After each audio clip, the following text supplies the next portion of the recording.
The September 17th, 2025 meeting of the City Council is called to order. This meeting has been properly noticed and posted in compliance with the open meeting law.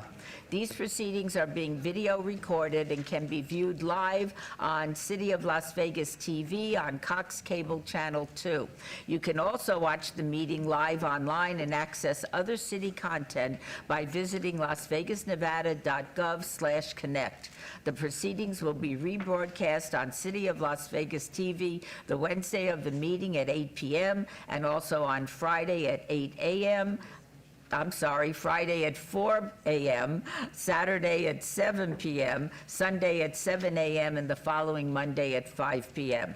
This building is protected by a state-of-the-art fire detection and suppression sprinkler system. If alarms should activate during today's meeting, please evacuate using the exits at the back of the chambers, out to the mezzanine, proceed out the double doors to the terrace, and down the back staircase. For anyone that has difficulty with stairs, please check with the marshal or fire officials for assistance.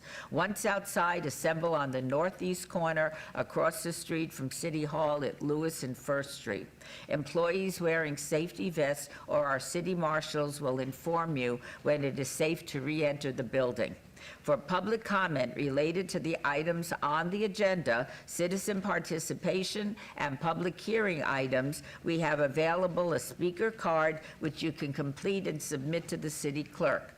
Cards are available in the clerk's office or in the rear of the chambers. If you do not submit a card, it does not prevent you from speaking under public comment, citizens participation, or specified public hearing items. If there is anyone present today that has a need for hearing impaired equipment, please see the city clerk staff.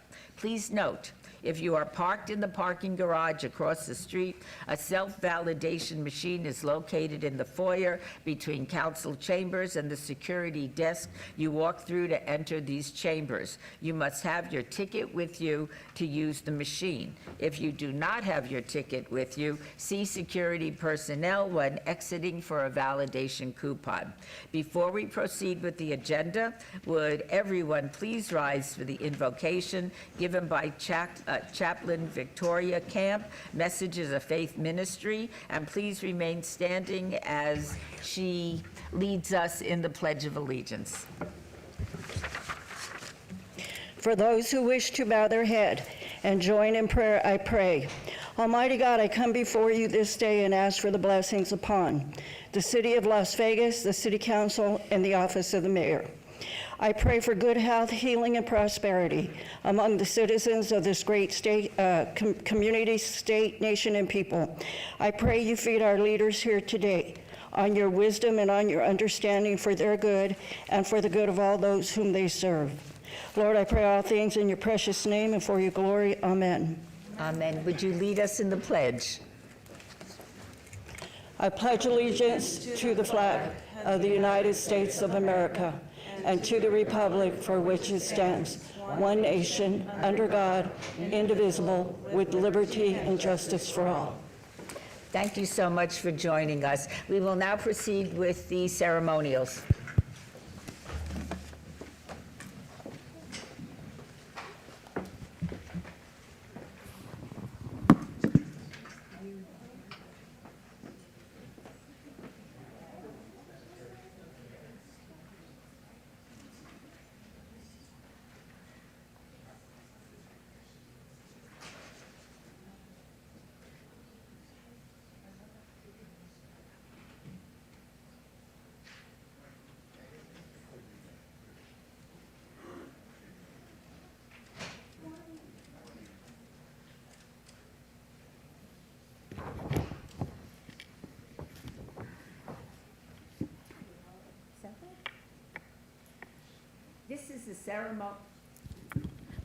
This is the ceremonial portion of our agenda item, of our council agenda. And today we're recognizing Sue Ann Cornwell. Sue Ann, would you please come and join me at the podium?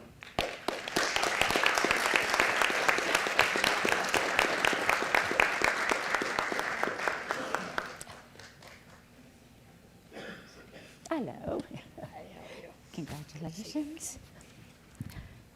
On October 1st, 2017, Sue Ann was at the Route 91 Country Music Festival as a gunman, as we all know, opened fire on the 22,000 attendees, killing 58 that night, wounding many more, and changing our city forever. In the 5 days following the October 1st tragedy, the Las Vegas Community Healing Garden was built on land donated by the city as volunteers from all over the valley came together with a simple goal: to help. The garden has become a symbol for what this city can accomplish when we are united, as well as a sacred place for mourning and healing. I know there are many people here that are volunteers and actively involved with the Healing Garden. May I ask everybody that's associated with the Healing Garden to please rise so we can recognize you for your efforts on all of our behalfs.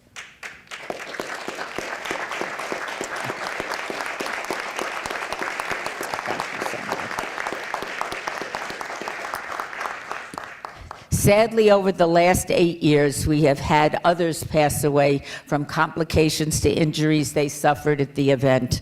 The Community Healing Garden is a place for everyone whose lives were touched by this terrible tragedy. Today, the garden continues to be a special place for our community, and Sue Ann is one of the many people who you can often find in the garden, making sure it remains beautiful. I want to thank all of the volunteers and family members who visit and care for the garden. At any given time when you go there, you'll see people that are just caring for the memorial, and we're very grateful for your efforts. Each tree is surrounded. The garden features 58 trees, one for each of those that were lost in 2017. Each tree is surrounded by photos, keepsakes, and other remembrances. And Sue Ann is often at the garden on her own time, making sure everything is clean and being cared for. Every year before the remembrance ceremony on October 1st, Sue Ann and her team are in the garden getting everything perfect for the families who will be coming to pay their respects and for those that are still trying to heal from the tragedy.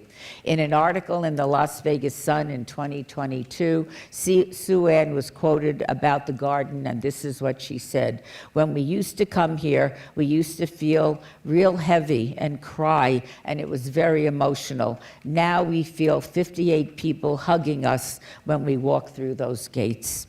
Sue Ann, your work can be seen in every corner of the garden that sits at the corner of South Casino Center Boulevard, just north of East Charleston. Thank you for your work in taking care of our garden and for taking care of our community. And at this time, we'd love to hear from you. Thank you.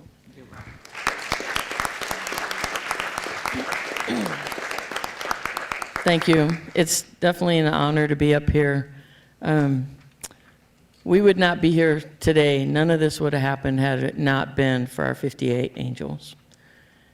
They are the backbone of our healing and the backbone of the garden. The garden is an amazing place. Though I wasn't a part of building it originally, I became a part of it.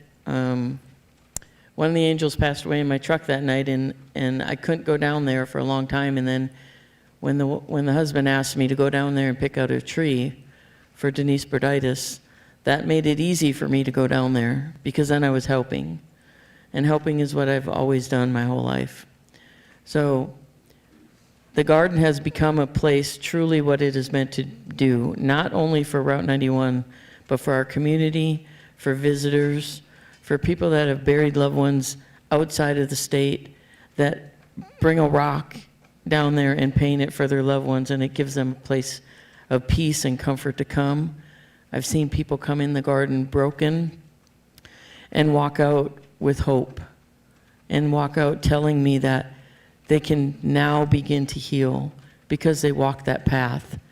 So thank you very much for this award.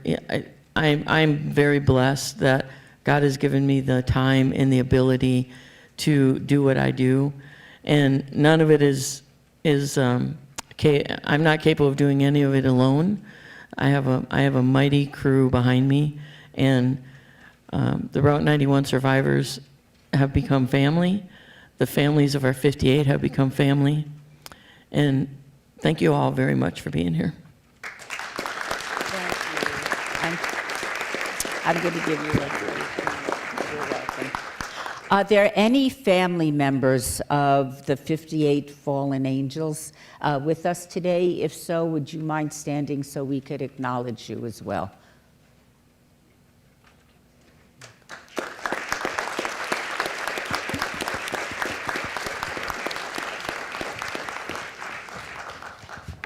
And Sue Ann, on behalf of our city council and all of our fellow citizens, I proclaim today, September 17th, 2025, as Sue Ann Cornwell Day. Thank you for your service. Thank you for your help. Thank you for your love and your compassion. Thank you very much. And now if you could join us up front, shall we?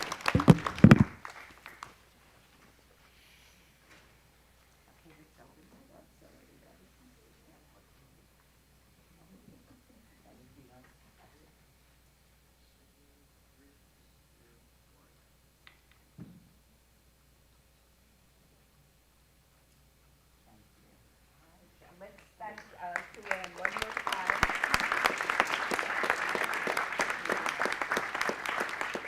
And thank everybody else that dutifully goes to the Healing Garden. Thank you. Goes to the Healing Garden and cleans and watches and cares for the memorial. It's important for all of us, but not all of us actually go down there to clean up. So thank you for making it easier for the rest of us to appreciate what transpired and what we have done in order to memorialize those that lost their lives on that very fateful day. And now we will be reconvening the City Council meeting in about 3 minutes.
We will reconvene the city council meeting at 9:30.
iPhone is broken. 9:29. Still. Oh, yes.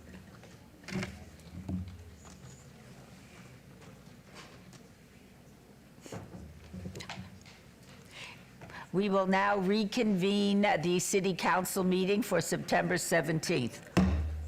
Agenda item number 7. Public comment during this portion of the agenda must be limited to matters on the agenda for action. The amount of time any single speaker is allowed may be limited. All comments made will be cross-referenced to those specific items. If anyone submitted a speaker card or who wishes to speak under this portion of the agenda, please come to the podium, state your name for the record. This is your opportunity to address the council, but the council is not able to respond or engage in dialogue. We will set the time at 2 minutes. Is there anybody wishing to address the city council? Please state your name. My name is Steve Small, and Welcome. I'm a registered architect, retired in the state, and I was an urban planner for major developments in the city. I worked for Spo Homes and those homes in the early days, and the item I'm talking about is a project which is in the Northwest Valley, it's item 57. That's on the agenda today, but according to a communications director, it has been pulled, I believe, to a different date. Now, although it's on the agenda today, the big thing I have about it is that the price from BLM for direct purchase. I had brought that up originally with the City of Las Vegas Mayor Goodman in her last meeting that I was at. And she said she'd take it all under advisement. And the thing is that you're trying to purchase that open lands for 6,000 houses for a little over $90 million. That's 1/4 the actual price for R2, PUD, R1, R3, R4 apartments, commercial, for development. And it will be under the master plan. And seeing as how it's over 300 acres, it can have a casino. Whether it might be not part of the master plan, because it's not on a major highway frontage. But what I'm talking about is that right in my neighborhood, in the Southwest Valley, 94 or 2.5 acres was purchased for $1,250,000 by Rouhani. Now he's a player in land speculation and development. He's going to be gone. If you multiply that out across, now that's only zoned for RE, half-acre lots in the CMA zone. Thank you so much. RDA. Your 2 minutes are up. Now, out here in the Northwest, Thank you under that so agreement, much. if you just divide it back for the 2.5 acres into the over 900 acres, you get 4 times that amount, and that's just based on RE. Thank That you comes very out to much. Your time has expired. $376,000. I mean, $376 million, not Sir, 94 your time million. has expired. Just at RE. You're talking R 5.2 major minimum. Sir, your time For has the density. expired. Thank you very Now, much. based on those prices, he's still going to make a ton of money, even at $376 million. Sir, your But time you're direct purchasing, what is it and it's about not your under a time has bid. expired that you don't understand? Which is required, yeah. No, it hasn't. Maybe not. Sir, your time has 2 expired. minutes? Yes. Thank you so much. You can call me anytime. Thank you, Council. Thank you so much. Hi, Mayor. I have 3 items that I'm... Would you please identify Sure. yourself for the record?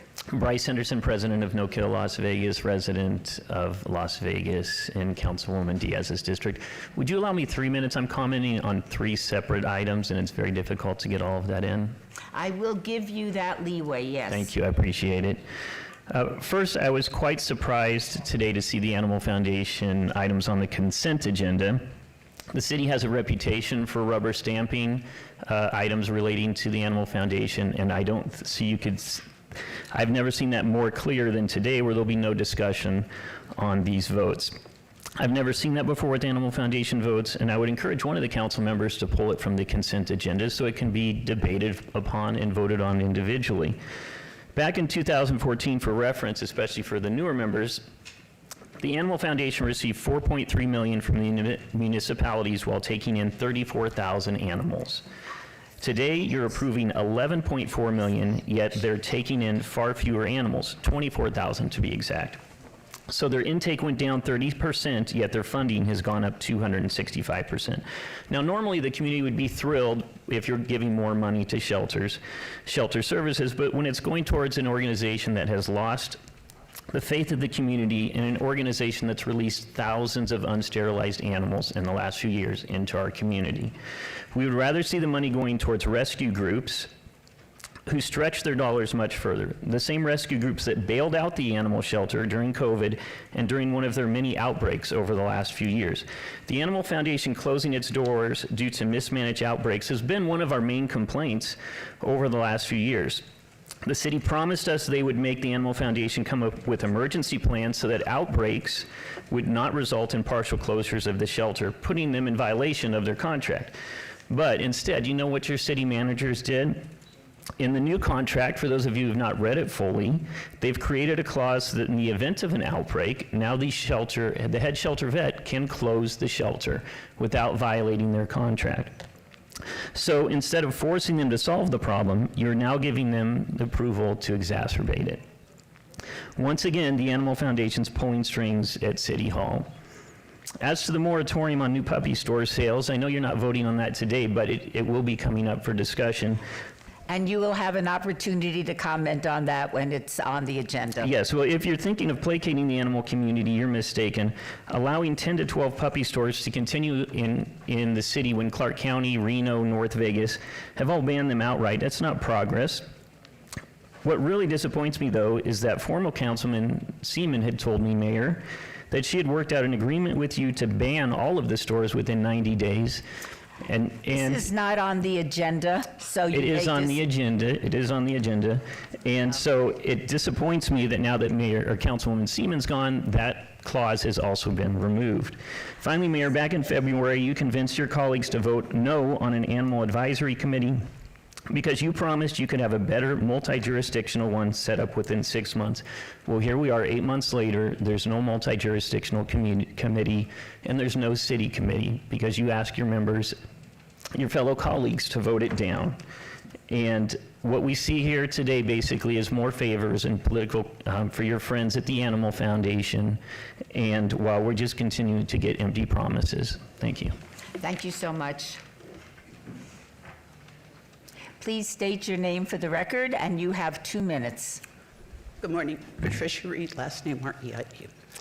I ditto everything that Bryce has said. Madam Mayor, when I was last year in April, you had invited me to contact your office. The thing is that I didn't see a reason to, because you don't see what the problem is. You have created so much division within the animal community as a whole. I had to keep myself sane, concentrate more on Reba's case than all of this mess that we've got going on. The fact that you're going to give the Animal Foundation more money, okay, well, at least I know that within a couple of years, the county's going to help us, and we're going to have something else to go on, so that will be crossed. So whatever we've got to do to help animals, I guess we have to do it. Another thing, there's just too much on here. The puppy stores, we need to go back, because this is a Goodman issue. You need to go back to when the mayor overturned everything that we had worked on for years. We only had 3 or 4 stores here. Let's go back to those original 3 or 4 stores, and all of those stores that left their county and went right into city limits to open while it was still legal, all of those stores need to be included in the ban. Thank you. Now, my final statement is completely unrelated to this, and it's about our replacement for Ward 2. Council, I would like everybody to disclose how long you've known each candidate and what your background is with them for the record. Thank you. Thank you so much. Is there anybody else that would like to speak to the council? Yes. Good morning. Good morning. Will you state your name for the record? Okay. My name is Eric Melchizedek Christ Nimrod. You can find my victorious twin brother Jesus Christ defeating death, the Roman cross, and poverty in the Gospels and Revelation 1:18 and Revelation 3:21. Good morning, beloved Mayor Shelley, and all of you mighty council members. And tell Shannon thank you for her assistance. I will. All right. In Matthew 25:31, Christ teaches us that when you help the least of these, the homeless, the sick, and the prisoner, you are doing it to him. Agendas 11, the Animal Foundation, 12, 39, and 49 are very good about taking care of Father God's cats, dogs, and other cute creatures. And we all should take care of the homeless humans made in God's image, living in homeless shelters, caringly provided by the city of Las Vegas, which is a city of loving people. God is love. Thank you for listening. Thank you very much. Good morning, and please state your name for the record. My name is Joe Weber, and I want to talk about item 58, the Bruce Apartments.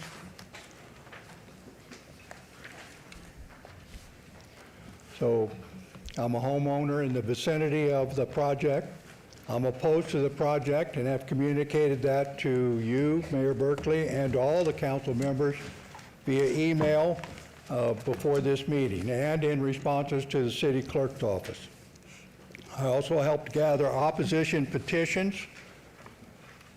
from the immediate area neighborhoods that have been emailed to Councilwoman Diaz's office.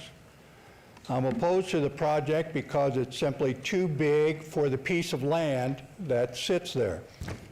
The existing codes say it's too big for that piece of land. The Planning Commission staff report said it's too big for that piece of land. At least 123 neighbors, neighborhood residents from 96 homes within or near the 1,000-foot radius of the project signed petitions saying it's too big for that piece of land.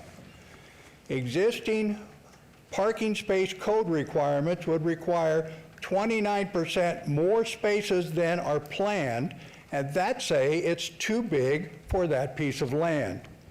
The project organizers are asking for your support for a variance to reduce the required parking spaces by saying that it's a strategic decision because all resident services are within walking distance or that there's RTC bus service nearby. However, the reality is what most everyone that lives near there for any length of time knows is that very few resident services are within walking distance and that the RTC is not a viable option for transportation.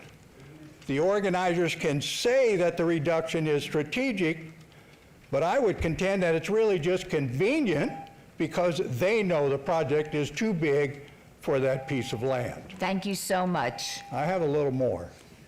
But you have no more time. Okay. Yeah. Thank If you you would for like your to time. wait for the discussion item, you can speak again at that time. Oh, very good. Okay. All thank you. righty. Thank you.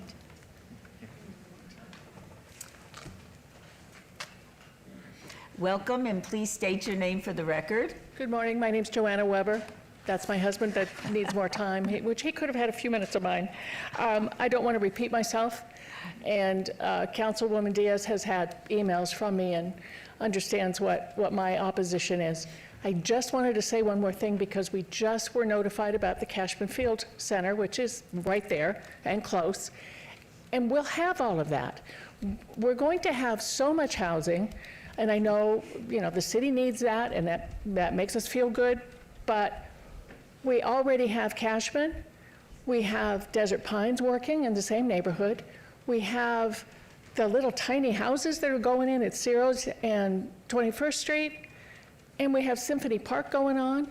There's plenty around here, and piling it all into that one little neighborhood It just doesn't, he was supposed to leave me the petitions. These folks don't want it. And one more thing is these folks felt like, as Griselle will tell you maybe, that their voice would not be heard. They would sign but say they're going to do what they want anyway. And it's disappointing to me that that may be true. And, you know, these folks really did expect you guys to do the right thing. So that's all I'm asking. Thank you very much. Thank you so much. Welcome, and please state your name for the record. Grisel Benitez. I live at 833 North 18th Street. I strongly oppose the Bruce Apartments proposal, agenda item 58. Most of the notices for this project were only sent in English, even though the majority of our neighbors are Spanish-speaking Latinos.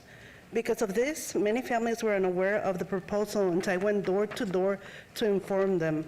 The lack of bilingual outreach has left our community at a disadvantage and excluded from a process that should involve everyone. This project will overcrowd our neighborhood with 6 three-story buildings on a very small lot. It will increase traffic, worsen parking, and invade the privacy of our nearby families. Our schools, especially Hallie Hudson, are already over capacity. The developer is requesting several variances. That means this project does not fit within the existing rules or the character of the neighborhood. Exceptions like this should not be granted when they harm the residents who already live here. Traffic safety is also a major concern. More cars means more congestion at Bruce, Harris, Bonanza, and Washington, where children walk to school and wait for buses. Overflow parking will spill into our streets, blocking visibility and making it dangerous for drivers, pedestrians, and even emergency vehicles. We are not against growth. We are asking for a responsible growth. For this reason, I respectfully ask you to deny the proposal and its variances. Thank you so much. Thank you. Welcome, and please state your name for the record. My name is Mariola Latowska. I foster for a local rescue. I'm here today to urge you to ban the retail of puppies in Las Vegas. Across the country, cities and states are recognizing that pet stores are a direct pipeline from Midwest puppy mills. In the same way that we screen our adopters or local rescues, reputable breeders want to know where their puppies will be going to, so no reputable, ethical breeder would ever sell to a pet store. Buying a puppy at one of these stores is nothing but a financial transaction where the buyer is misled into thinking they are getting a healthy, well-bred dog. We know from recent investigations that our puppy stores source from awful puppy mills. These are large-scale commercial breeding facilities. And under USDA standards, these dogs are often confined in cramped wire cages that only need to be 6 inches larger than their bodies. This is how they live their whole life. They are bred with little regard for their health, leading to sick puppies that are shipped all over the country. Just recently, a neighbor here in Vegas reached out to me for advice after she bought a parvo-positive puppy from Petland. They gave her a clean bill of health and refused to take any accountability for the emotional distress that they caused and the thousands of dollars in vet bills that resulted. By keeping these puppy stores open, we are allowing poorly bred, often sick puppies to be shipped into our city while we are already in a massive crisis.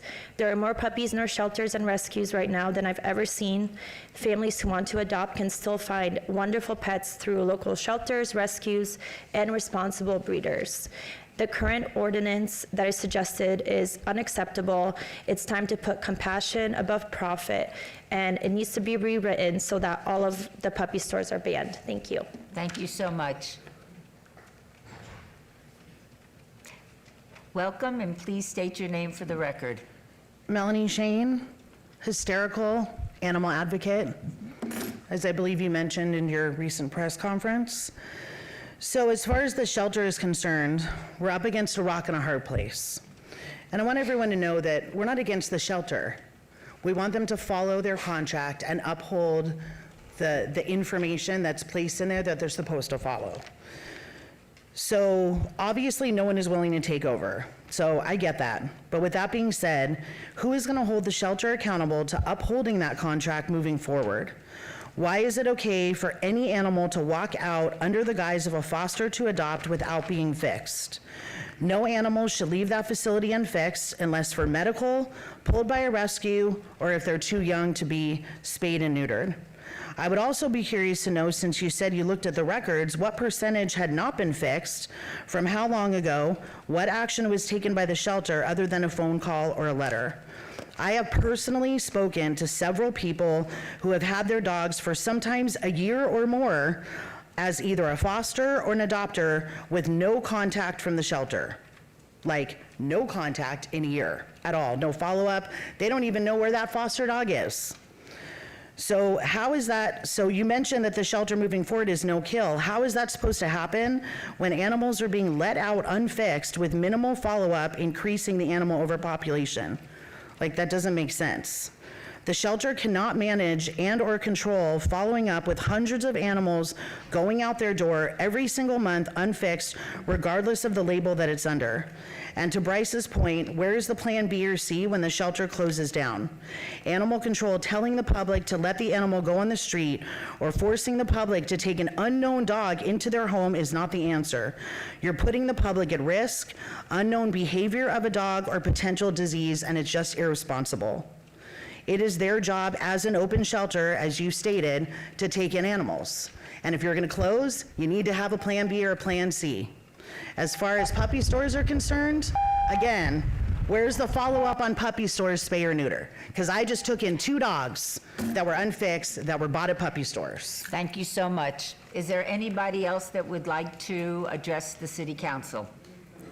In that case, we will move on to agenda item number 8. For possible action, any items from the 9:30 a.m. session that the council, staff, and/or the applicant wish to be stricken, tabled, withdrawn, or held in abeyance to a future meeting may be brought forward and acted upon at this time. Mayor Pro Tem. Thank you, Madam Mayor. Item 44R-68-2025, abeyance to the November 5th, 2025 City Council meeting. This is requested by staff. Item 57, 25-0046, SDR1. Applicant owner is Good Cluck West LLC on 1.69 acres at the southeast corner of Martin Luther King Boulevard and Cary Avenue. Abeyance request by the applicant to the October 15th, 2025 City Council meeting. 63A through 63C, 25-0016, VAR1, SUP1, and SDR1. Applicant owner is Bonanza Auto Plaza LLC et al. On 2.09 acres at 4561 and 4565 East Bonanza Road. There's an abeyance request by the applicant to the October 15th, 2025 City Council meeting. Item 68, 25-0179 DAR1. Applicant owner is the City of Las Vegas, the Charleston Special Area Plan. There's an abeyance request by staff to the November 5th, 2025 City Council meeting. And item 69, 25-0285 DIR1. Applicant owner is City of Las Vegas Redevelopment Agency. Review of a preliminary plan for consideration of redevelopment area 3. There's a table requested by staff. That'll be my motion.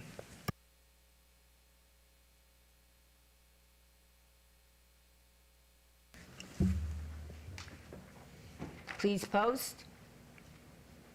Motion carries. Agenda item number 9, for possible action to approve the final minutes by reference of the August 20th, 2025 regular city council meeting. Mayor Pro Tem, may I have a motion to approve the minutes? Move to approve. Please vote. Post. Motion carries. Agenda item 10. This item is being trailed to be heard after agenda item 43.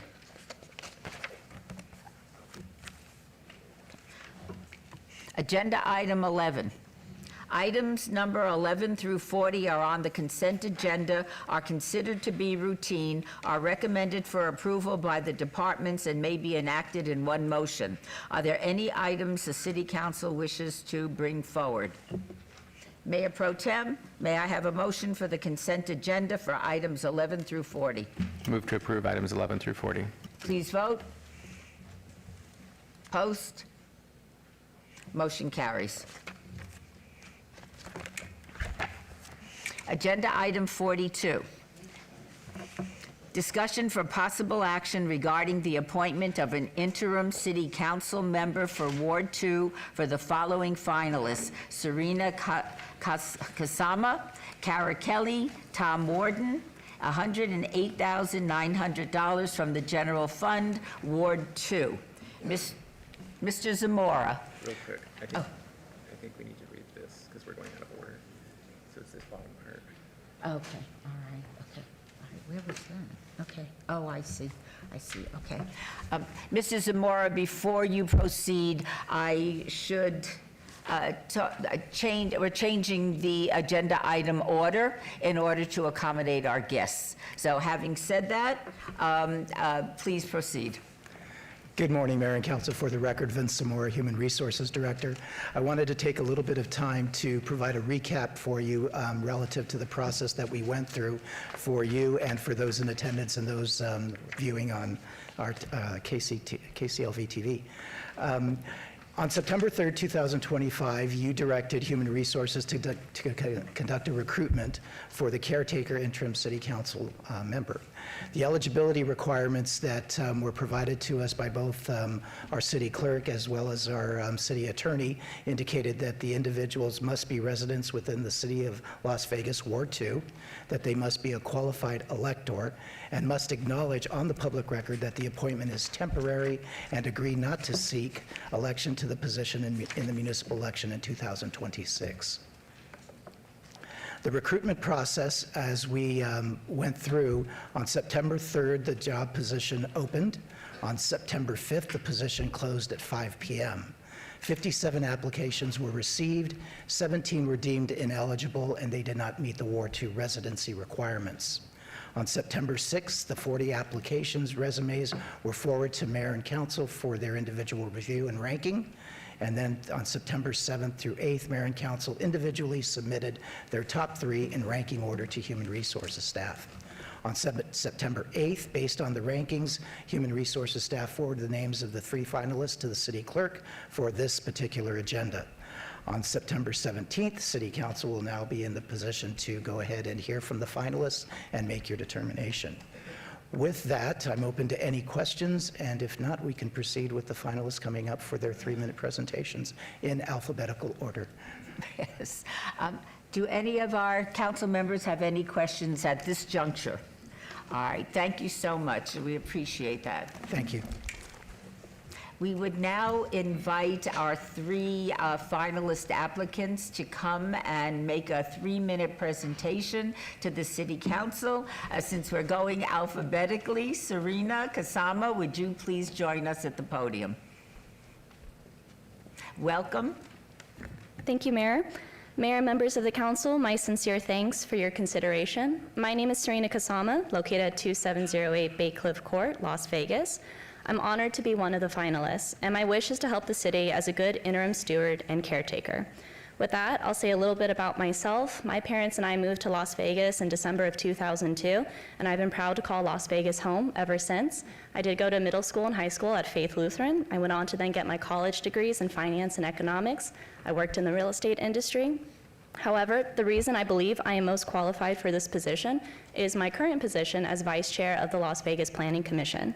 I am the current Vice Chair, and it's been a privilege to serve with my Chair, Jennifer Taylor, as well as the tremendous staff at the City of Las Vegas. I believe it is in the best interest of the city and its constituents that the one appointed is able to hit the ground running with as seamless of a transition as possible. My time on the commission has allowed me to familiarize myself with this institution and the hardworking people that are a part of it. I cherish both Ward 2 and this great city. I fully support the city's 2050 master plan and would love to assist in the implementation. I'd also like to collaborate and work with each one of you as best as I can in the good work you are doing in all of your wards, from the support in the historic West Side in Ward 5 to La Madre Foothills in Ward 4 to the Medical District in Ward 1 to the Arts District and the redevelopment of the East Side in Ward 3, as well as Kyle Canyon in Ward 6.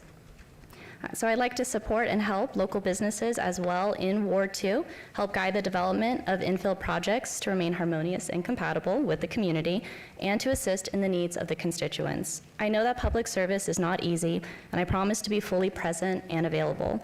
I remember speaking to one elected official who said words that stick with me to this day. We aren't put in these positions to have things be easy. We are here to make the tough decisions that we know to be the right ones. I would hope to live up to that spirit and be a dedicated public servant until the people are able to have their voice be heard and elect a new representative for Ward 2. It has been a privilege to serve on the Planning Commission, and it would be a privilege to continue that service. My sincere thanks once again. Thank you so much. And now we'd like to hear from Kara Kelly. Would you please join us at the podium? Welcome. Good morning. Good morning. Thank you so much for being here, for having me here. Also, I'm thrilled to be part of one of the finalists in this process, and most especially being invited to address you this morning. I have a quintessential Las Vegas story. My family came out here in 1955, 50,000 people here, and I was born 10 years-ish later, Sunrise Hospital, and my family is much like families who came here at this time and come here today. They were looking for opportunity, and they found it. They found it in the service industry, in the hospitality industry, as maids, as bartenders, as waiters and waitresses or servers. I was able to grow up here and also be a proud product of the public education system. Graduated high school at Valley High School, go Vikings, and also I'm a proud graduate of UNLV. That blue-collar heritage of mine taught me a lot of fundamental things that shaped my values. The value of hard work, the value of giving back, the value of leaving things and what you do better than when you left them. And my community service started very early. It started at home with my mother and my grandmother when we would go do things. And my mom would take me to whatever she was involved in. She played softball, and I was selling sodas and candies. I think I was probably about 10. So that was really part of my early learning. And as I grew, I was in student government in high school, student government in college, a girl after the mayor's heart, and I also was able to buy my first house in my late 20s, something that is very difficult to do now. I was the first female and youngest person ever appointed as the chief operating officer and the chief executive officer of the Las Vegas Chamber of Commerce. And now I'm vice chair of the Colorado River Commission. During my career, I've built coalitions, and I'm very proud of certain accomplishments, one of which is early on, I worked with the AFL-CIO and other important parties to convince the public to increase the sales tax by 25 cents. That received 74% of the positive vote from the voters. And that is a great accomplishment. And at the time, it was for a second straw out of Lake Mead. And now that money has funded a third straw and a fourth straw, and continues to create that infrastructure, the critical infrastructure we need for water. I've also been proud to I've served the state of Nevada in various roles since the late 90s, including... Thank you so much. Your time is up. Thank you very much. Mr. Warden, welcome. Thank you, Mayor. Well, good morning, Mayor and members of the council. I want to thank everybody here for your service to the city, but also personally thank you for being included in this group of finalists. I saw the list of people who made the application. I think we all did, and there were some really good applicants. I think that says a lot about Ward 2. And certainly, given the quality of my two colleagues here, I know that whatever happens here today, Ward 2 is going to be in good hands. The word caretaker, though, is what really is the focus for me. I see this as an opportunity to make sure Ward 2 stays strong and that it's in really good shape when it's turned over to whomever wins the election cycle next year. My qualifications would include 25 years with the Howard Hughes Corporation. Over that time, for most of it, I was the community relations and government affairs person there. And that put me out in the community. It put me out talking to different groups, neighbors, HOAs, citizen groups. And in doing so, you learn to listen, identify what the issues are, and then work with them, trying to find a collaborative solution. Other part of my job was government affairs, and that afforded me the opportunity to sit at the planning table for this community of Summerlin. And man, did I learn a lot by the professional planners of Summerlin. I learned all about land development and everything starting all the way back to the original development agreement signed by the city and Howard Hughes, all the way forward to today, use permits, waivers, everything in between. And I think all of that helps to stand me in good stead to basically hit the ground running for a job like this. Before my years in Summerlin, I was public communication director for Clark County. Yes, I was the David Riggleman for the county. David is a good friend of mine. We go way back, and as a matter of fact, like David, I am also a recovering TV newsman. So we have a good, long history of friendship. My work, I wanted to mention also with the nonprofits is something I wanted to say, and that is I've served on a good number of boards over the years here in Las Vegas. Vegas PBS, Nature Conservancy, School Community Partnership Council, YMCA, Get Outdoors Nevada, many others. That's a great way to see the fine work that's being done by the nonprofits. Bottom line for me is that this would be the honor of a lifetime. And for me, this would cap my 36-year career here in Las Vegas. Thank you so much for the consideration. Thank you very much, Mr. Warden. I'd now like to go to questions or comments by the members of the City Council. And Ms. Bruni, I think we'll start with you. All right, thank you. Ms. Diaz? Thank you, Madam Mayor. No doubt this has not been an easy task to embark on as a council member. Just want to say thank you to everyone who expressed a desire to serve. Public service is not for those that are weary at heart. So thank you. I want to let the public know that this council took this very seriously. We vetted the 40 applicants in the beginning thoroughly. It took about 4 to 5 hours out of my life to ensure that I read resumes and I read everything that was being conveyed as to why they sought this Ward 2 office. Abundantly clear, everyone's heart is in the right place, and I thank the 3 finalists. You know, it's always difficult to weigh the pros and the cons and figure out the best person to inherit the reins of the Ward 2 and take care of it while the 26th election is underway and then they get elected, whether it be the primary or the general. We don't know at this juncture. But something that I was looking in this candidate for the Ward 2 office was someone with a huge level of Las Vegas that I think all of my colleagues and I have, the determination and tenacity to do what's best, not just for the ward, but for the entire city moving forward, because it does take all of the council to make things happen.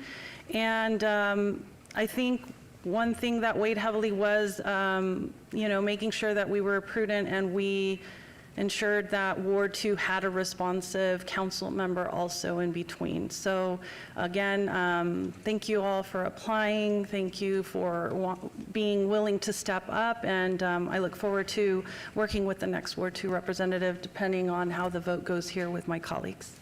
Thank you so much. Mayor Pro Tem? Thank you, Madam Mayor. And I wanted to just address some of the criticisms that have come forth over the last couple of weeks. So one is the timeline. So if we were to do an election, because that was one of the criticisms, is if we spend $500,000 for an election. $800,000. It's a lot. It would put us at Christmas time of when that election would be over, and filing starts again for that election in March. And so it just didn't seem prudent. And so that was one of the biggest considerations for me, is just trying to be as fiscally conservative as we can. We had 40 awesome applicants. The criticism came in today is, how well do we know you? For the 3 up here, I would consider my relationship somewhat superficial. For about 20 people on the list, I had much deeper relationships. So much like Councilwoman Diaz, we spent a considerable amount of time looking through what are the qualities that we're looking for. And for me, there was about 20 really, really qualified people that could have easily filled this spot. I was able to narrow it down to 6, and I sent in 6 names saying I'm okay with any of these 6. Because the things that I was looking for was, one is, do you live in the ward? Are you breathing? Those are the most 2 important things. Third is like, how well do you know the ward? How well are you familiar with the city of Las Vegas, familiar with other government entities, and not going to be completely shocked and scared by sitting up here and having people scream and yell at you, frankly. But the most important thing for me really was the kind, committed, and smart. Those are the values of the organization. And frankly, in the last representative, we didn't have that. And so I was looking for someone who could sit with this council, be kind, committed, and smart, agree to disagree, but do so in a respectful way, treat staff respectfully and kindly, and treat constituents with honesty and transparency. So those are the qualities that I looked for. Any one of you, I'd be happy to vote for. You're all amazing candidates and would serve Ward 2 well and would serve our community well. So I'm grateful for the fact that you're sitting up here today. But kind, committed, and smart is what I stuck to. So thank you for being that. Thank you so much. Ms. Polensky? Thank you, Madam Mayor. I, too, would like to thank the entire group of 57 applicants who are largely caring individuals who put their names forward to serve as a Ward 2 caretaker. In front of me, I've put the applications of all the people who came forth. Your city council had a call out to the people of Ward 4 to come before us and to volunteer their time and efforts. And Ward 2, you've responded in spades, and I thank you for that. Being willing to take on this task as an interim council person speaks volume of your commitment to service and clearly demonstrates your willingness to work on behalf of your neighbors. Today, we are fortunate that the 3 candidates before us, each wholly and completely qualified to assume the role. I have no doubt about the integrity of all 3 of them. All 3 have pledged in writing and verbally not to run for this position in 2026. I believe each of them to be honorable people of their word. Madam Mayor, I'm going to refrain from my continued remarks and let you know that I'm prepared to make a motion whenever you're ready to entertain a motion. Ms. Polensky, if you don't mind, we'll have the rest of the City Council comment, and then I will entertain your motion. Thank you, Madam Mayor. Of course. Ms. Summers Armstrong. Thank you, Madam Mayor, and thank you for the 3 candidates for taking the time to meet with me. I'm new at this job, as you well know, but not new to public service.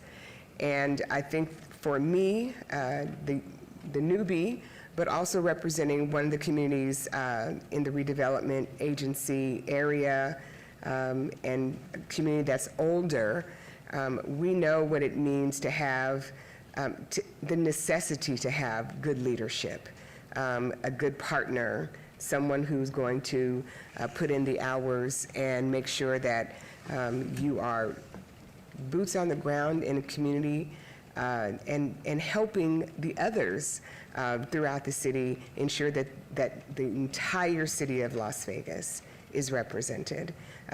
You were all very impressive. Thank you for taking time to meet with me, and I think that we will do our best to make a good decision today, and not just for Ward 2, but for the entire city of Las Vegas. Well, I want to welcome the applicants. I, too, was very impressed by the quality of the applicants who applied for this caretaker responsibility.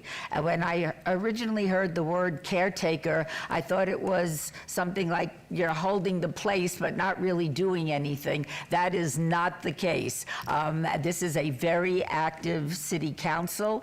Everybody, and I'm new too, but the thing that has impressed me the most by my colleagues is their extraordinary commitment to public service. I've dedicated my life life to public service, and I take it very seriously, and I take my responsibility seriously as a public servant.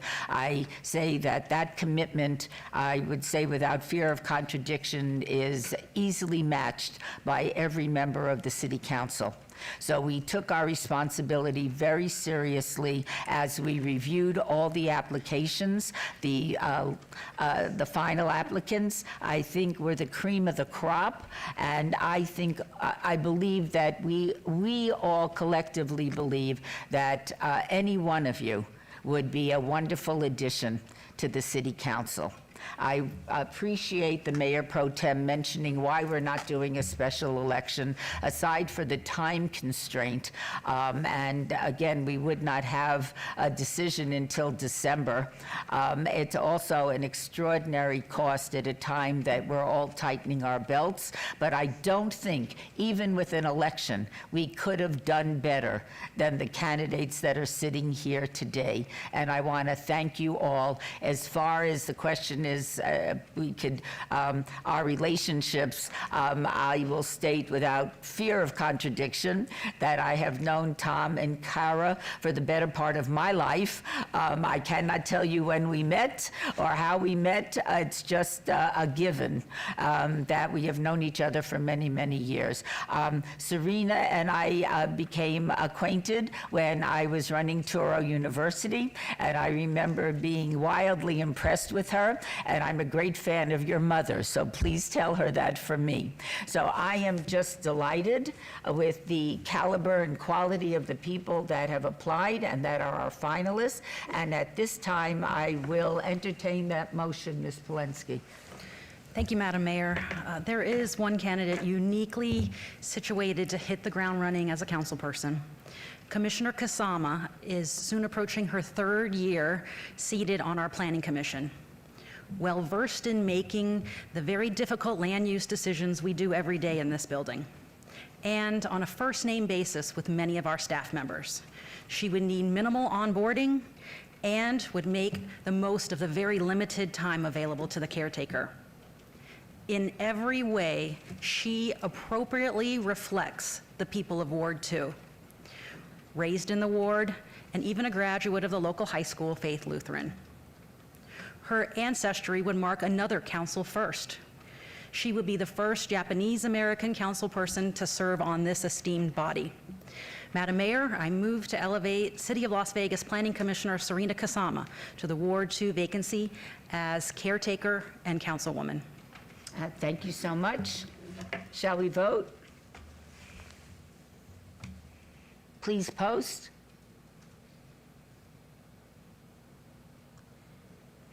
Your motion fails. Madam Mayor, I do have another motion to make Ms. for the Diaz? council to entertain.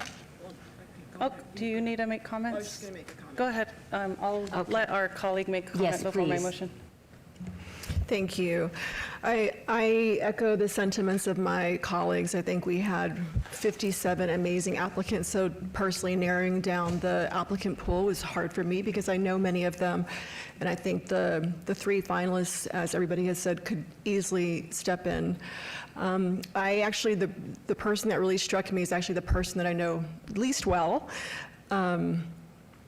And what struck me about the candidate is they have been a lifelong non-registered or nonpartisan person, which I think reflects where we are as a valley. And I think that what I love about the City Council is truly we have worked together in a very nonpartisan manner. We all put the City of Las Vegas first, and so this person has been a nonpartisan since they've been old enough to vote. The second thing that struck me is in talking to the person, they shared that, their hope, we've been talking a lot about being a caretaker, but they said something when we were in an interview with them in which they shared, I want the people of Ward 2 to hope to be able to say at the end of this period that they have been represented. And that really struck me because I think we've been thinking about someone just as a caretaker maybe not being as engaged, kind of staying the course. And so this person really sort of suggested that they're really going to be there representing the people of Ward 2 so that those people feel like they've truly have not missed a beat and have had good representation. And finally, the person is willing to take this on full-time, which I think a lot of us came into this role thinking maybe we could have a side gig or keep teaching, but really this is a full-time job, even beyond that, because it's 24/7 answering emails and calls at 10 p.m. or 7 a.m. And so the person I would like to nominate is Kara Kelly, because she has said that she would do this full-time, is a nonpartisan, which I think reflects the sentiment of the Valley and Ward 2, and truly is willing to make sure the residents are represented. Thank you so much, and I will now entertain your motion. Yes, Madam Mayor. I just also want to clarify, since some people said about the length and breadth of time that they've known the candidates, I think I know Tom Warden going back because of how long I've been on the council. That's kind of where our path started across. Then Serena came on board with Planning Commission 3 years ago, and Kara Kelly is the least well-known commodity to me. And so with that, I'm going to move to appoint Kara Kelly to the Ward 2 caretaker role on behalf of their residents. All right, thank you so much. Shall we vote? Please post. Motion carries. Congratulations, Kara.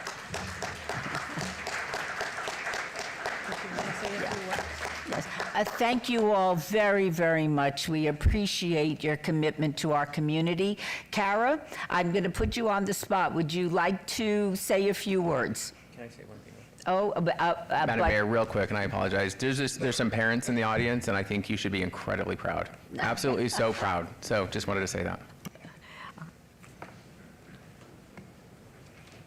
Thank you, Madam Mayor, and I'm so glad you made those comments because I have a parent listening from another state, so thank you very much. I appreciate Councilwoman Brune, the comments that you made, because the service part is very important to me, and I am going to be dedicating most of my time to serving this ward. I want to thank you all for your vote of confidence, and I completely echo. I met Serena for the first time today, but Tom and I've known each other, I think, 35 years. I first met him when I was the Ned Day Memorial Scholarship winner, and I was able to intern at Channel 8, and Tom was there.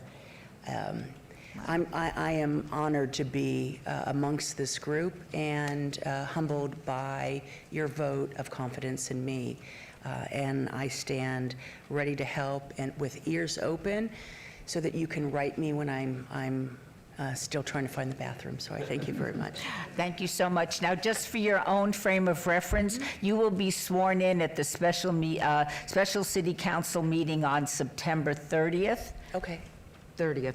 And you are welcome to bring friends and family with you at that time to watch the swearing in. Okay, thank you very much. All right, and thank you again, Kara. We're all looking forward to working with you. Thank you very much.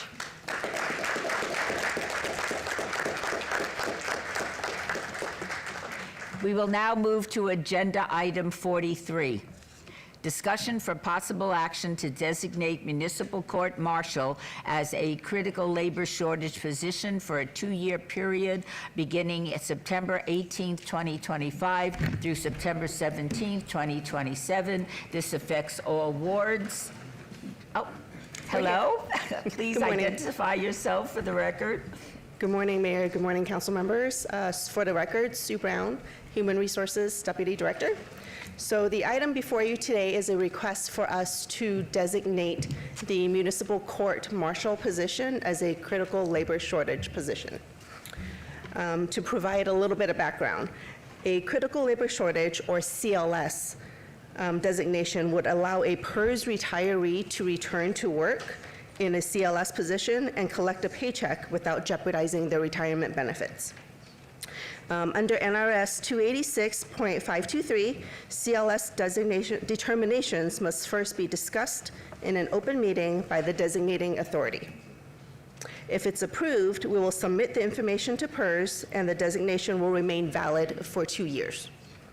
And as a reminder, the municipal court marshal position was previously already approved as a CLS position in August 2023, so this is a renewal. As you can see in the backup materials, municipal court marshals are Category 1 peace officers. And one of the challenges that we face is how long it takes to recruit, select, and train the new employee. The recruitment process includes a full background investigation, medical examination, physical agility testing, polygraph, drug testing, and psychological suitability assessment. On average, a full recruitment cycle takes about 6 to 8 months. Once the person is hired, the new recruit must also complete a 6-month academy followed by 27 weeks of field training before they can fully serve as a court marshal. So a CLS designation would allow us the flexibility to quickly hire somebody to fill the gaps while we continue with the long-term recruitment goals. And with that, I'll hand it over to Hans. So, would you identify yourself for the record? yeah, my name is Hans Jessup. I'm the court administrator for the municipal court. Council members and mayor, thank you for having us over here. This is an item that really bolsters our ability to continue to recruit and fully staff the municipal court. It is supported by myself and our chief judge, who's here with us as well, and we would encourage your support of this effort. All right, thank you so much. Are there any questions or comments from members of the city council? Yes, go ahead. Thank you. I'm just curious if you have an idea as to how long we're going to have this designation, and if there's anything else. Oh yeah, but beyond the 2 years, because this is our second time of doing that. So if there's anything else we need to do beyond what's currently happening now. So I'll answer that. Strategically, this is for us another arrow in our quiver when we run into the inability to fill these positions. Our last recruit that we were able to run through wasn't able to complete the academy, and so now we have almost a year's gap to re-recruit for that position and ultimately fill a position. So this gives us that arrow in the quiver. That's kind of a non-answer for you, but our hope is that if we run into those types of situations in the future, that this is another arrow in our quiver that we can bring back before the city council and utilize when that need arises. I think a better way for me to ask the question is, are there other arrows in the quiver that you need? I think this is it. There's ongoing negotiations and things of that nature, but this is that quiver that we would need to keep ourselves fully staffed in that position. Any other? Yes. Thank you for being here. Can you, can you explain or just tell us how many folks on your staff are previous law enforcement who are in retirement? Through you, Mayor, at this time, none. Municipal Court Marshal did receive designation as a CLS position 2 years ago, but so far we have not had to use it. This renewal will allow us the flexibility to use it if we need to. Thank you. That's good to know. Okay, we're good. All right, Mayor Pro Tem, can we have a motion? Move to approve. Okay, shall we vote? Please post.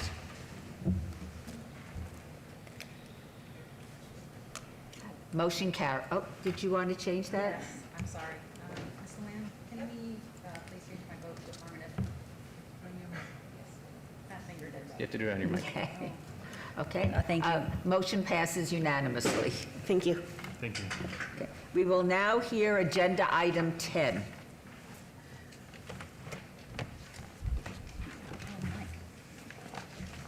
Discussion for possible action regarding the annual review of City Manager Mike Jansen. Mr. Jansen. Good morning, Mayor Berkeley, members of City Council, Mike Jansen, City Manager. Let me start off by saying a year ago I was here and I told City Council then that that was the fastest year of my life. And I will tell you that this year was even faster. And the reason for that speed of a year is because what we accomplish as a team on a daily, weekly, monthly basis is incredible. I will tell you this is not a job for the faint of heart, but I will also tell you this is a job that is incredibly rewarding. And what I'll share with you today is what I think are some of the really rewarding things that we as a city have been able to accomplish as a team And I'll tell you, no city can accomplish things without a great team. I had our finance team run a quick report yesterday. I wanted to know how many employees were working for the city as of yesterday, and the number was 3,562 employees. What I'll tell you is our accomplishments start with every level of the city, from our hourly employees to our entry-level employees, our supervisors, our managers, our directors, the city manager's office, the city attorney, the city auditor, and all of you. We accomplish things because we have a great team. And so with that setting the table for today's presentation, I want to start off with really try to look at the last year in review, and so many good things I could bring to you. I could probably have a list of top 100, but I said for time's sake, here's the top 25 that I think happened this past year in review. This time last year, I was sitting here, I completed my eval last year, and later in that agenda was an item to move the Las Vegas Museum of Art forward, a $200 million investment, 90,000 square foot museum, and that project was formally moved forward with the transfer of city-owned land in Symphony Park. I'm going to talk a little bit more about this particular project in some upcoming slides, but to me, that was a really big day for us. A few weeks later, we had another incredibly big day for us. We were notified of an award of $50 million in partnership with the Housing Authority for a Choice Neighborhood Grant awarded by HUD that's going to help fund 627 new affordable and market rate housing units as part of an overall $326 million redevelopment of Marble Manor. That was one of those projects where everyone at the federal, state, and local level came together, and we presented to the HUD team. We told them how important this project was to our community, and lo and behold, some time later, we were notified, we like your project too, we like your team, we're going to support you on this. So a really big day for our community. Another big milestone that came up later in that month, we were notified by the U.S. Department of Treasury that we were going to be allocated $60 million in new market tax credits secured by our Economic and Urban Development Department for what's known as our Las Vegas Community Investment Corporation. We had not gotten any new market tax credits since 2018, so this was a significant moment for the city. These are dollars that are very important for the stacking on a project. They're part of the capital stack that oftentimes can make a project happen or not. A few weeks later, we had another significant day really tied to our Civic Plaza project, where we brought to you a Chamber of Commerce long-term lease. As we know, the Chamber of Commerce represents businesses. Businesses are the lifeblood of our community, and it's great to have our neighbor across the street in Civic Plaza Building 2 with the Las Vegas Chamber representing, I think right now, it's over 6,000 businesses. A couple months later, we had a really big item here. I spent a lot of hours working with Councilwoman Polinsky on this particular project. This is the Sky Summit Development Agreement with Olympia Homes. I'll talk a little bit more about this project in an upcoming slide, but the key points are 3,500 new homes are going to be coming to about 500 acres in an area of Ward 4 that has very significant infrastructure challenges. This project at build-out is going to have an impact on our community of about $3 billion. Another significant moment in time for us was bringing forward a 2-year CEA contract representing our largest bargaining unit, 1,211 employees. That contract was ratified. A few months later, our next largest contract came before you. That's a 2-year contract with Las Vegas Fire and Rescue representing 711 of our employees. Maybe the biggest moment in time for the city this past year happened on the 19th of March, and that is when the Badlands litigation was officially over and done with. And with that completion of that litigation was a redevelopment of the old golf course by Lennar that'll be bringing 1,480 homes to that redeveloped course, with that master plan's economic impact at build-out exceeding over $1 billion. And I'm going to talk a little bit more about this in an upcoming slide. Again, I want to take a moment just to recognize this project. I was lucky enough to be on the RFP to consider proposals for this piece of land. And in that RFP, Elaine Wynn came in and explained to our team her vision for this project. And I can only tell you the team was stunned and just so appreciative of the work that her and her team did to bring this project to us. It's going to be something else.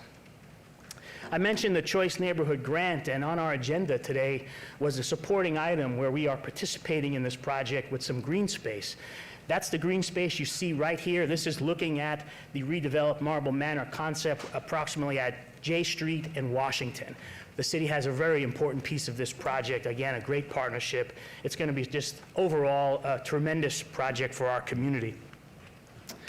Talked a little bit about that Sky Canyon project, and as you see, this is at the most western edge of the city. It's way up along, essentially right up against Red Rock National Conservation Area. And what these developers are going to do is they're going to spend an awful lot of money to bring infrastructure to make this project a reality. But it's going to be a really nice project with a 20-acre park, with some supportive commercial, and some really nice housing units that are going to continue to meet the needs of our community. This next one here, the Badlands litigation, the closure of that, but the flip side of it is this project by Lennar. And what I want to point out here is 250 acres of land that really did nothing for us for a really long time is now going to have an economic impact of over $1 billion. This project has no commercial associated with it. And what that means is all of the commercial developments that are on the other side of the street in what's known as Boca Park, they are going to have thousands of new customers, and how wonderful that is for new neighbors in the neighborhood having great services across the street where they can help them out. A couple more milestones to point out. March 19th, we had an auction that secured a $36 million bid from Lennar for Cashman Field to bring what we believe will be somewhere around 1,500 units of workforce housing. And their master plan at that level is going to have an impact exceeding $650 million. And point out, this would be for redeveloped Cashman Field as well as the adjacent Grant Sawyer State Office complex. Lennar also has an option to buy that property with the state. And I know Lennar has been working diligently trying to get a plan that meets the needs of the city, addresses Councilwoman Summers Armstrong's. I know you guys had a good meeting, and they are on target to have a plan that they'll bring back that we want to try to get them on the October Planning Commission, because the closure of this property is dependent really on the entitlements that would go with both sites. I have to point out April 30th. I think it's fair to say Mayor Berkeley's first State of the City address held in Reynolds Hall was a rousing success. We had not had an off-site State of the City as long as I can remember, and kudos to our communications team, our special events team, and the entire Smith Center team. It was a really enjoyable night. In May, we had a 3-year franchise agreement that came before you with AMR, and that had significant changes to help us see improved response times, including the addition of BLS units. And I know we had a lot of dialogue on these BLS units, but the most important part of that is these units are in addition to and not in lieu of the ILS and ALS units. They're focused on those lower acuity calls. The call I like to share is where fire department gets a call and there's an individual in a handicapped chair and the battery went out. That is a call for lower acuity needs. And as Chief Gray has been keeping you notified month to month, we've had some very solid improvements from AMR as it relates to response times. 521, Workforce Connections. If you've met Jaime Cruz, he's your friend for life from when you meet him. Jaime is a terrific leader for Workforce Connections. They will be our neighbor across the street also in a long-term lease, bringing another great tenant to Civic Plaza. June 3rd is an important day for our state. Sine die of the 83rd legislative session. It ended with the city having what I would say was a very successful session, with most issues of primary importance having a good outcome. Not all of them, but most of them. And a couple of the big ones were a way for us to support more redevelopment on transit-oriented corridors. A lot of discussion we talked about on Medicaid reimbursement for a recuperative care center, funding related to Las Vegas Metropolitan Police Department, as well as our transportation funding. July 16th, we were here with Nevada State University's team. Another big day for us to move the downtown campus lease agreement forward to bring a juvenile allied health education center and clinic to the medical district. On that same agenda, another really big project for our city, one we've been working on for a while, one that was definitely tricky. Desert Pines redevelopment moves forward with the developer MBS bringing 1,500 affordable and market rate homes to a redeveloped golf course. That master plan is going to have an economic impact that build out over $600 million. And I'll talk a little bit about that on an upcoming slide. And here is that slide. So we're all familiar with the old Desert Pines Golf Course. This project is going to meet so many needs for the community. And up in the upper right corner, you'll see that not apart. I'll point out what that not apart is our next Education and Training Center partnership with CSN. That is going to be the East Las Vegas Education and Training Center. And I'm extremely happy to announce that just yesterday, we were notified that we're getting a $5 million grant from the EDA, and again, that's the whole team just got behind that project, and another great win. But bottom line is, this is going to be a terrific project for the city, a terrific project for Ward 3. Continuing down through the year on what's been happening, July 28th, a really big day for the city. That's when S&P affirmed our bond rating, AA+, signifying the city's strong financial health and proactive financial management. Without that bond rating, when we issue a bond for parks, for sewers, for roads, you name it, we'd be paying a whole lot more in interest. And so that was a really important day for our team, and kudos to our CFO and our entire finance team for showing S&P how well we work to ensure that our finances are where they need to be. Just not too long ago, July 30th, we had a groundbreaking for a 500-space Arts District garage. Without that garage, continued development can't happen. It's a huge piece of the puzzle. I'll say a few words about that on an upcoming slide. On August 6th, another really big day for us, a project we've been working on for many, many years. The purchase and sale agreement was approved to move the Upper Las Vegas Wash project with Olympia forward. That project would bring 6,000 new homes with a master plan economic impact at build-out exceeding $5 billion.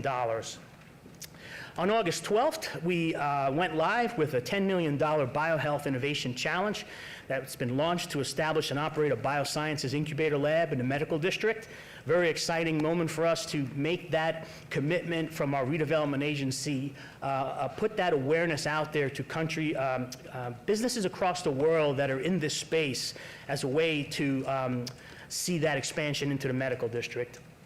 On August 14th, it's another really big day for the city. What's known as Zone 2 of Area 15 opens at what I call the entertainment campus of Area 15. The Fisher family has referred to that site similarly. Over 15 million visitors have arrived in less than 5 years since it opened. And if you remember all the land where Area 15 was, I got to tell you, there wasn't much happening over there. This has been a really significant project for the city. On the 18th, another project we collectively worked with the state on, and that is our recuperative care center expansion project. It broke ground. It's going to bring 76 beds and will also provide for a second floor mental health unit space. August 27th was a really special day for the city, a project we started 4 years ago. I have to mention two names, John Edmonds and Dr. Saragosa. 4 years ago, it was just a line in the sand, a concept, an idea, and we opened it up, and this facility for many, many years to come will be training and educating so many of our citizens.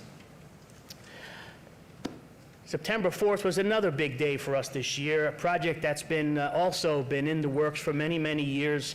That's when Civic Center Plaza was officially opened, completing our City Hall campus. And as we discussed that day, that is a campus that took many, many years to realize, but we got it done.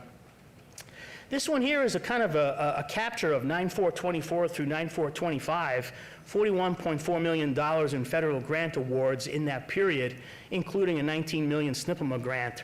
As we've seen over the years, when a new administration comes in at the federal level, that first year of their administration is not necessarily the best year for getting grants, because it takes a while for all the new leadership to get into their roles and start rolling out the opportunities for federal grants. I think year 2, year 3 of that administration will have a whole lot more chances to try to bring that federal fund up. I'll mention a little bit on this SNPMA grant in a few. 9/8, something that is really important for us, it's an investment in our employees. We brought on board our behavioral health clinician. This is a pilot position.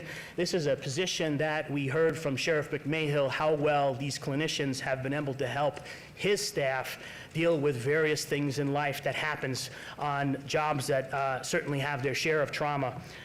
This behavioral health clinician is going to join our existing 3 behavioral health administrators, and it's just really furthering the wellness program investments for all of our city staff. I mentioned that Arts District garage. I will tell you, when we do a garage, there's a lot of ways to do a garage. This was one where we work closely with the community, with the artists. This is going to have space for artists. It's going to have all kinds of murals and art features that really makes it fit in well to the Arts District. But what it's really going to do is it's going to allow some of those lots today that are paved to go vertical. And so again, it's a partnership with the community.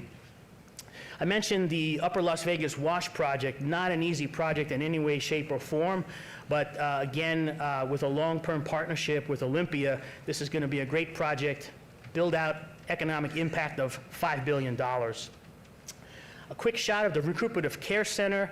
We always talk about how we work with the homeless at every level. Some of our homeless, they get serviced at a hospital for a wound, for a cut, for a broken leg. They get released onto the street and they don't have a chance to heal. And they're right back in that emergency room. What our Recuperative Care Center does, it allows them to have an extended stay period so that they can heal and get back into the community. The success of our initial facility led us to this larger one that we just broke ground on. And I mentioned the SNPMA grant. We have secured, since SNPMA was allocated back in 2002, over $300 million for our parks and recreation facilities. This particular round, we got this $19.3 million grant. We talk all the time about how our soccer fields are so heavily used by our community. This project's going to add 4 more to Betty Wilson Park, which by far is probably one of the busiest parks we have, and it's going to be a great addition to the community. I attached to the presentation that I handed out to all you guys yesterday just some key statistics that I won't be able to hit them all today, but I wanted you to see in front of you some of the things that our departments do. They're so diverse in their roles and responsibilities, but really they're the engine that runs our city with just what happens day to day. So today I'm just going to hit on a couple of them. I really want to talk a moment about the fire and rescue statistics. You'll see here that the unit responses to calls for service was very consistent with FY24, but the real important piece behind that data set is because we implemented the contract ambulance service, our units, our Las Vegas Fire and Rescue units, who are truly the most trained of all of our options for dealing with these calls, they're able to respond to those higher acuity calls, those P1s and P2s, with the CAS system and our AMR franchise taking care of the lower acuity ones. As you see here, CAS significantly growed this year, 28% more than what did last year. Really important part of the fire department's team is how we deal with those crisis response calls. And as you'll see here, the CAS team embedded into that effort is almost 6,000 calls that were crisis response related, directly related to mental health. What's important to note here is we've recently integrated licensed clinical social worker into our dispatch center. And that social worker is able to take a call and determine, is this a call that we should send to CRT? Is this a call we could send to AMR? To kind of determine what that need is. And so again, that resource allocation is improved by adding that resource into the overall ecosystem. On the public safety side, Chief Potts has had tremendous success with his team working citywide to keep our parks safe, to keep all of our public spaces safe. You'll see here close to 60,000 responses and calls for service. That's a 31% increase over last year. They made a significant number of arrests. No surprise, we have 25 million people a year on Fremont Street, and sometimes someone gets out of hand, and the marshals do a great job trying to deal with some of those folks. But overwhelmingly, Fremont Street is a safe place because our marshals and our partnership with Sheriff McMahill have done a great job to keep it that way. There are those incidents that require citations. You'll see a significant increase on the citation side. On our Animal Protection Services side, there was a slight dip in the responses, and what I'll tell you is last year's budget, we approved some vehicles for these officers, and there was a real delay in getting them. So we had some downtime on vehicles for our officers to hit the street. I anticipate this number will be significantly higher next year. And I have to mention all the work that's done by the sheriff's team and our team. Sometimes it ends up with the detention center seeing an increased population. You'll see here our jail team had over 507 inmates a day on average. That was 24% more than the prior year. I want to catch a few things that I know we talk about a lot about our homeless programs, and I will tell you, I don't know what we would do without the courtyard. You'll see this first statistic at the top. The courtyard provided shelter and services to over 14,000 unduplicated people, near a 10% increase from the prior year. Right adjacent to it, the Health and Wellness Center that we built, 84% increase over the prior year on unduplicated folks taking advantage of those medical services. I mentioned the Recuperative Care Center earlier. It's covering that niche for those extended care periods of time. A piece that's so important to the overall ecosystem is our Arrow shuttle. Close to 5,000 people have used that service to help them get stabilized for a variety of services. Significant increase over the prior year. And our MORE teams, we capture encounters, because what we found is for most people that they meet on the street, they need about 6-7 encounters before that individual sort of feels the trust and is willing to take that help. Again, an important part of what we do. We have talked as a community about how it is so hard for people to afford a house right now anywhere in Southern Nevada. And I want to just really put out some kudos to Arcelia and her team for moving the needle forward on so many affordable housing projects. They've come to all of you with these projects to gain your support. And as you see here, just in a snapshot, it's 1,739 units that our team has played a role in moving affordable housing projects affordable and moving them forward. Our Youth Development Social Initiatives team, Educating and Workforce Development, I pulled a few of these out of here. I really want to just mention today the Safe Key program. It's our 40th anniversary of providing before and after school services, and you'll see it's over 8,000 kids at 70 elementary schools that have been able to take advantage of that. And on the workforce training side, I want to head down to where you see EDA-funded Mobile Culinary Academy.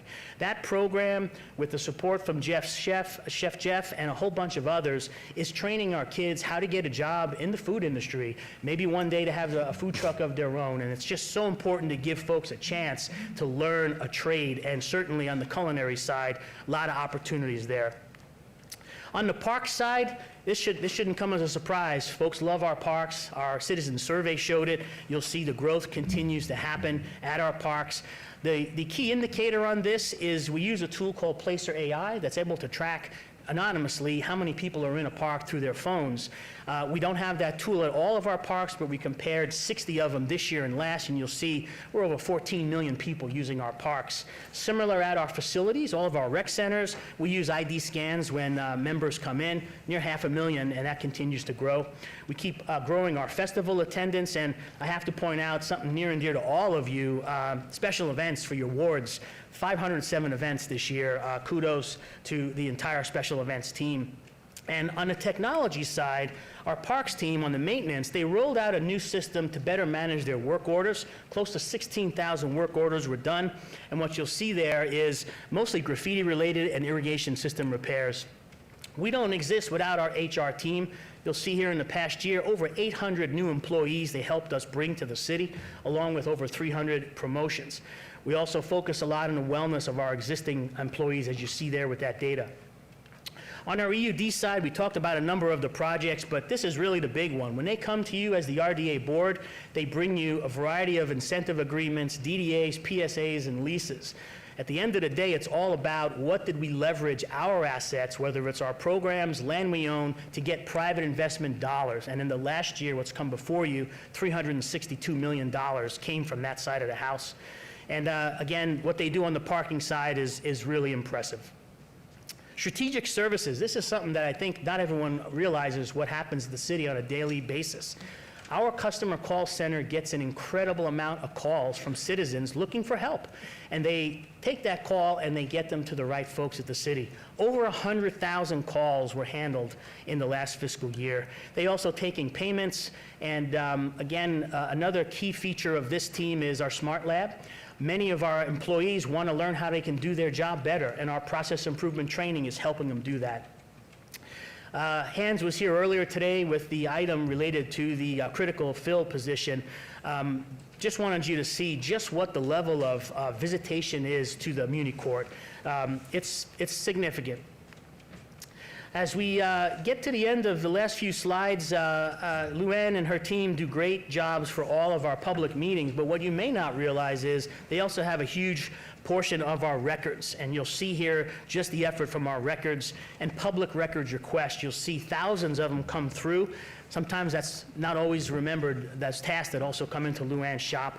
We had a really extended briefing not too long ago on all things community development, so none of these items are surprising to you, but the one that stands out to me is when we talk about as a city, 25,000 permits with a valuation over $2.3 billion.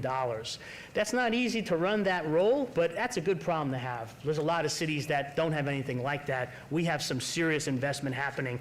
And Mayor Pro Tem, we talk a lot about how important code enforcement is. I'd be remiss if I didn't mention 9,000 cases by our code enforcement team. It's a significant quality of life piece that our team does. David is all over. We had a really significant anniversary this year, 25 years with our TV station going from KCLV to City of Las Vegas TV. But you might also not realize a lot of the work that their team does is how can they get the city's message out to the world. And we are amongst one of the most known cities in the world because of our social media team. We also use their skills to try to drive more people to some of our programs, particularly our senior citizen-related programs. And they also help us on trying to boost recruitments for various public safety. Mayor Pro Tem, you asked about the quiver for Hans and his team. This is part of it, is using social media to try to reach folks that are interested in public safety jobs. As Hans noted, we did not have to use that tool today for the last 2 years, but it's an option. But strategies like this are helping us fill some of those vacancies.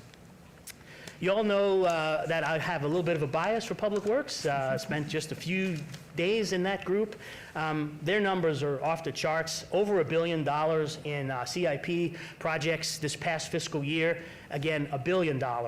It's a massive, massive load, but it's all the other stuff that is most important to your citizens in your ward. It's changing the over 8,000 streetlights that needed to be repaired or replaced. It's doing work orders for our facilities for our employees to work in. It's the work that our sewer treatment plant does to make sure more water goes back to Lake Mead. It's all over the place, and they have such a huge part of the quality of life of our community. I mentioned earlier our AA rating from our finance team. Again, the stuff that our finance team is incredible, but that top one's the most important. Successfully resolved Badlands settlement without any workforce reductions. And I'll leave the rest to you all on that. Our government affairs was really active during this session, and we talked earlier about just those things that were wins for us this year. Our team is up in DC this week trying to grow those relationships with the new leadership, with some of the new staff at the various agencies so that they get to know what the city does. So hopefully when we apply for a grant, they'll remember us. And I'm confident that the team we have up there is going to grow those relationships. Emergency management, I talked about last year about how important they are to us for those bad days. For those days, we don't want something bad to happen, but this is the team that preps us for it. You may not know they work with the businesses downtown to coordinate how we can recover together in the event of an incident. I can only tell you their work, again, preps us for those days we hope don't happen. On our IT side, all of you have a computer at the city. All of your staff do. You might not realize they get over 50,000 calls saying, I need help, something isn't working, and they do a great job resolving those. But they do so many other things that you may not be aware of. Look at the upgrade they did on Wi-Fi at all of our fire stations. Fire department has to make a decision, and if the network is slow, that means their response time is going to be slower. That is an upgrade that's going to pay us a whole lot of dividends. And the last one at the bottom, C-Click Fix, is a tool that our citizens use. It's going to allow citizens to much more easily report if they see a homeless encampment so that we can go out there and help those citizens get the services they need.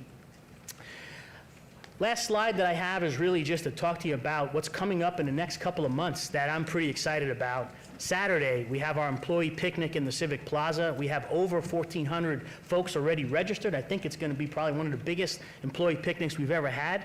We have that special council meeting, Mayor, that you noted earlier, a really important day for us as a city.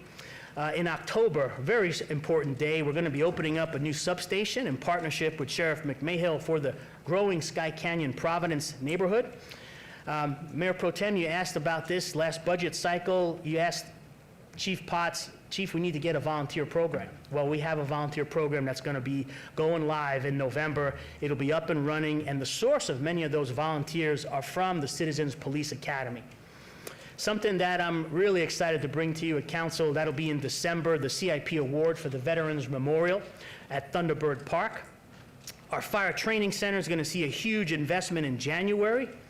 I believe in the fourth quarter of this year, we'll probably be issuing the first permit to the boring company. That permit will be linking the LVCVA campus to the Strat. That's permit number 1. We'll complete the campus of the Ninth Bridger School in quarter 1.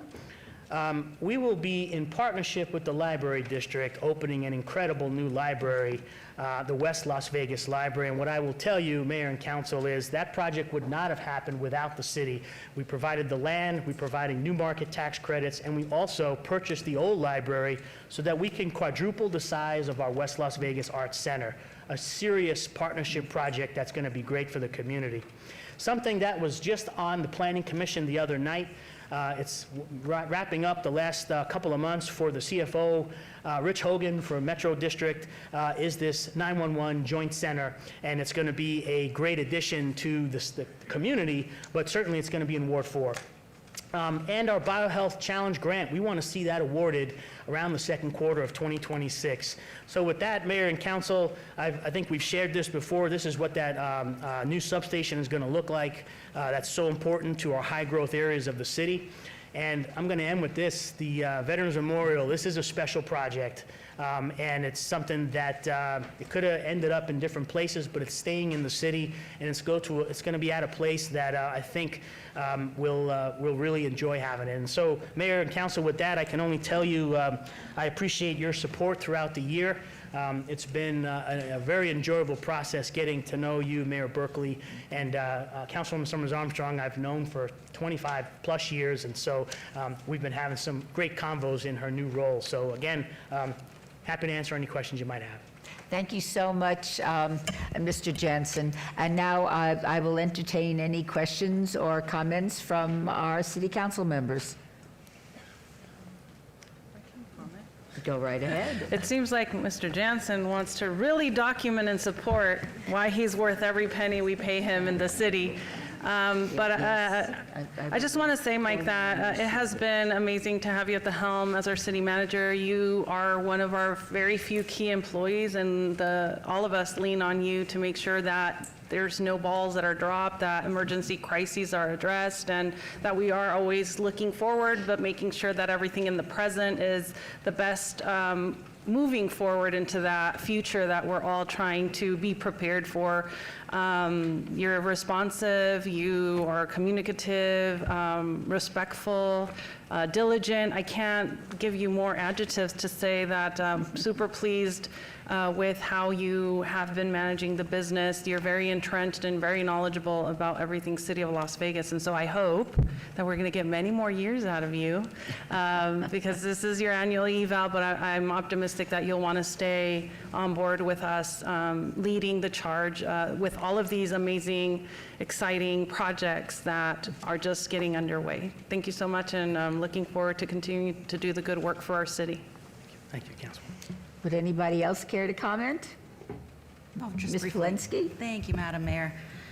Mike, you have been a great steward of the City of Las Vegas in your 2 years as city manager.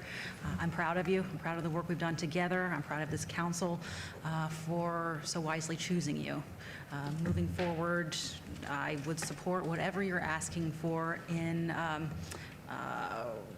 reasonably asking for in monetary remuneration. As you know, our budget constraints better than anybody else. But thank you for your service, and I look forward to continuing to serving with you. Ms. Bruni? Thank you, Mayor. I would also echo the comments of my colleagues, particularly Councilman Diaz, because I do feel like you're so fair and fair across the different wards in terms of balancing our projects and have been incredibly responsive.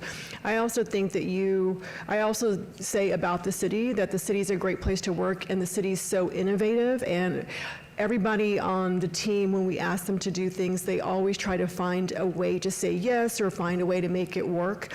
And I believe that starts with our leader, and you have set a tone for being thorough and trying to find a way to say yes, to help the city, to respond to us. So thank you for that. And like Councilman Diaz said, I hope we have many more years with you. Thank you so much. Ms. Summers Armstrong? I just want to say thank you. We have known each other a long time. I was at the RTC for 26 years, and I tell people all the time, you don't stay in a job that you don't like if you have a choice. And I had choices, and it was a great experience, and I think that when we see people here at the city staying and they have longevity, it's a reflection of leadership and corporate culture.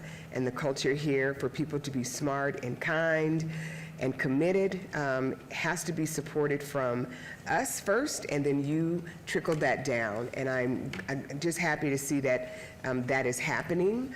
And I hope to work with you well over the next several years, as long as you want to do this, to continue to ensure that the voices of our employees are heard, the people who are rendering service to our community is heard at the very beginning of all that we do, so that we can be assured that our citizens are getting the service that they need, that the kind, committed, and caring is surely exemplified to them through our employees with your support. So thank you.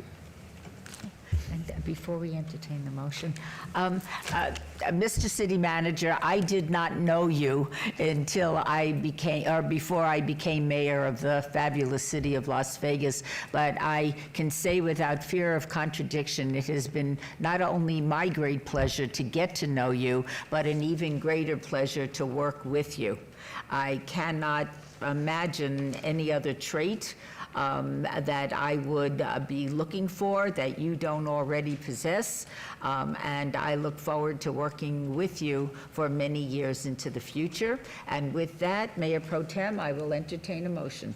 Thank you, Madam Mayor. I have a few comments. The first one is you started off with 3,562 employees. On behalf of those employees, your PowerPoint presentations are too long. Just wanted to put it out there. You said 25 bullet points. I lost count at 50. You've been a great partner, and I come up with some wild ideas, and I know I'm creating a lot of drama, at least for the medical district.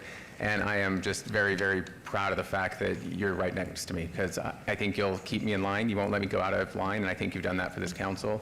But for those 3,562 employees, he represents you well, and he's always supportive of you, every single one of you, and it's down to the people who are cleaning up our parks, to the directors that are sitting over here. He is the most supportive city manager, and he is an advocate for every single one of you. He's an advocate for the city, and it is a real honor and privilege just to work with you. I very, very much appreciate the fact that you took the ideas of this council and you're working really hard to make them come to fruition. And you have your own ideas and you're working really hard to make those come to fruition. You make the city a better place. And this city for me feels like a family, but we are the 19th largest city in the country, and that is a big city. So congratulations on being the city manager of the 19th largest city in the country. And I would make a motion, we're gonna mirror what we did for the city attorney, if that's okay. Although your PowerPoint presentation was much longer. What we did for the city attorney was a 4% merit, a 3.3% COLA, and 3 weeks of administrative leave, if you're okay with that. Mayor and Council, I've so enjoyed my career at the city, and this was not a job, it was on my radar, and it's turned into just a really wonderful time for me. We have a great team. I would have loved to have kept that PowerPoint at 20 minutes, but I felt how important it was to recognize all of our departments because they do so much, some of it much more noticeable than others, and I appreciate the support you've given me in the last 2 years, and look forward to continuing to work with you. Thank you so much. Shall we vote? Please post. Motion carries unanimously.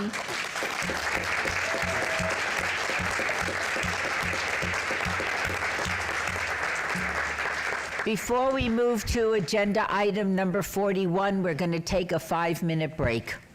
We are in recess.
That's this.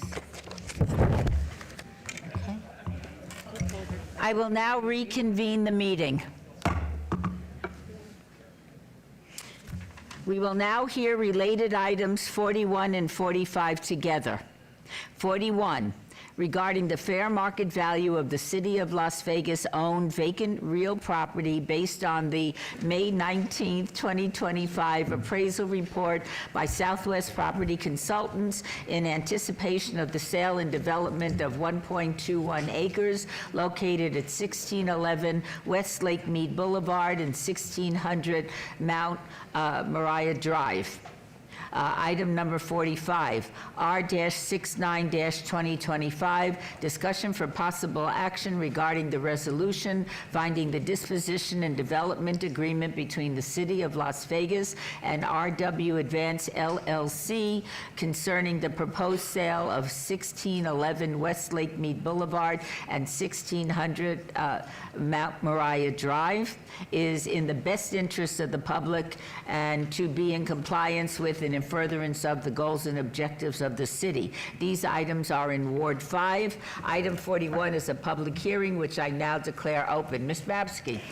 Good morning, Mayor. Good morning, City Council members. Yes, it's still morning. Thank you very much, Dina Babsky, Director of EUD for the city. And before I move on with my presentation, I'd like to welcome our guests and partners, Mr. Raphael West, the CEO, and also Mr. Dean Slows. He is the Chief Operating Officer for RW Advance. Welcome. As you mentioned, Mayor, this is a public hearing for the disposition of a city-owned parcel at 1611 West Lake Mead Boulevard, which appraised at $1.2 million. With that said, I'd like to go over a little bit about the neighborhood. We all know this is a very busy intersection. There is a lot of fast food types of restaurants. There is some combination of single-family detached housing, so a lot of activity happening, and we as the city have been working on redevelopment of the Enterprise Park for a while now. The parcel is currently, it is vacant land, so it is ready for development, and I know that our partners will start as soon as possible if we all get your approval today. So the concept for this development is a casual sit-down restaurant. And as I mentioned earlier in the presentation, this area, has quite a few drive-throughs. So the community, has expressed desire for a family-friendly, casual sit-down restaurant for a while now. So we're very excited to be able to bring that for your consideration today. The parcel is 1.21 acres, and it is being sold at a below market price at $400,000. And the point I'd like to make is, Mayor and City Council members, when we sell city-owned assets at a discounted land price, it's not because we undervalue the value of the land, but rather because we're making a strategic investment in the long-term success of the community. As I mentioned, because this concept has been long overdue in this community, we really put an effort in to try to attract our partners, and with that comes, a public participation component. And so this is where we're, bringing forward for your consideration the under market purchase price and hoping that you would agree and support. The project will consist of a minimum of 3,500 square feet of a sit-down restaurant, and I'll let our partners talk more about what they envision. The construction will commence at the end of quarter 4 of 2026, and hopefully we will all get to come to the ribbon cutting and have a nice meal in Q3 of 2027.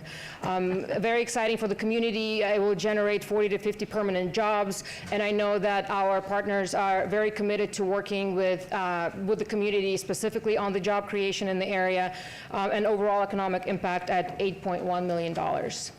With that, I'd like to pass the mic over to Mr. West and Mr. Slow and let us know about the project. Hi, Mayor Berkeley. Hi. I'm Raphael Weiss, and hello, Council. This is my partner, Dean Slows, and for the record, we are representing RW Advance LLC. First off, I'd like to thank everybody for allowing us the honor of being able to partner with the City of Las Vegas and potentially putting a casual dining restaurant in a portion of the city that, in my opinion, desperately needs it. There are many reasons for that, and we may get into that during this presentation here. I'd also like to thank Councilwoman Summers Armstrong. She was fantastic to work with and taught us a lot about what was going on within Ward 5 and why specifically casual dining was needed in this portion of your lovely city.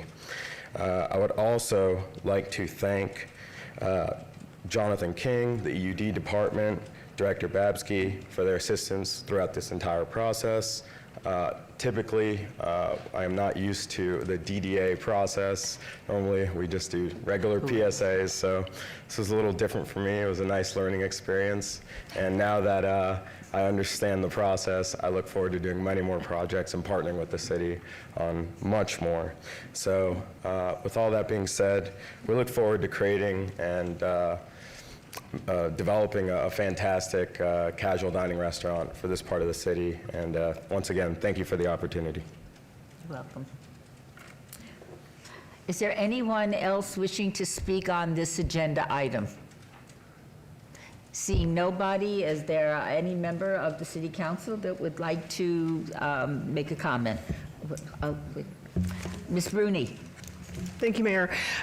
Congratulations. I will say it's not just Ward 5 that is in dire need of casual dining experiences. That's the number one thing I hear from my residents. So once you're finished successfully opening your doors in Ward 5, please come to Ward 6. My pleasure. Frances Polensky. Thank you, Madam Mayor. General question, I own and operate a brick and mortar food establishment myself, and I wondered, I don't know anything about Applebee's or their brand. I looked up here on the internet, and they're owned by Dine Brands Global, which operates as a franchisor and owns corporate-owned restaurants. This specific unit, is it going to be corporate-owned or a franchise? So it would actually be a franchise. The franchisee would potentially be Flynn Group. They are one of the largest, I think the largest franchisee in the United States. They own many different brands, including Applebee's. Okay, thank you. Okay. Ms. Summers Armstrong. Thank you, Madam Mayor, and thank you, gentlemen, for being here today and also for meeting with me. And listening to an old lady bend your ear about a community that I love to the bottom of my feet, that has really been in need of this type of an establishment. We talked about training, and you talk about jobs, and I let you all know that we've got, the Nevada Partners over on Lake Mead, even though they're in North Las Vegas. We are family, and they can help you prepare your clients, your workers, to really know how to serve in a culturally competent manner. You've got built-in business. We go to church, and so Sundays are going to be a hot day for you all, and I think that'll help you get established. And the opportunity, which makes me so excited, two things. Opportunities for small businesses to be able to participate in this. It's not so huge, and so you will be able to break this up and help our small businesses participate in this. But also, WETC just opened, as the city manager mentioned earlier, and we are working with CSN hand in hand. We had a beautiful principals roundtable last week, and talking about the opportunities for us to train folks to be able to do work in this community. And so I'm looking forward to the partnership. A year from now, we will probably have people who are going to be ready to work, and I'm looking forward to whatever else you're doing in town, that you all will look at us in Ward 5 and WETC as a place to get skilled workers, and I'm excited. I'm just really excited that we're going to have a place to sit down and eat and enjoy our community. So thank you. All right, thank you so much. We do not need a motion on item 41, but I would entertain a motion on related item 45, Councilwoman. So moved. Shall we vote? Please post.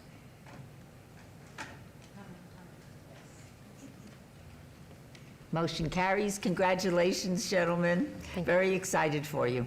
Thank you very much You're for the very opportunity. welcome.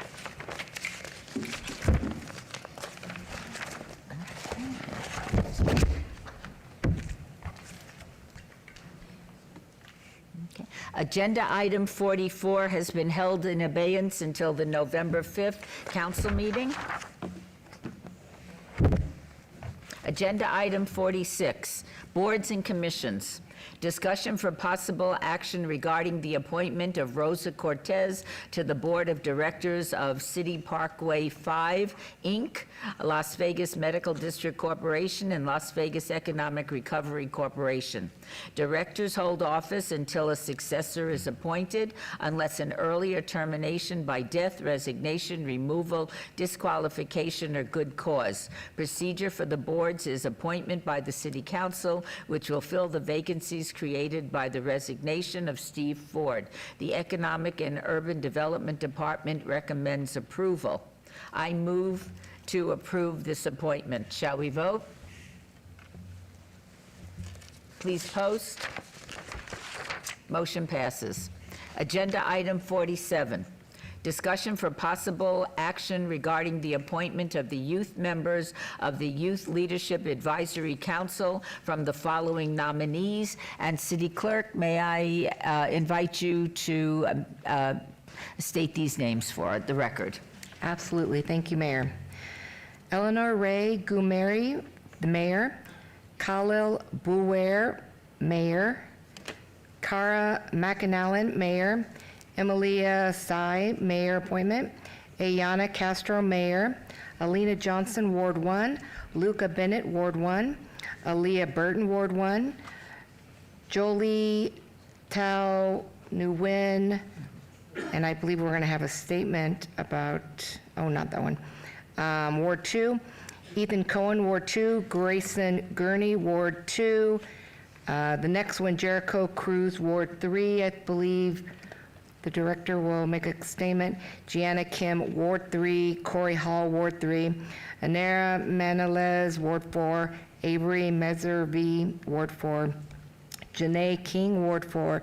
Manuel Ruiz, Ward 5. Chloe Camarillo, Ward 6. Timothy Laster, Ward 6. And Aaron McCraney, Ward 6. Thank you so much. The Youth Leadership Advisory Council was established by the City Council action on April 2nd, 2025. Members of the Advisory Council will serve staggered terms of 2 academic years. 9th grade members will be appointed for initial terms of 4 academic years. Members may be reappointed to a consecutive 2-year term as long as they are enrolled in high school at the time of appointment. Ms. Malich, did you care to comment? Yes, thank you, Madam Mayor, City Council, Dr. Tammy Malich, Director of Youth Development and Social Initiatives. For the record, I would ask your consideration in this item that Jericho Cruz, an appointee from Ward 3, be excluded from the list. I received communication from Jericho's parent last night that due to his schedule, he does not want to overextend himself. He's on our YNAP board and 15 other things, and he doesn't want to make a commitment and let Ward 3 down. So I would ask that you would consider this list without his name. All right, Thank you. Thank you so much. Okay. With that amendment, I move to approve the appointments. Shall we vote? Please post. Motion carries. Agenda item 48. Recommending committee bills eligible for adoption at this meeting. Bill number 2025-34. Councilman Knutson, would you like to have the bill read? Yes, Mayor. Bill number 2025-34, an ordinance to amend LVMC Section 9.16.30 to adjust the hours during which construction noise is deemed to be a prohibited noise or disturbance and to provide for other related matters. Move to approve. Please vote. Post. Motion carries. Agenda item 49, new bills. Item 49, Bill 2025-35, will be heard at the recommending committee meeting on Monday, October 13th, 2025. City Attorney, would you read the new bill? Yes, ma'am. Bill number 2025-35, an ordinance to amend various provisions of LVMC Title VII pertaining to the regulation of pet shops, to amend various provisions of LVMC Title VII to revise and establish penalties for violations of various provisions of Title VII, to amend LVMC Title VII, Chapter 42, by adding a new chapter therein designated as Section 35 to prohibit newly licensed pet shops from selling dogs, cats, rabbits, pot-bellied pigs, or guinea pigs, and to provide for other related matters.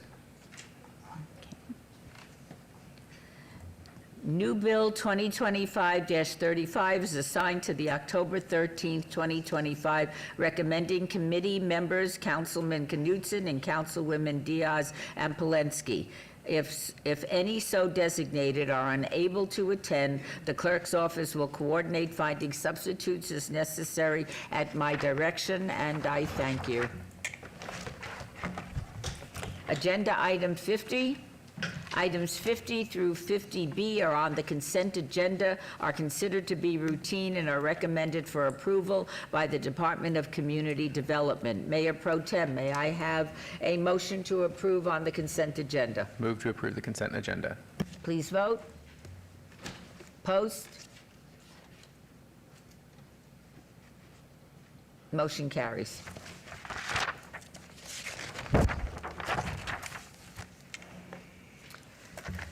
Items number 51 through 56B appear on the one motion, one vote agenda and may be considered in one motion, one vote as they are routine items with no condition changes. Any person representing an application or a member of the public or member of the council not in agreement with the conditions and all standard conditions for the applications recommended by staff should request to have that item removed from this portion of the agenda. Item 51. 25-0101, VAR1, applicant, University Medical Center of Southern Nevada, owner, County of Clark, et al., on a land use entitlement project request to allow the suffix way on a straight north-south street where street is required on Willow Street south of Wellness Way, Ward 1, Mr. Knutson. 52. 25-0101, SNC1, abeyance item, applicant, University Medical Center of Southern Nevada, owner, Clark County, et al., on a land use entitlement project request from Willow Street to Eye Care Way extending south of Wellness Way, approximately 300 feet, again, Ward 1, Mr. Knutson.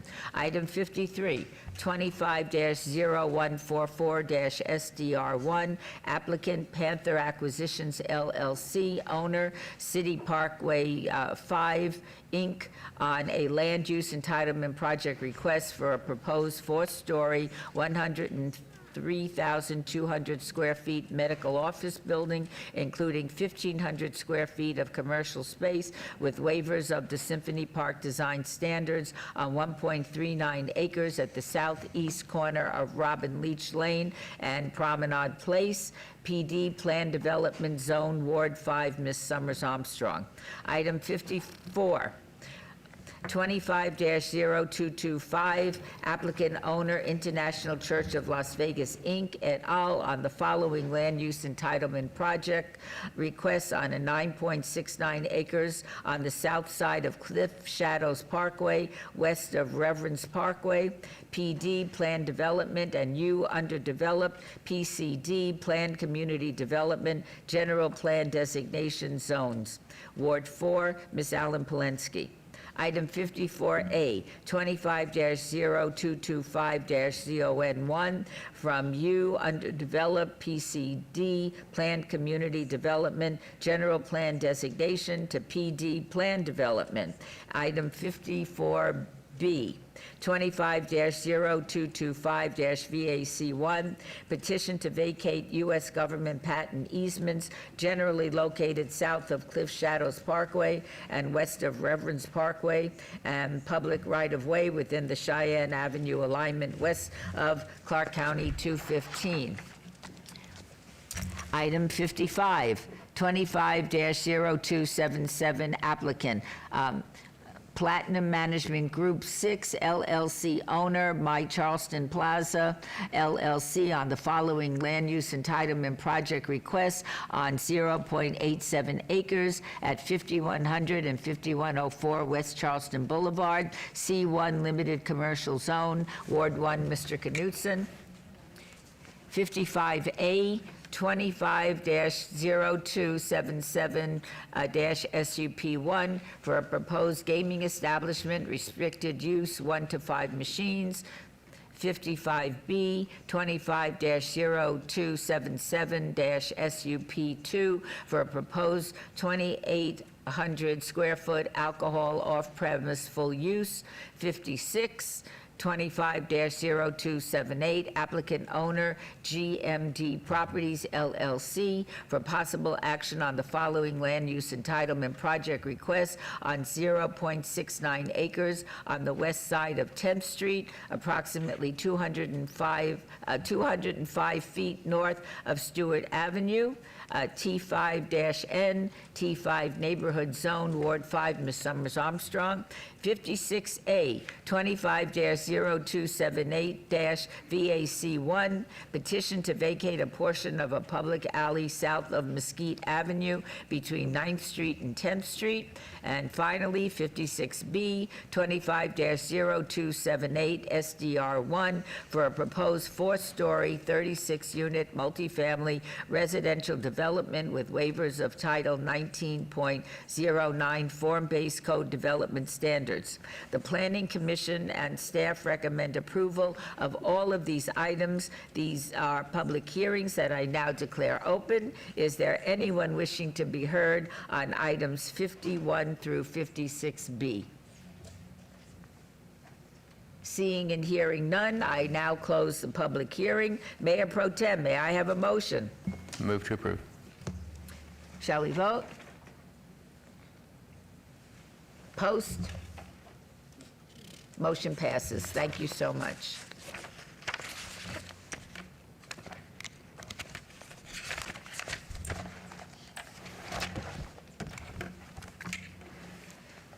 Item 57, this item is held in abeyance to the October 15th, 2025 City Council meeting.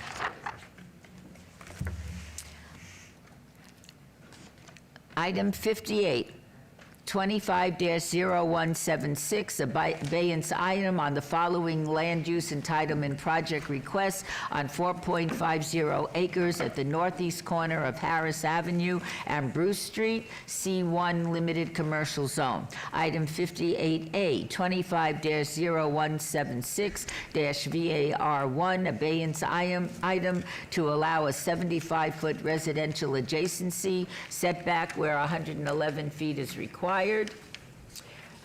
58B, 25-0176-VAR2, abeyance item to allow 242 parking spaces where 340 are required. 58C, 25-0176-SUP1, abeyance item for a residential multifamily use. Item 58D, 25-0176, SDR1, abeyance item for a proposed 3-story, 204-unit multifamily residential development with waivers of the perimeter landscape buffer and building orientation requirements. The applicant owner is For Him for Life, Inc. The Planning Commission recommends approval on the entire land use entitlement project. Staff recommends denial on the entire land use entitlement project. These are in Ward 3, Ms. Diaz, and our public hearings, which I now declare open. Is the applicant present? Yes, Madam Mayor. Ricky Barlow for the record, LV Access. I'm here standing on behalf of my team and I, looking forward to building a beautiful development in Ward 3. 2222 West Bonanza Road is my address. As I stated, good afternoon, Mayor and Council members. Thank you for the opportunity to speak today on behalf of the proposed 800 North Bruce Street development. This is a carefully designed 190-unit multifamily community looking to be built on 4.5 acres. Thoughtfully planned to balance the neighborhood compatibility with the urgent housing needs of Las Vegas residents. As you know, on June 10th, the Planning Commission approved this application with the full entitlements. However, working with the councilwoman's office, because she heard the needs and the responses from neighbors who unfortunately were unable to attend the 2 neighborhood meetings that we held over the years. This has been a 2-year development in the making. She called my team and I in to address her concerns on behalf of her constituency. And I believe we've done that. The Planning Commission approved it unanimously, and the councilwoman asked that we make some adjustments in order to satisfy her needs. One area would be the residential adjacency setback. We requested 75 feet where your Title 19 requests 111 feet as far as the setback. If we can go to the next slide, the site plan, please. If you look at the site plan, Mayor and Council, when we spoke with the neighbors on several occasions, they asked that we push the development as close to Bruce as possible to provide that layer of setback from the north property line as well as the eastern property line. And the councilwoman also requested that we also push the south property line back as well, which we've done that. This site plan that you're looking at is a plan that has been expanded and contracted without taking away the integrity and the aesthetic look of the overall development. Our design incorporates significant landscape buffers, perimeter treatments, and building orientation strategies to ensure compatibility with the adjacent single-family homes. At only 3 stories and a maximum of 35 feet, where we have the ability to go 55 feet by your code, Mayor and Council. However, we wanted to be great neighbors and keep the height at a level that would be well under the 55-foot, and we're currently at 35 feet. The parking reduction was a sticking point for the councilwoman and her constituency as well. And so originally, we asked for a specific number of parking spaces, and she asked that we increase that, which we have done that just the same. I would note our market data also indicates, to support the councilwoman's concerns, the neighbors' concerns, as well as what we've been able to identify within our market research, is that there's a shifting household trend, which basically states higher demand for 1-bedroom units, increased rideshare use in this area, and lower household car ownership. So taking all of those scenarios into consideration, I truly believe that we have met the requested requirement in the adjustment within the parking variance that we requested. We have also provided covered parking, ADA spaces, and bicycle accommodations within this development. The special use permit, no one has argued, but I'll make mention that the general plan supports multifamily residential at this location, and zoning allows the use with a special use permit, which we have applied.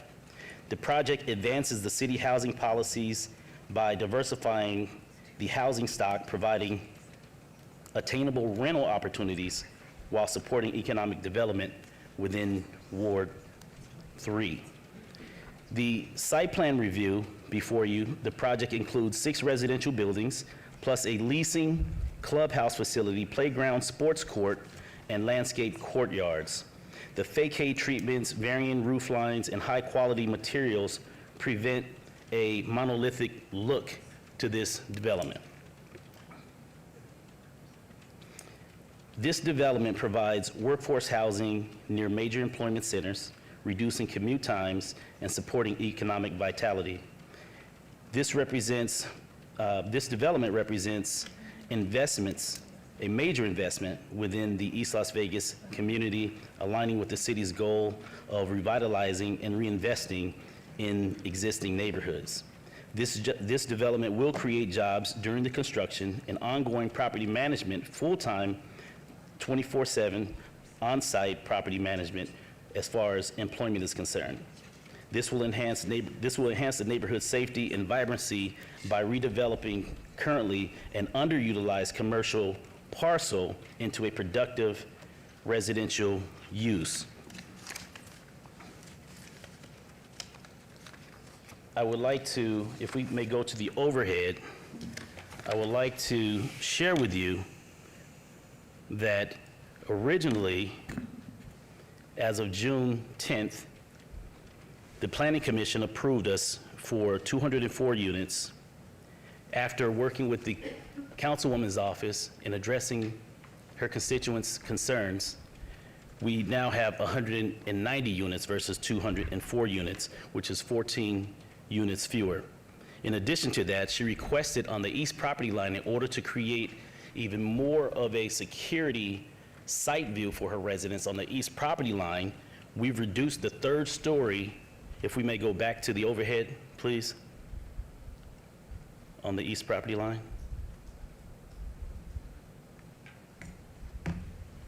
We've reduced her east property line structures from 3 stories to 2 stories, which the site view now has increased even more so based on the distance from the eastern property line site as far as the backyards all the way through our development, which basically now no one on the 3rd floor will have an opportunity to look down inside of the residents on the east properties line backyard. So that was an adjustment that the councilwoman had required, and we've basically have made that adjustment as well.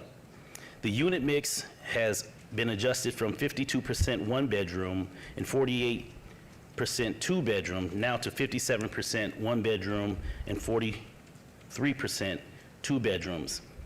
The parking waiver reduction of 28%, which were 95 spaces short, now we've reduced that to 15%, which now we're only requesting 47 spaces where we were asking for 95 previously.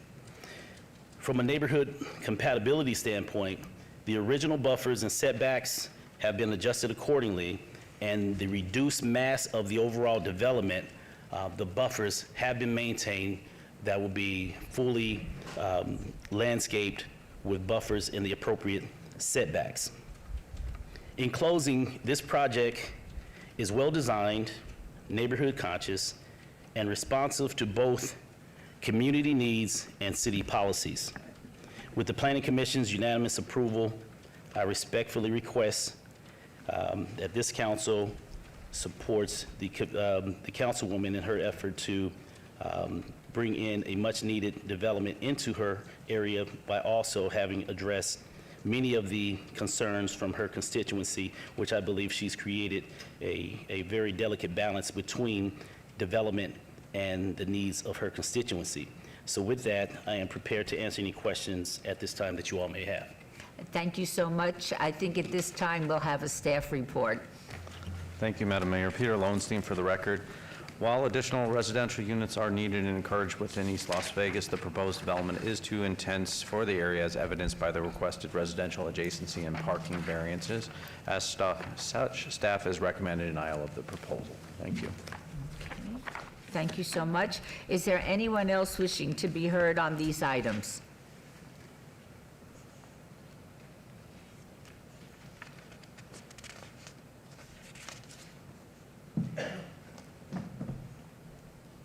Please state your name again for the record. Joseph Weber, and thank you for the additional time. I appreciate that that you have adjusted the project in an attempt to make it smaller. our position is still, is too big for that little piece of property. And we think that the parking space, required parking space code would take that development down to around 140 units. So they've agreed to drop it from 204 to 190. That's still 50 units more than what should be put on that piece of property, in our estimation.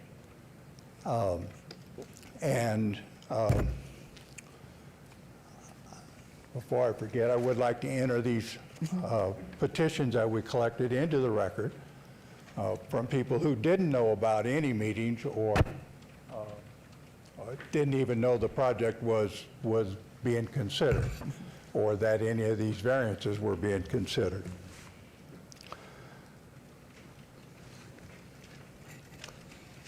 We understand, we would like something on that plot of land.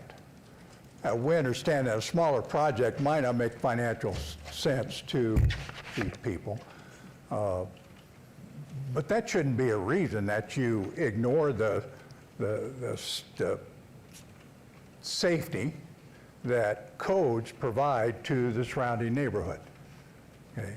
Financial reason shouldn't be that. Maybe it shouldn't be. I know you, as a group, you have the power to just ignore those codes, right?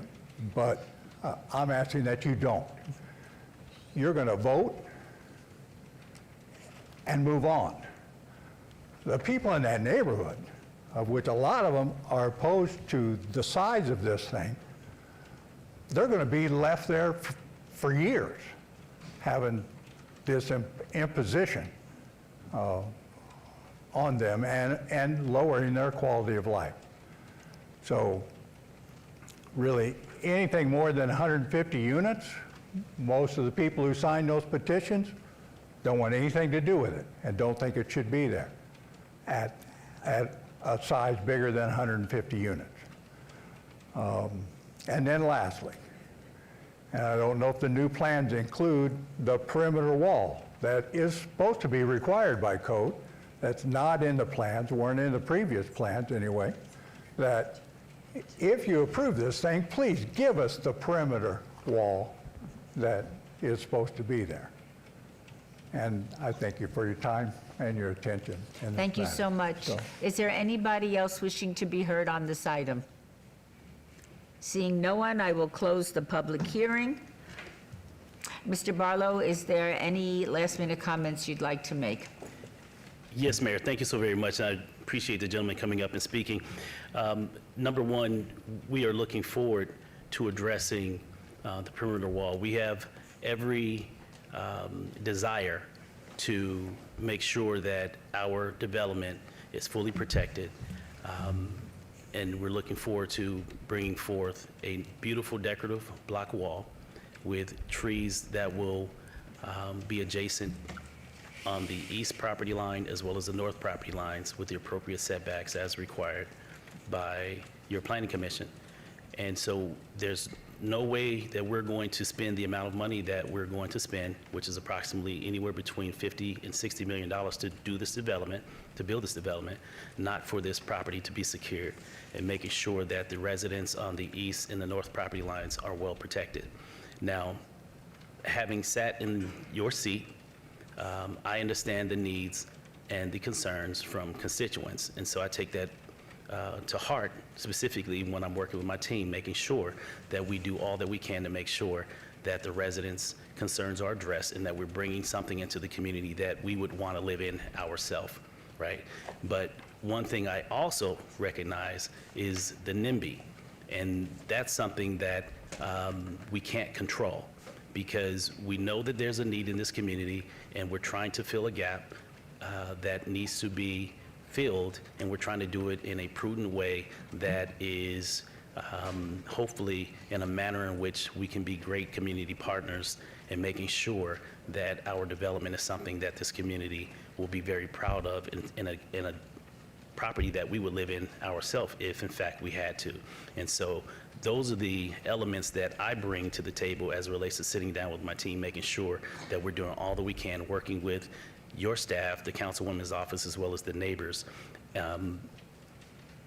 to address all that we can up to the point of where we have to agree to disagree. And so having said that, Mayor, I'm open to any suggestions, recommendations that you all have as it relates to making sure that this development will be a beautiful development, which I'm standing before you committing to, and any other suggestions or recommendations that you all may have at this time. Yeah, are there any members of the city council that wish to comment on this agenda item?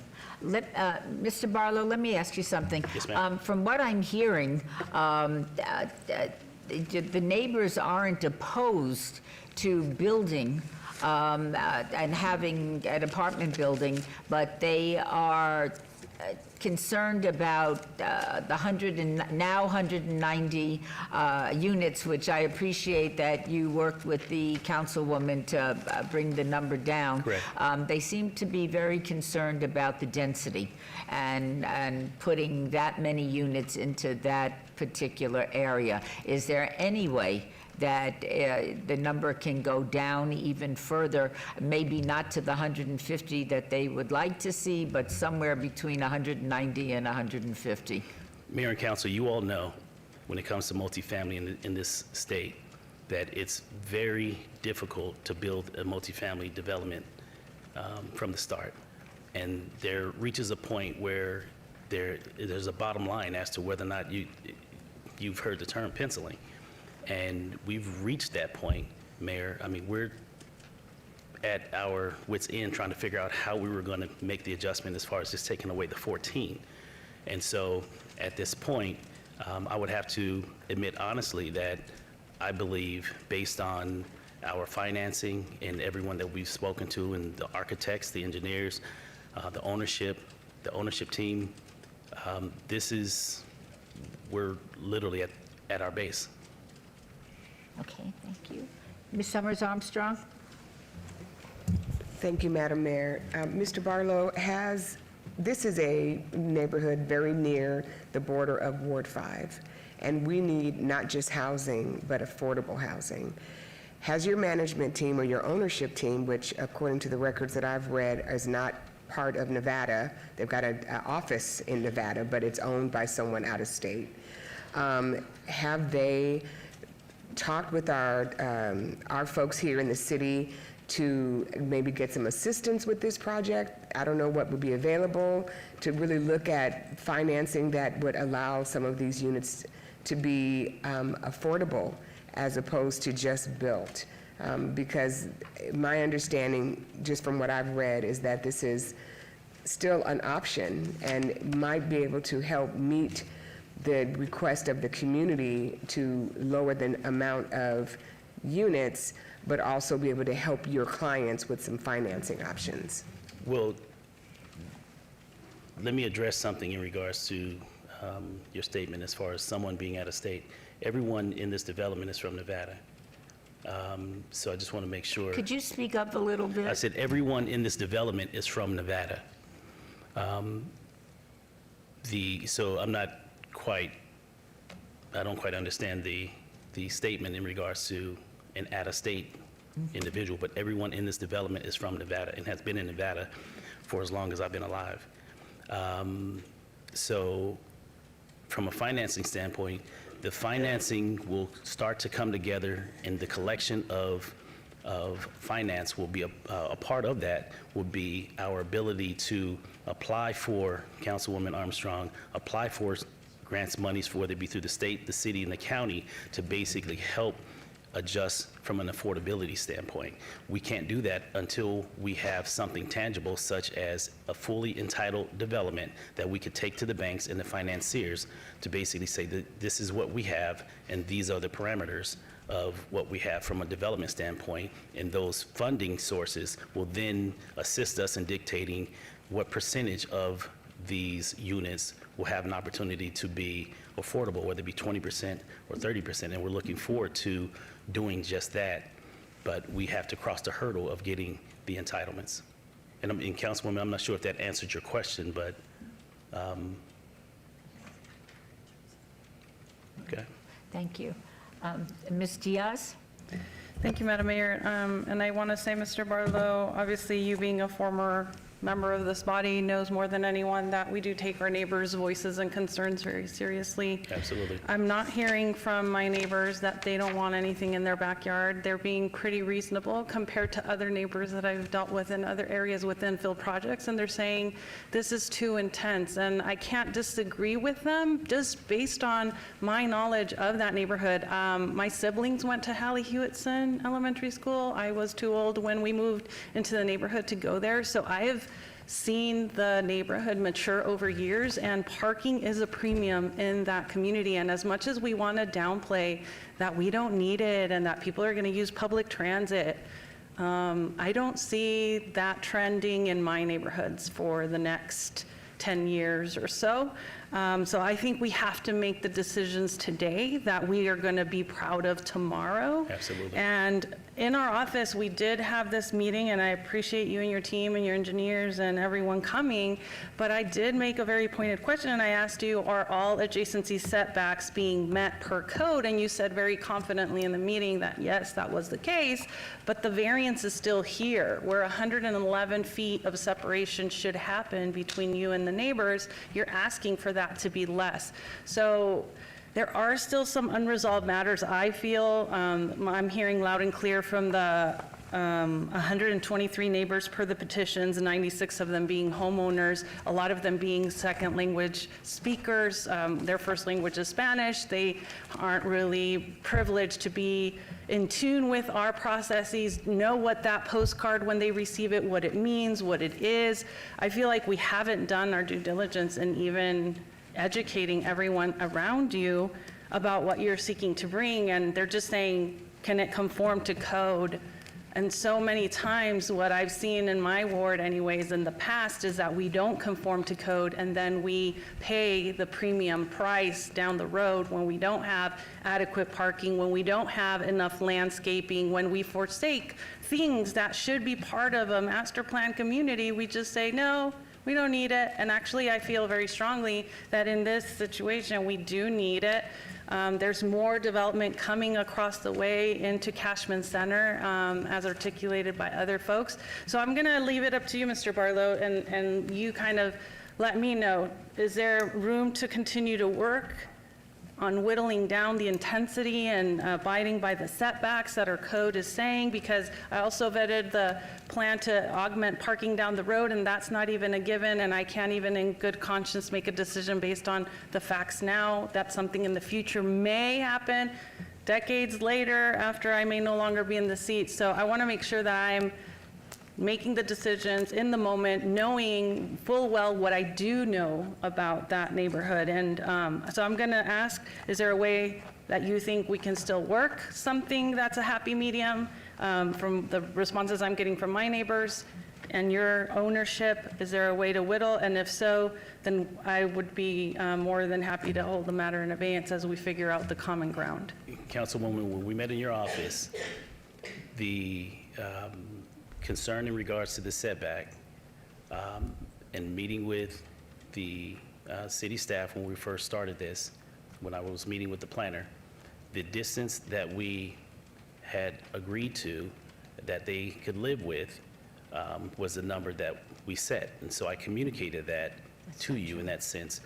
If the setback were 111 feet from a residential adjacency standpoint, this development would basically be a postage stamp. So there are waivers that are required, and your code allows for us to request a waiver in order to make a development a true development.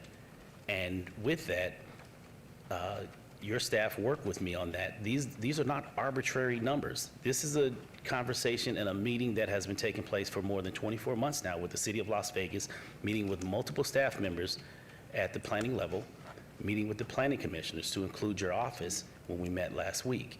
And so we've basically have, done our very best to get to this point. And anything smaller than this, I mean, you're just basically erasing the development overall, in my opinion. I'm going to lean in on my expert planners to kind of settle the score. Do we advise what the maximum, minimum setback requirements beneficial to, or is that kind of developer, is the developer leading that conversation and then just kind of saying, would this stick, or do we actually bless it? I think there's a confusion between wanting something and needing something. Through you, Madam Mayor, Peter Lowenstein for the record. So from the community development side, our planners enforce the city's policies, and that's the base code. And so that would be the requirement of the residential adjacency or the parking standard. We are reactive to whatever the developers are going to propose, and we'll give our opinions on if the plans can be improved. But at the core of it, the base standard at code is our requirement. So what I'm hearing from you, Mr. Lowenstein, is that the setback at 111 would be what the planner would be articulating back, that is what the city's preference would be for that development moving forward. And Correct. that the complete parking picture based on the unit count is what the city prefers to then bless the project.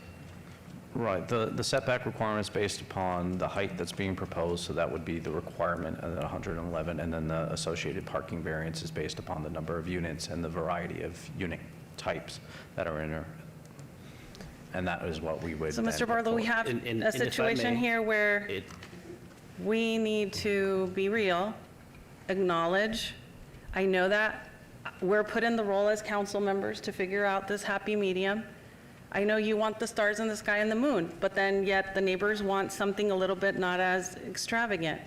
Can we work towards making this something that can be a win-win for everyone? Because in the situation you're putting me in right now, I'm inclined to side with my planning staff's reasons to deny your project. But if you're willing to continue to work a reasonable middle ground with the input of the neighbors, we'll move forward.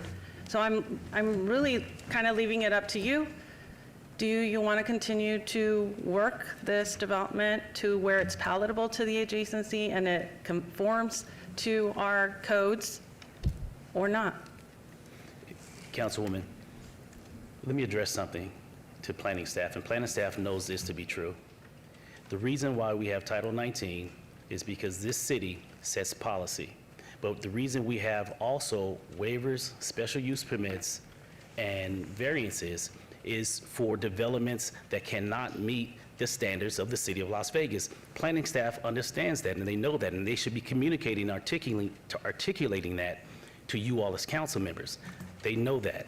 And so when you have a development before you, and we are directed by code to work with staff to basically make those adjustments, and at the request of your planning team, they provide us Mr. Barlow, we're not going to have this. We're not going to have this variance. debate because it's going into a he said, Okay. she said. We're going to Then deal with the Then I'll facts. request that we hold this item, Councilwoman, so that we can have this discussion behind closed doors. Thank you. I think that would be appreciated from everyone on council because our time is at a premium and it's my birthday. I do want to spend some lively moment of the day to celebrate my birthday, but so we're going to go ahead and motion for a month. I think it's going to take us about a month between renderings and my staff vetting it and getting all in lockstep. And I would like to have the opportunity to invite my neighbors to hear from us first before we bring it to council, what we've come up with if we're ready to unveil something. Do you agree with those terms? I agree with those terms, Councilwoman. Okay, so I'm going to hold. Your motion is? My motion, Madam Mayor, is to hold agenda item 58A through D for 1 month, and that would be till the October 15th meeting, correct? All right, that's my motion. All right, shall we vote?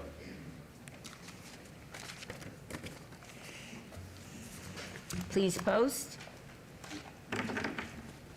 Motion to obey carries. Thank you. Agenda item number 59, 25-0206-SUP1, abeyance item, appeal item, special use permit, applicant, Progressive Living, owner, 1821 East Okie Trust, for possible action on an appeal of the denial by the Planning Commission on a land use entitlement project request for a proposed community residence, including family community residence and transitional community residence use at 1821 East Okie Boulevard, R1, Single Family Residential Zone, Ward 3, Ms. Diaz. The Planning Commission the recommendation and recommends approval, and staff recommends denial. This is a public hearing. I now declare it open. Is the applicant present? Yes, ma'am, we are. And would you please state your name for the record?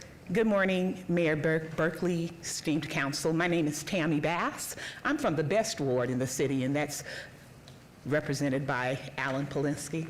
Ward 4, 2971 North Gateway Road.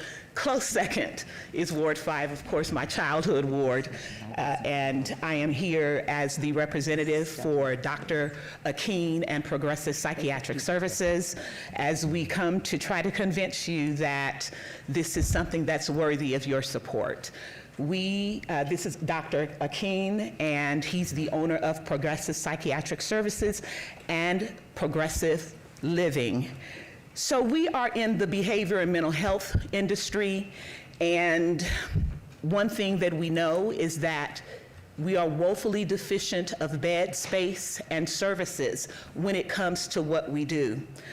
We are SACTA certified.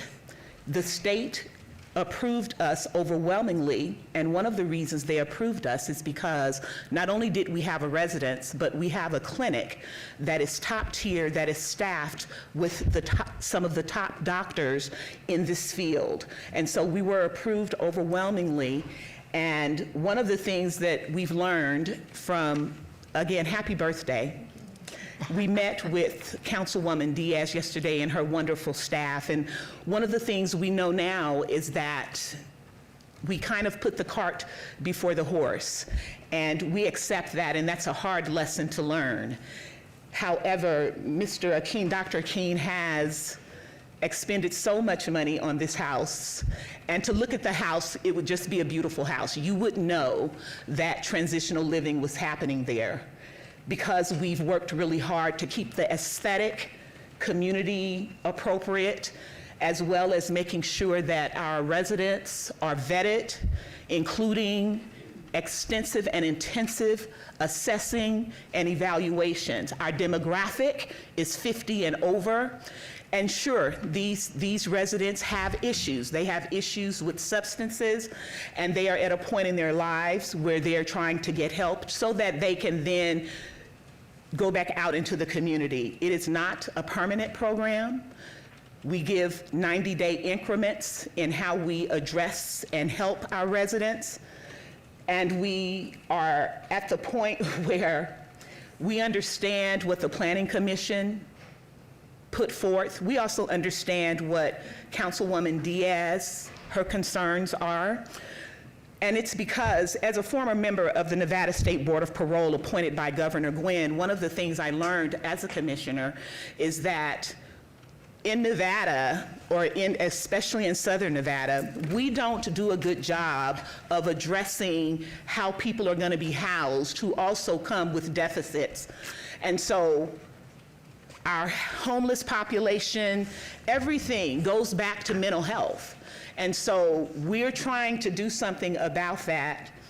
I only get involved with projects that benefit my city. And I call this my city because I've been here all of my life. I only went away to college and law school. And the moment I got my degree, my Juris Doctor, I knew that I was coming home This is the place that nurtured me, molded me, formed me. I'm a product of the Clark County School District. Go El Dorado. We're no longer, I can't say Sun Devils because something happened with our name, but go El Dorado, okay? And so I always knew that I'd be back here. And I knew that I wanted to leave my mark. I believe in a place being better because I lived versus worse. And so everything that I do is to make sure that this city remains the city that's on people's list to come and see. And when my friends come from all over the world, they want to see my city. So I want to make sure anything that I get involved with is going to benefit my city. And one of the things that I know about this gentleman and Progressive Psychiatric Services is that we offer a benefit to the citizens of this city, particularly in Councilman Diaz's ward. We understand the concerns. There is a group home, which is different than a transitional living home, which is what we offer. It's not too far from where we are. That's putting the cart before the horse, because had he done his research, we probably wouldn't be here. And we are undaunted by a denial, to be perfectly honest with you. We'd prefer an approval. This was never our permanent home. Ultimately, his dream is to open a transitional living facility so that there would be more beds and more services offered on a larger scale. But we are undaunted. We will complete our mission when it comes to offering this type of a service, whether it be in Councilman Diaz's ward or elsewhere. And so we'd like for you, though, to consider it's not permanent. We expect 3 to 5 years here so that we can purchase property or purchase a facility that we can then rehab and renovate to become that transitional living facility on a larger scale. In the event you can't find it plausible to support us, we would ask some time to get the current residents resituated and not just do like an immediate dismissal, eviction, or whatever it would be. So those are our points, and Dr. Akeem is going to now address you. Thank you very much, Council Mayor and the Councilwoman. I'm so happy and honored to be in front of you. This is my second time being here. I've not done this before, but I have good dreams for the community. I wish I'll have the support. And first of all, before I start, I have some of my residents. I would like you guys to know them that when we started this project, I didn't know we need conditional permit or special use permit. It was the state that actually asked after they have approved our substance use as a SAPTA certified clinic and the housing as well. So I have the feel, if you can permit me to introduce you to the resident, that just to show you the demographic and who are the people that we dream of helping in the community. Can I have Kimberly Smith Larry to come forward to just introduce yourself and your experience in the house so far?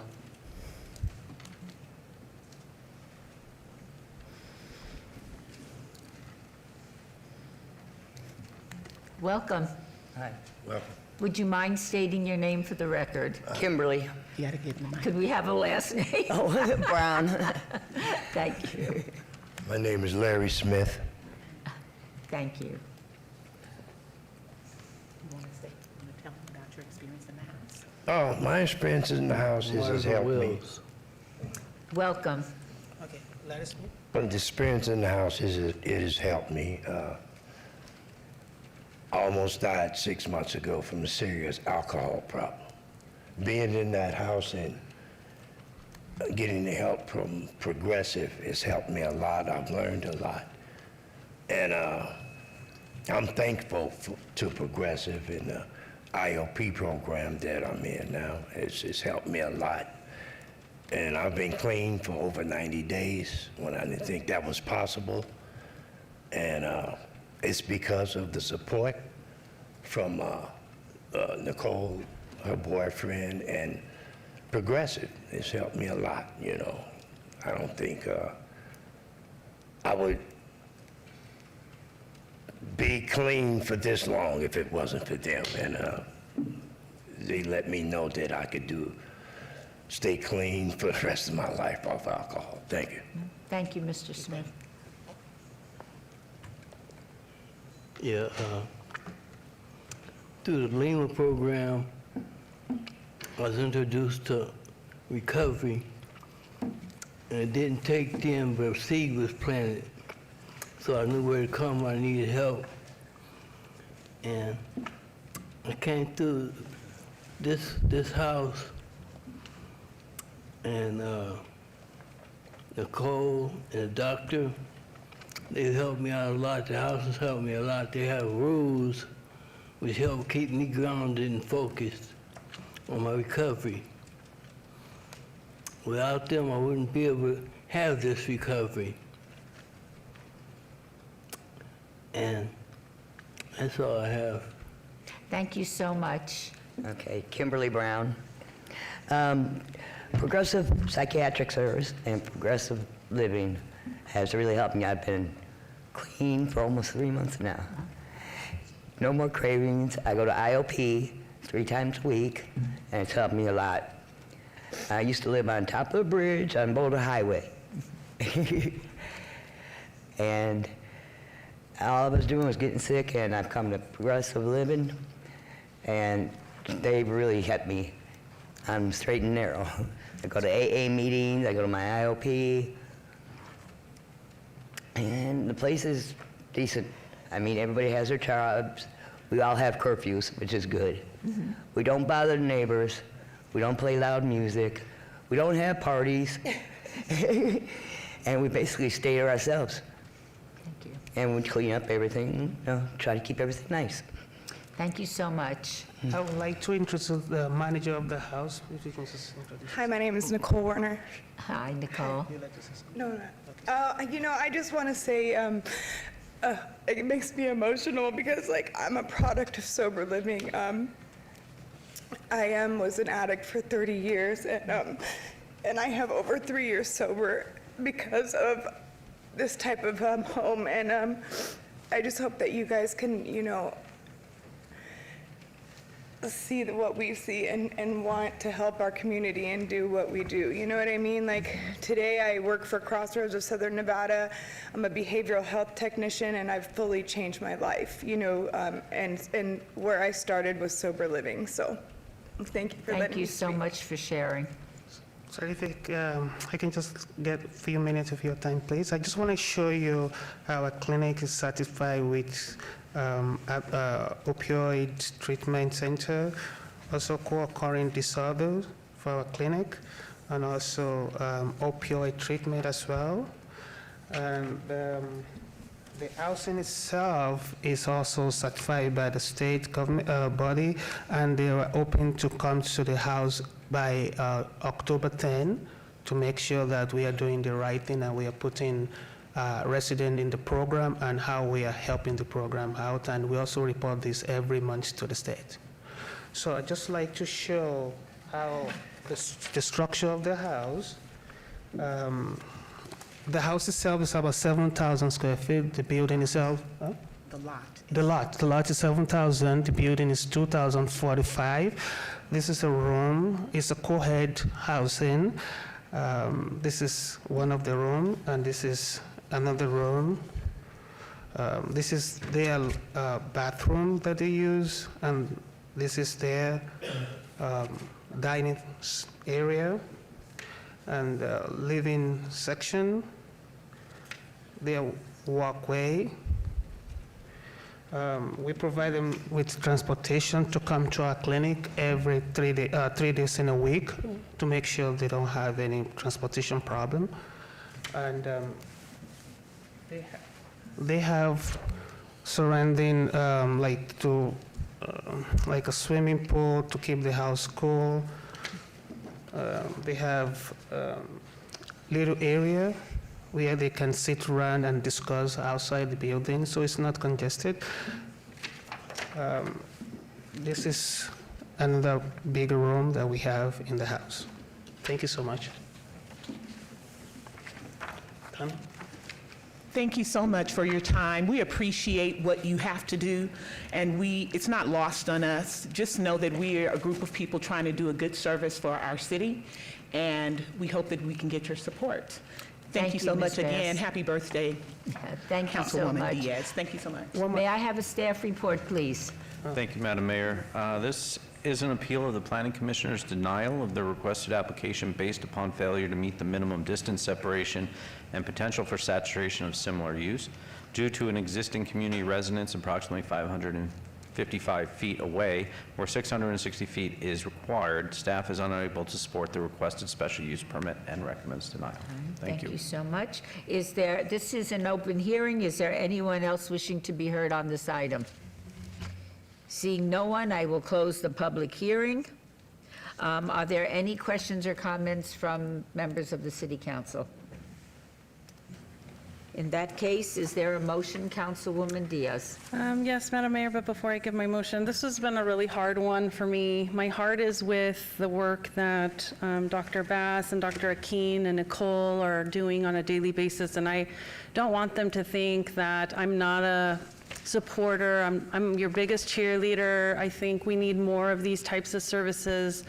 However, as you know, when I talked to Dr. Keene and Dr. Bass in my office yesterday, my area is kind of very delicate. I don't want to overwhelm it. A lot of the neighbors adjacent, your proposed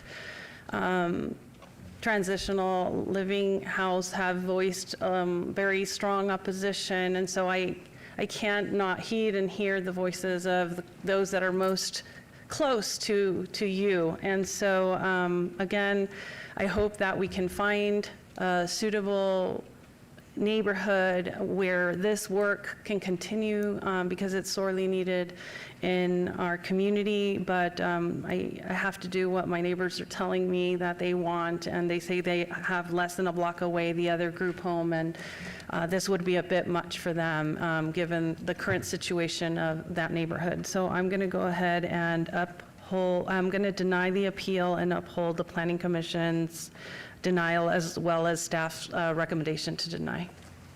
All right. Shall we vote?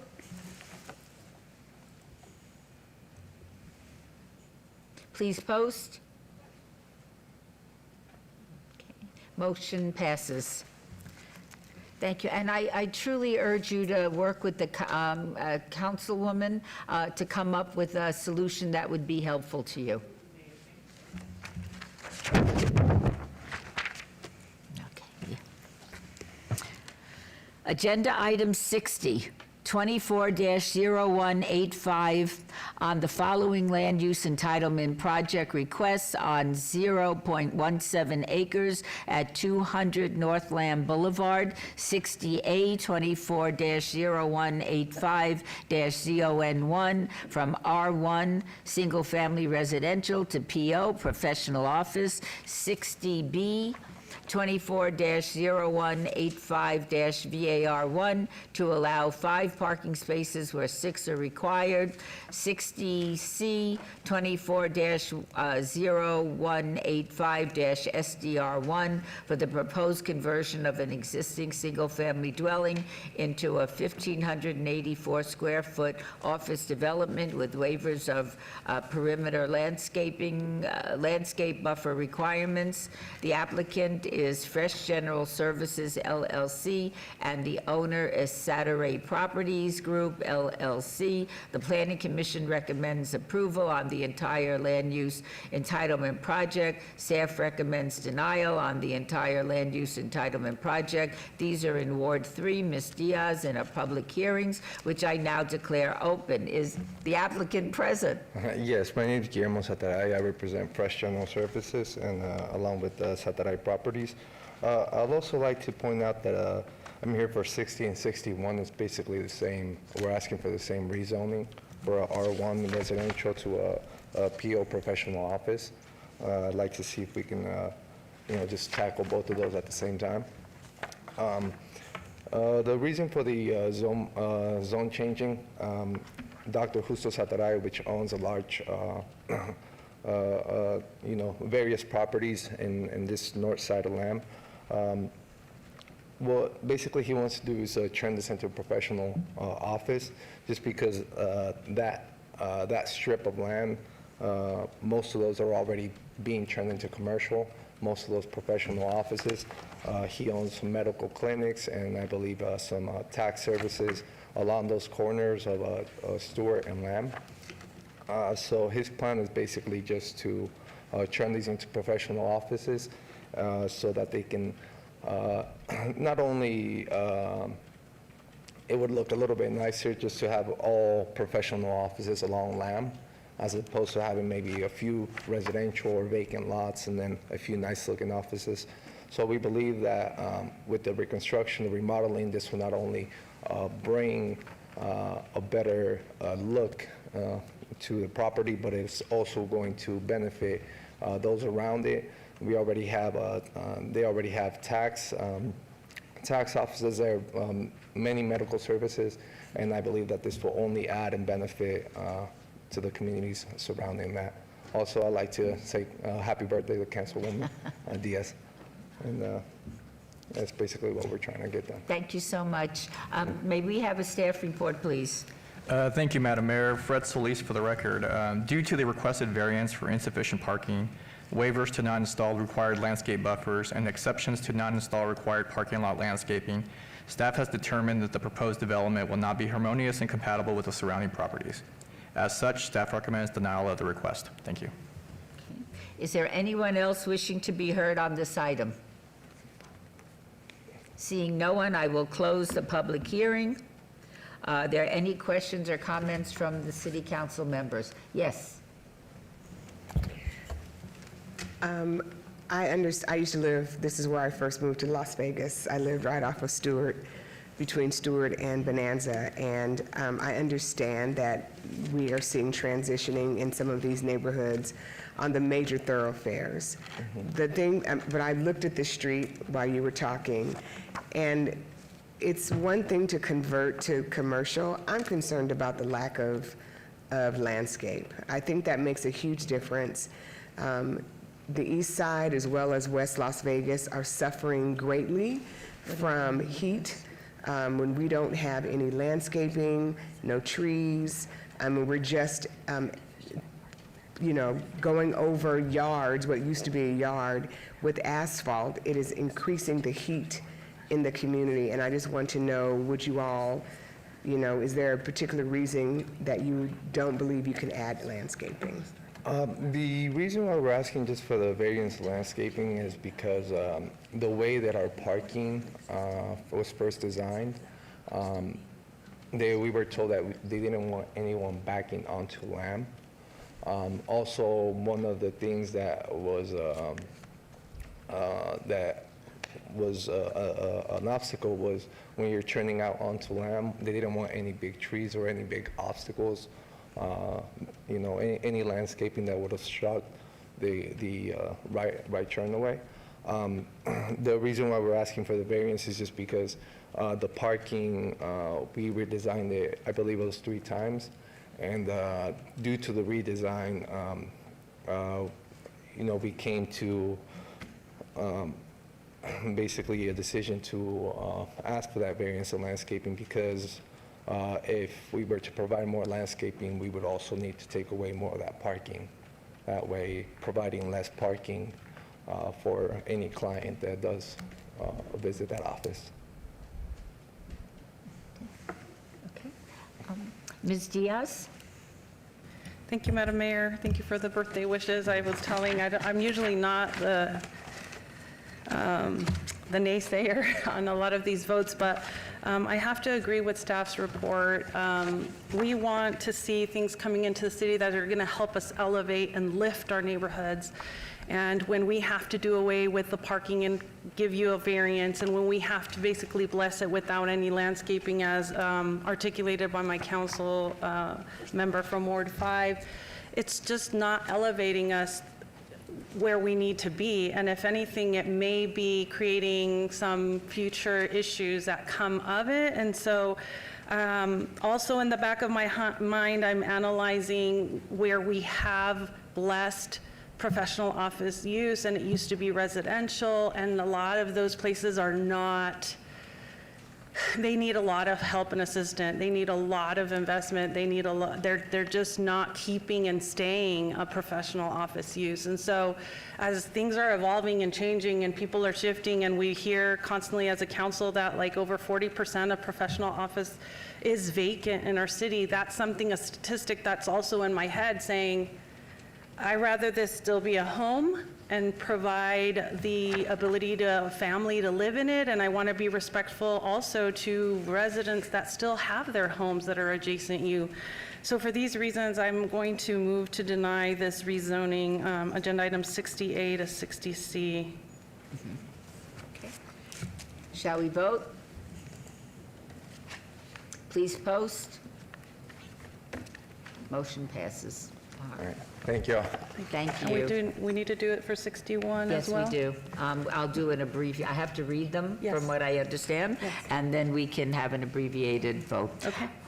Item 61, 24-0186, on the following land use entitlement project requests on 0.17 acres at 212 North Lamb Boulevard, 61A, 24-0186-ZON1, from R1 Single Family Residential to PO Professional Office, 61B, 24-0186-VAR1, to allow 5 parking spaces where 6 are required, 61C, 24-0186-SDR1, for the proposed conversion of an existing single-family dwelling into a 1,736 square foot office development with waivers of perimeter landscape buffer requirements. The applicant is Fresh General Services LLC. The owner is Saturday Properties Group LLC.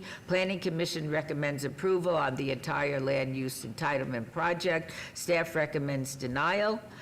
These are in Ward 3, Ms. Diaz. They are public hearings, which I now declare open. We've already heard from the applicant, and I understand the staff has recommended a no vote. Is there anybody else wishing to be heard on this item? Seeing nobody, I will close the public hearing and turn it over to Ms. Diaz. Madam Mayor, I move to deny agenda item 61A to 61C. Okay, shall we vote? Please post. Motion carries. Agenda item 62, 24-0527-VAR1 variance. Applicant owner Maria Hernandez for possible action on a land use entitlement project request to allow 2 existing patio covers that do not conform to Title 19.06 development standards for setbacks and aesthetic compatibility, and to allow an existing front yard wall that exceeds maximum height standards on 0.13 acres at 1415 Crestwood Avenue, R1 Single Family Residential Zone, Ward 3, Ms. Diaz. Planning Commission voted for approval. Staff recommends denial. This is a public hearing that I now declare open. Is the applicant present?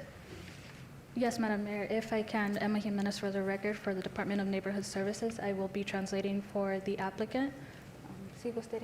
Thank you and welcome. Please state your names Buenos for the días, record. mi nombre es María G. Hernández de Martínez. Mi domicilio es 1415 Crestwood. Hello, good afternoon. My name is Juanita Martinez. I'm Maria's daughter. My address is 1415 Crestwood Avenue.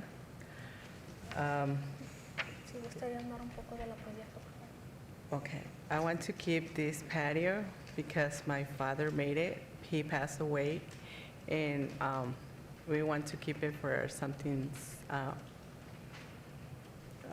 sentimental. I don't know how to say the word, but it's for emotional, to keep it because he made it. I know Planning Commission, he approved it, but we had to make like a adjustment. I have pictures over here. I can show you. And we agree for them, like, to make the adjustment.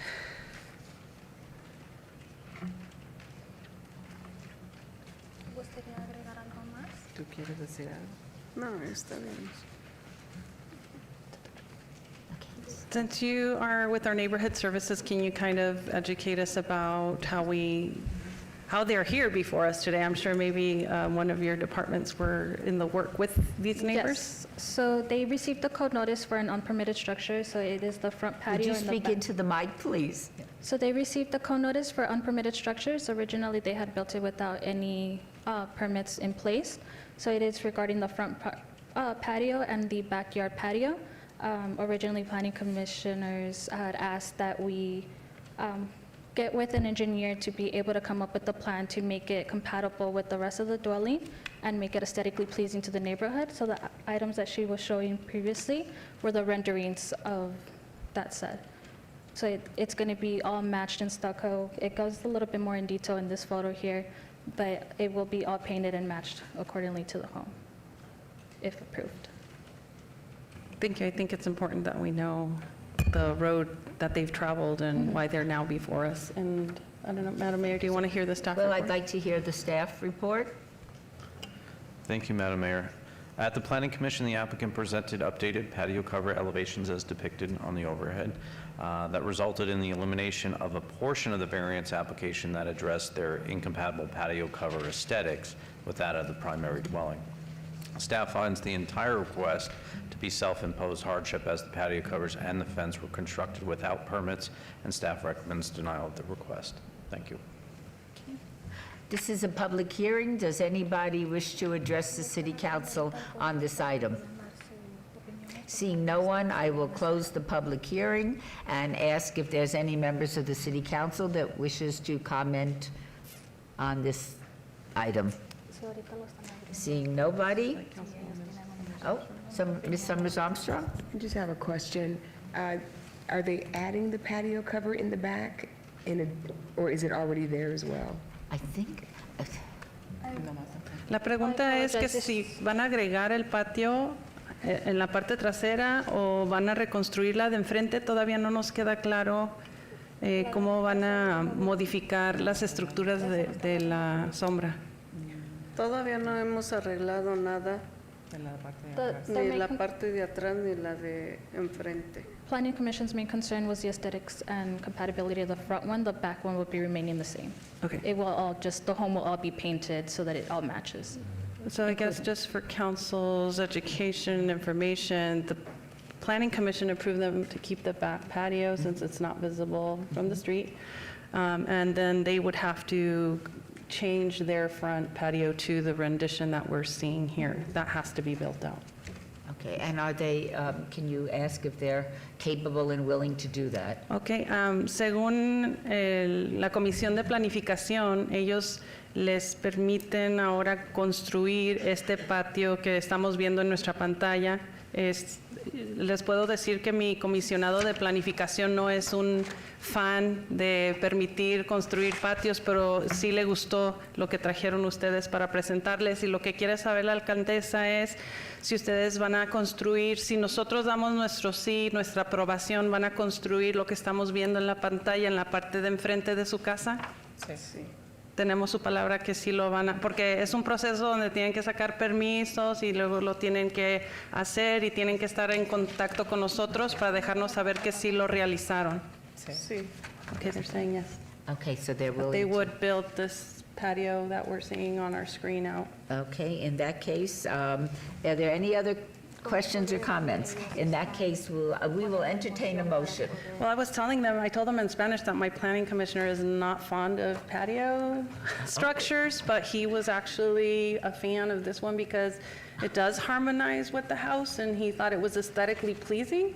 So if Trinity Schlottman is on board, that is a big deal for Ward 3 because he's not a fan of these front patio structures. So I'm going to move to approve agenda item 62.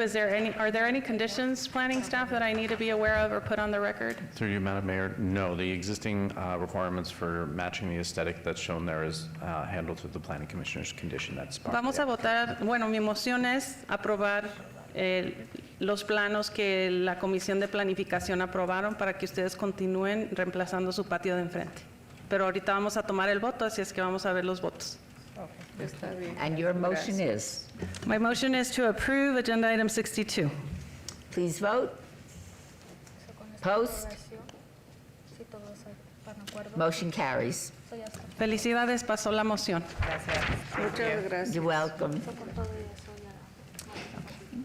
Agenda item 63 is 63A through 63C, held in abeyance to the October 15th City Council meeting.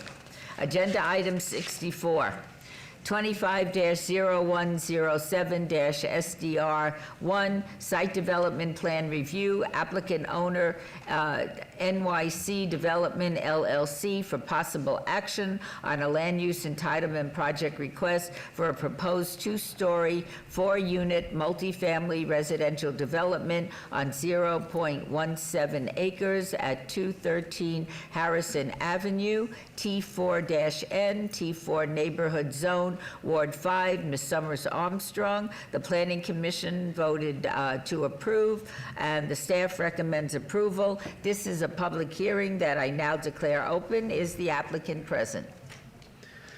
Yes, good afternoon. My name is Adrian Plata with Plata Design, and here is the owner and contractor, Juan Sanchez. Would you like to tell us about your project? I can do that. So we have a two-story fourplex.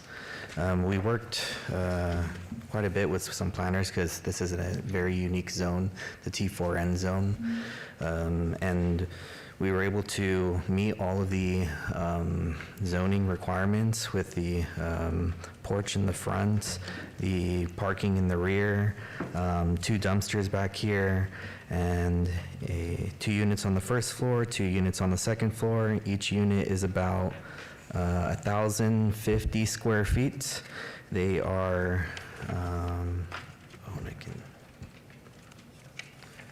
while I'm here, you can see that we have landscaping and some hardscape common area in the front. And then let's get to an enlarged. This was it. So here's just the first floor plan of the building. You will see that there's two bedrooms, a master bath, and then a shared bath, and then a living kitchen area, and each one has a patio. And since it's a two-story fourplex, they're basically all the same.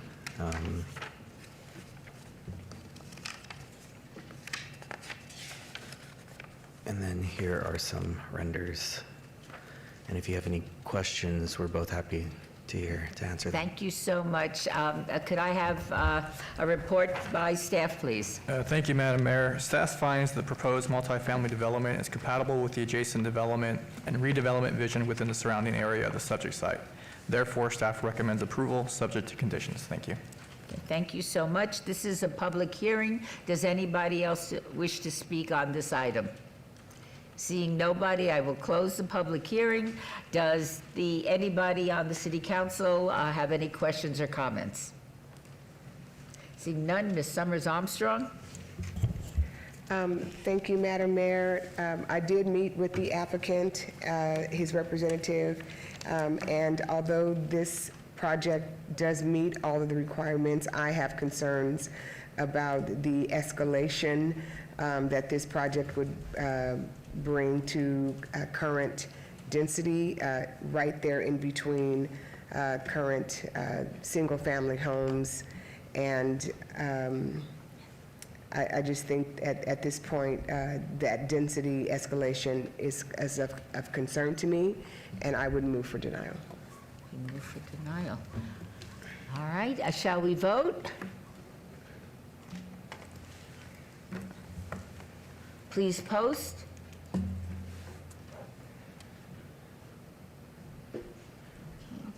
Motion passes. Thank you so much. Thank you. Agenda item 65, 25-0169-VAR1 variance, applicant owner Jorge Luis Yanez Jimenez for possible action on a land use entitlement project request to allow 2 proposed residential accessory structures, a casita and storage, that do not conform with Title 19.06 development standards for size, coverage, and separation on a 0.14 acres at 505 Holland Avenue. R1 Single Family Residential Zone, Ward 5, Ms. Summers Armstrong. The Planning Commission recommends approval. Subject to conditions, staff recommends denial. This is a public hearing, which I now declare open. Is the applicant present? Yes, good afternoon. My name is Jaime de la Vega. I represent the owner and the applicant. Jaime. And yeah, good afternoon, Madam Mayor. Good afternoon, City Council. And yes, this is a project, and believe me, we try to educate, especially Latin people, about construction without permits. And this is the structure that we're talking about. It's altogether it is 624 square feet. This is the floor plan. This is like a little casita apartment with a little living area, a bathroom, a little well-bath sink, and a bedroom, and there's going to be a door that connects directly with the storage. So basically, it's just one whole building, but like 2 different uses: storage and living quarters. And I'd like to remark that the new casita, if it's going to be approved, is going to look like this, and it's going to be 100% compatible with the existing residence. 1-story, stucco, shingles, windows, doors, everything is going to match the existing. And I think that's it. Unfortunately, they start building without permits, and code enforcement show up and stop them. And then they contact us, and we try to help, to be back on track and pull the permits and do the right thing. Thank you so much. Thank you. May I have a staff report, please? Thank you, Madam Mayor. The variance request is a result of a code enforcement action that was processed on April 17th, 2024 for a non-permitted patio cover, exterior house additions, and 3 accessory structures at the rear of the property that were being used as dwelling units. The submitted plans indicate that the 3 structures will be removed and replaced with a single 624 square foot residential accessory structure. The Planning Commission approved the request with amended conditions requiring internal access between the living and storage sections of the new accessory structure. Staff finds that no evidence of a unique or extraordinary circumstance has been presented in that the applicant has created a self-imposed hardship by proposing to develop an accessory structure that does not conform with Title 1906 development standards. As such, staff is recommending denial of the request. Thank you. All right. This is a public hearing. Is there anybody wishing to be heard on this item? Seeing no one, I'll close the public hearing. Are there any questions and comments from members of the City Council? Yes, Ms. Armstrong. Would you please put up the drawing of the structure from the top that shows the... This one? Yes. You had another one that showed where the storage unit would have a door going into it. I'm sorry. This is the structure that we're talking about, and this patio cover also was built without permits, but in this one, we already submit plans and a structural calculation to building department. So I believe this patio cover is going to be approved because comply with all building codes. So if I'm understanding correctly, you're going to turn the patio cover that is 578 square feet into a residence living quarters, as well as this proposed 624 square feet? Yes, what happened, this patio cover, is, the original is kind of close with the proposed structure, and we're going to remove just the eave, to have the exactly 6-foot separation. That is a code required. Okay, so concerns. You had another drawing that showed yes that view. This, yes. Yeah. All right. So even with the door and you have that area considered to the left or right, a storage, that is large enough to be another apartment. And then you want to add a patio cover that you want to convert to living space as well. So this would have 1, 2, 3, 4 living quarters on this very small lot. You have no landscaping in the front. It's all covered with concrete. It is not harmonious in the front of the residence with the neighbors on either side who have left their grass in the front, have trees in the front and bushes, and this residence has none of that. And it's changing the what is a residential area now into something different.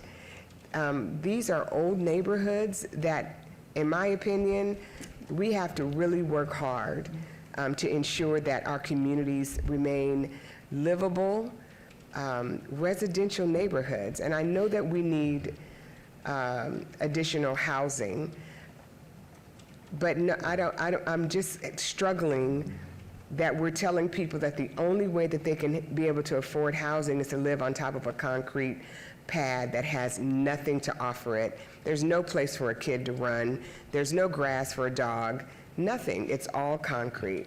And I'm really concerned about this. I'm not pleased. Can I make another comment? Yeah, we're planning because in this area, we already planted some trees, and I suggest that from here to there, all this part is going to be artificial grass, except just a little walkway right here. But all this, with maybe we can plant a minimum 3 trees, 3 kind of large trees, and at least 2 on this side. Yeah, we're planning to do that.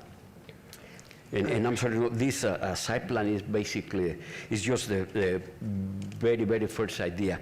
But we're thinking on putting more trees. Now, the patio is completely open on these 3 sides. So the patio basically is going to be part of the backyard, like open space. So you're calling it a patio now, but earlier you said it was going to be converted into living space. Oh, no, I'm sorry, no, the patio is going to be patio cover, no living area. No, the only thing that is a living quarter is this part, and the storage stays as a storage, but the patio is going to stay as a patio.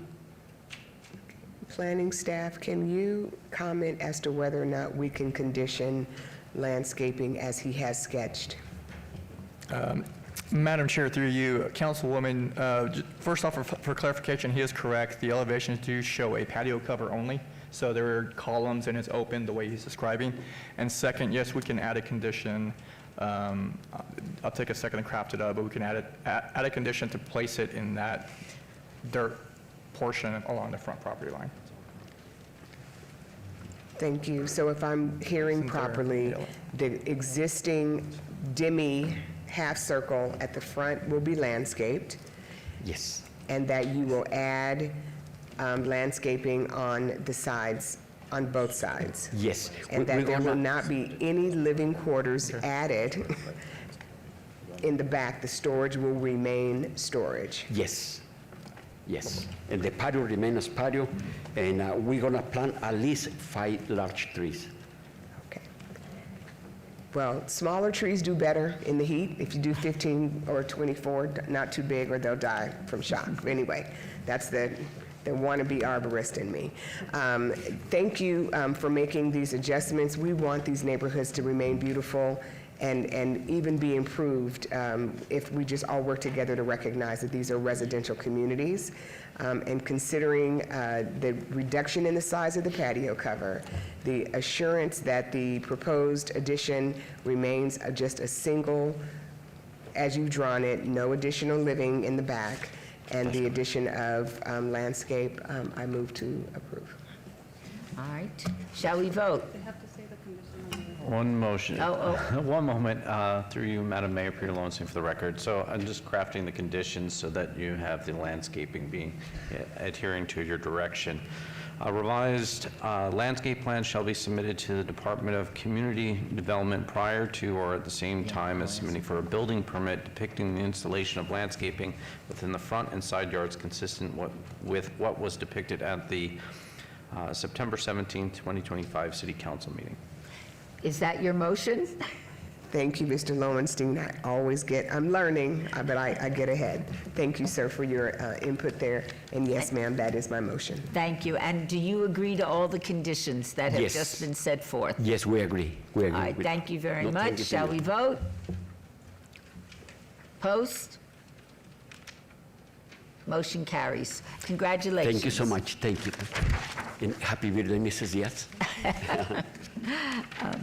Agenda item 66, 25-0182-SDR1, Site Development Plan Review, applicant Peterson Management LLC, owner Madison Church LLC, for possible action on a land use entitlement project request for a proposed parking facility concurrent with an approved mixed-use development with waivers of perimeter landscape buffer requirements on 0.80 acres at 300 South 7th Street, C1 Limited Commercial Zone, Ward 3, Ms. Diaz. The Planning Commission recommended approval, subject to conditions. Staff recommends denial. This is a public hearing that I now declare open. Is the applicant present? Good afternoon, Liz Olson, 1980 Festival Plaza Drive, here on behalf of the applicant and stepping in for Ms. Lazovich. She sends her apologies. She's stuck at the county today. This site is located on 7th Street and Bridger. We're just across the street from the Las Vegas Academy here. The site had been operating and owned by a church for over a decade. During the days that they were not having service, they were operating the parking lot as a paid parking lot. Unfortunately, they did not have the appropriate entitlements to do so. Our client and new property owner has now purchased the site. He would like to continue operating that parking lot until a future use is either moved in or developed on the site. So we are before you for those entitlements. We did agree at the Planning Commission that we would add landscaping to the empty landscape planters that you see along the street there. And we would also be restriping the parking lot for some better circulation and access to the site. So appreciate Planning Commission's recommendation and here to answer any questions. Thank you so much. May we have a staff report, please? Thank you, Madam Mayor. Peter Lowenstein for the record. The landowner currently holds an approved unexpired entitlement to construct a mixed-use development on this 0.8 acres at the southwest corner of Bridger and 7th Street. The applicant, with the permission of the landowner, is intending to continue the operation of existing parking facility on a portion of the site in the interim period between approval and permanent development of the mixed-use development. There are no special development standards for temporary parking lots in this area. Therefore, the proposed lot would be considered as a parking facility by Title 19. Staff supports efforts to meet the demanding for additional parking in the downtown area. However, in this particular area, development and standards do not encourage temporary parking lots. As such, staff supports providing perimeter and interior landscaping as required by Title 19 and therefore recommends denial of the site development plan review. Thank you. This is a public hearing. Does anybody wish to address the city council? Seeing no one, I will close the public hearing. Are there any questions from members of the city council? Okay. In that case, Ms. Diaz. Thank you, Madam Mayor. This has been operating as a parking lot. We're grateful that you're coming to actually be acknowledged and get the permissions to operate as such. My staff and I did go back and Google Earth takes on this lot back to 2007, and we couldn't see why the planters had been put in to begin with, but we're happy you're putting 3 new trees, because we'll take as many trees as we can get as a city, and you help us further that goal. With bringing hopefully some more shade and coolness to our valley. So I don't really see a problem. We usually do a lot of this of making things a parking lot while we figure out the funding and the next foot forward for the space, what the needs of the community may be. And so I'm going to agree with the Planning Commission's recommendation for approval and move to approve Agenda Item 66. Okay, shall we vote? Please post. Motion carries. Thank you. Congratulations. Agenda item 67, 25-0262-VAR1, variance, applicant owner Dwayne Glenn Martinson for possible action on a land use entitlement project request to allow existing residential accessory structures, a shed and stables, a proposed residential accessory structure, detached garage, and an existing front yard wall that do not conform to Title 19.06 Development Standards for setback, separation, and solid wall height on 0.47 acres at 5471 Florine Street, RE Residential Estate Zone, Ward 5, Ms. Summers Armstrong. Planning Commission recommends approval. Staff recommends denial. This is a public hearing that I now declare open. Is the applicant present?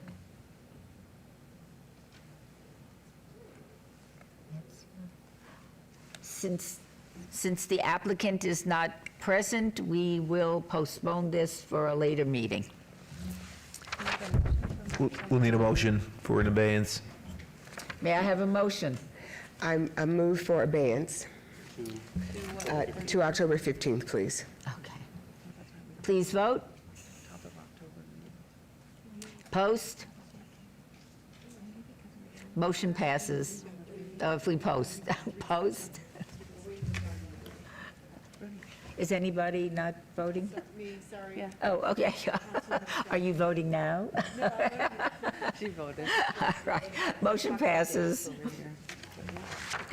Now, is somebody going to contact the applicant? Oh, thank you. Okay, agenda item 68. This item was held in abeyance to the November 5th, 2025 City Council meeting.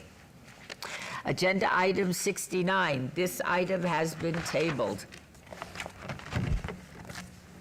Agenda item 70, reports and presentations.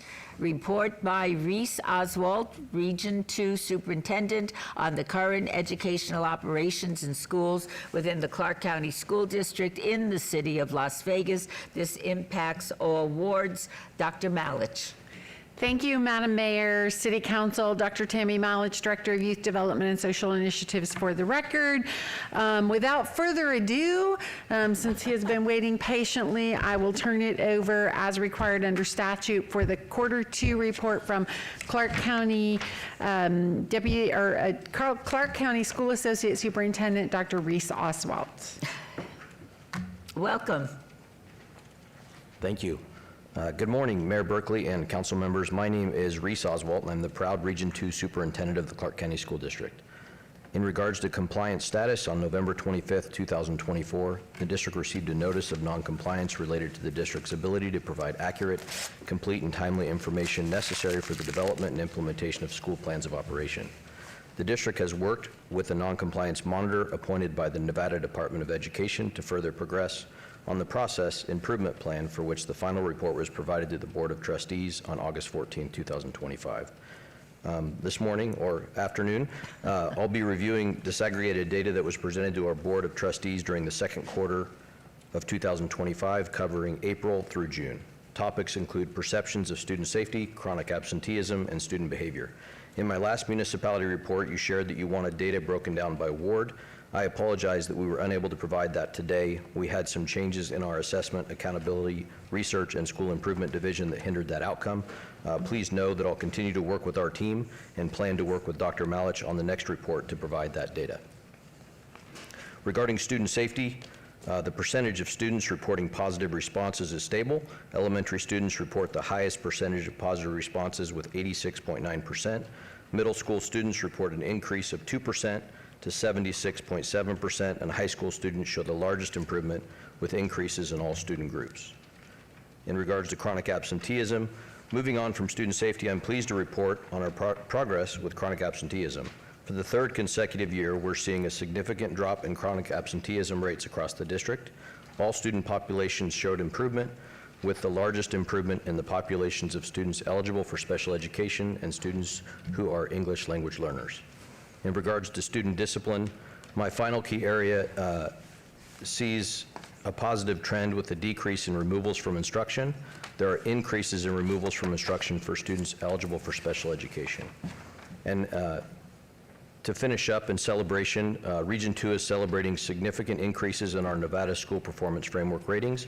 Specifically, we had 35 schools increase by 1 star, we had 5 schools increase by 2 stars, and we had 1 school go from 1 to 4 stars in a single year.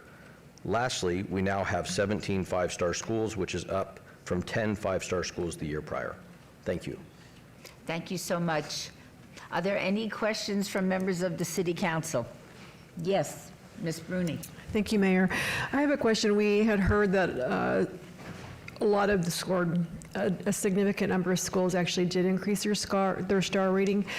Has the district done some analysis to determine what's driving that? Is it reduction in chronic absenteeism rates? Is it higher proficiency on the standardized test scores? Because we also saw a headline last week saying that the proficiency levels are actually lower than they were prior to the pandemic. And so have you done any analysis to figure out why our schools have improved their star ratings? Sure. I think it's all of the above. I think, approximately 3 years ago, we began to implement Tier 1 instructional materials consistent across the district. That was very helpful. We implemented math. We added Core 95 as a phonics component, which is a significant benefit to elementary schools. We have ELA Tier 1 materials that are consistent across the district as well, and elementary, middle, and high.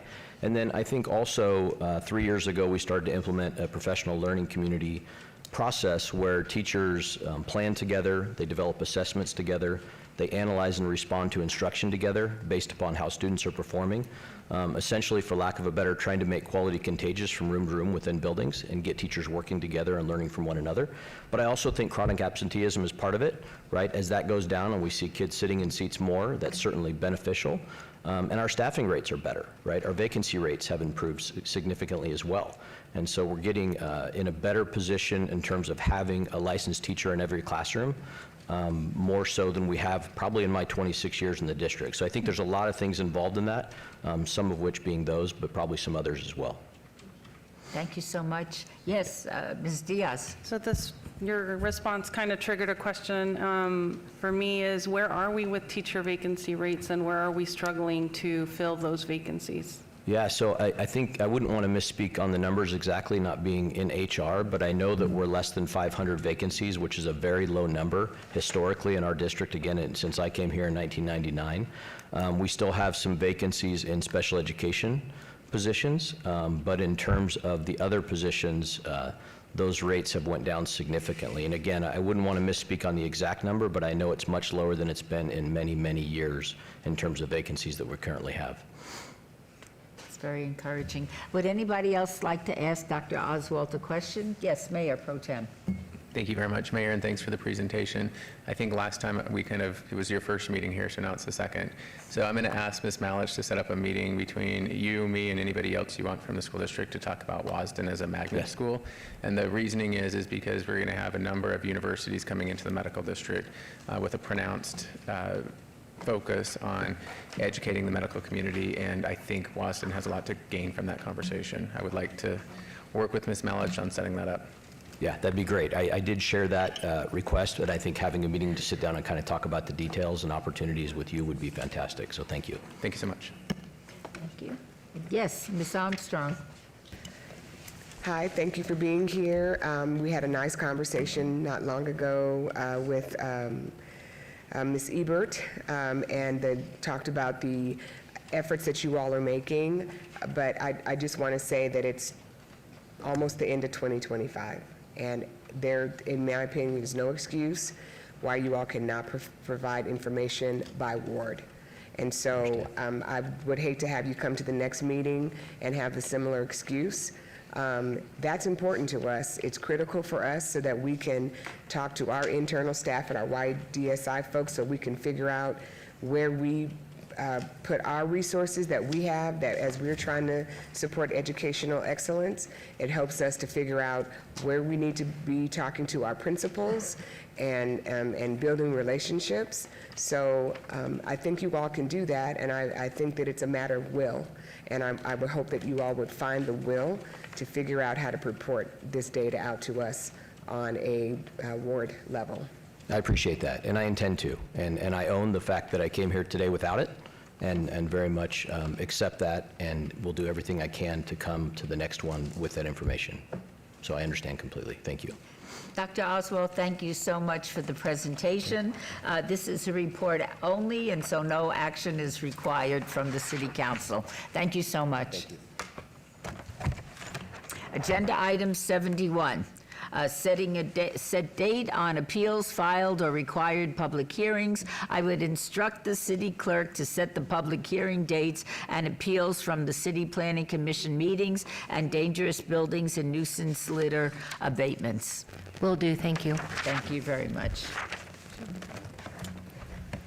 Agenda item 72, citizens' participation. Public comment during this portion of the agenda must be limited to matters within the jurisdiction of the City Council. No subject may be acted upon by the City Council unless that subject is on the agenda and is scheduled for action. If you wish to be heard, please come to the podium, give your name for the record, the amount of discussion on any single subject, as well as the amount of time any single speaker is allowed may be limited. It will be limited to 2 minutes. This is your opportunity to address the council, but the council is not able to respond or engage in dialogue. Are there any members of the public who wish to speak under this portion of the agenda? Would you mind reintroducing yourself, sir?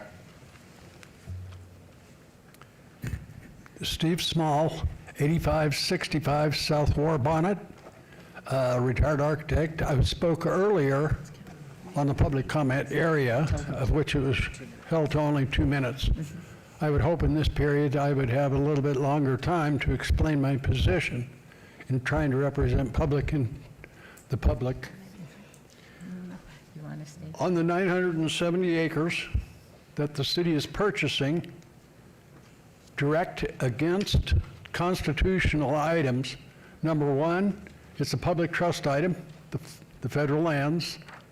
Therefore, the check is made directly to the Treasury Department. The check that you're going to issue, if you do, doesn't go to BLM, goes directly to Treasury Department. They have separate funding from the Congress for their operations. They manage they manage the lands for us, the public. They do not own it. Neither does the Democratic Party. Number two, if you do purchase it, and it does go through, that any recommendation to the IG of the Department of Interior would be sent by me. Number three, seeing as how it's against the law for diversion and conversion under the law, that's $10,000 fine and a minimum or a maximum of $250,000. That's like the Navy selling a ship to scrap and keeping the money. Doesn't work that way.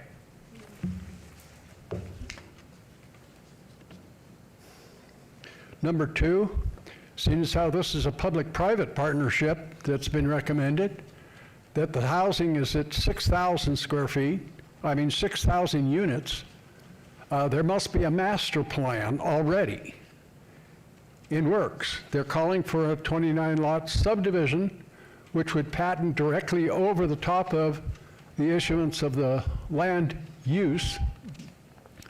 I don't know whether that master plan has even gone through.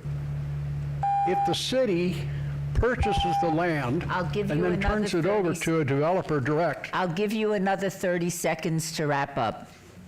Oh, you're going to hold me up for the time limit? No, I'm going to give you an additional 30 seconds. Thank you very much.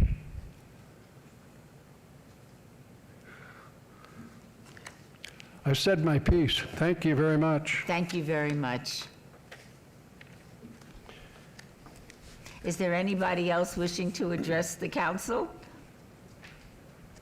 Welcome, and please state your name for the record. Good afternoon, Mayor, and to the council members. My name is Brenda Thomas, and I'm here on behalf of Doolittle Active Adult Center, where we are a very active group. I'm a participant and a very qualified volunteer there, where we give back to the Fisher House, the Cancer Center, and a lot of community schools. We do partner with Victory Baptist Church, Abundant Life Seventh-day Adventist Church, and West Las Vegas Art Center, just to name a few people that participate with us. We do have some concerns today, and our concerns today consist of Saturday closing. And the problem with our Saturday closing, it kind of locks us down to not being able to use the center for a lot of our community that use that center for repasses, birthday parties, milestone celebrations, and then community outreach. We cannot, some of them still have to work, so they're not able to come any other time. Some of our seniors are visually impaired, so they only can come in the daylight. Some of them don't have transportation to go farther out of the community to any other locations that would possibly be provided for any of these other celebrations that we mentioned. Also, we would like to look at just having the staff. It took a minute for us to get some qualified staff once the previous staff left, and we kind of felt like we were being overlooked. And so we would like to keep a staff that maintained the integrity that was there before, and also just look at the culture that you're coming into and just kind of remember that we're there. Also, that we are one of the few senior active adult centers that have a gym, and now we're required to pay for it. Well, we're talking about people that live on a budget, limited income to begin with, and so it's kind of hard to try to keep yourself together or keep up with the dues and everything else. I'm sorry, and thank you for your time. Thank you very much. Welcome, and please state your name for the record. Hi, my name is Jade Payne, and I want to touch up on the Doolittle Adult Active Center. We have class on Saturday, and as she stated, we have people that work during the week, and this is a way for them to come in and get some physical activity, the camaraderie that we have. And it's just really important that we have this type of interaction with one another. Right now, we have been moved to the Doolittle Community Center, and it's a lot going on over there. We kind of value our space.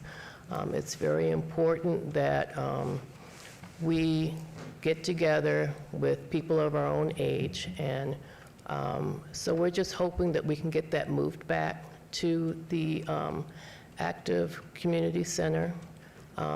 And we also wanted to reiterate our time. Our time has been cut for 2 hours, or cut to 2 hours, and we really want to go back to 3 hours. The space is just valuable space. We have so many activities that go on there, so many things that are happening, and we just want to reiterate that we would like to go back to the Active Adult Community Center. All right, thank you so much. We do have a petition of over 100 people that have signed that are also very involved, and they wanted to make sure that they sign that petition. So, do you have the petition with you? I do. Would you hand it? Well, the city clerk will get it from you. Okay. Thank you so much. Thank you. And Ms. Summers Armstrong, Doolittle is in your ward, is it not? It is the jewel part of our education area, right adjacent to the West Las Vegas Library and the soon-to-be expanded art center. And so we've had a lot of conversations, and we're still working with Parks and Recreation to see how we can continue to serve to the highest level. So I'm hearing these things, Mayor, and promise you, ma'am, that I will be working with staff to do the best we can. I appreciate that very much. Mr. Nimrod. Morning. Hey, oh, good afternoon. Yes, it is. Happy birthday, Councilwoman Olivia. You are still a child. You know that in Genesis, the 5th chapter, the 27th verse, Methuselah lived to be 969 years young. Anything less than 500 is a baby to me. That's right. Believe that. I believe the Bible. Oh, good morning, beloved Mayor Shelley and all of you mighty council members. My name is Eric Melchizedek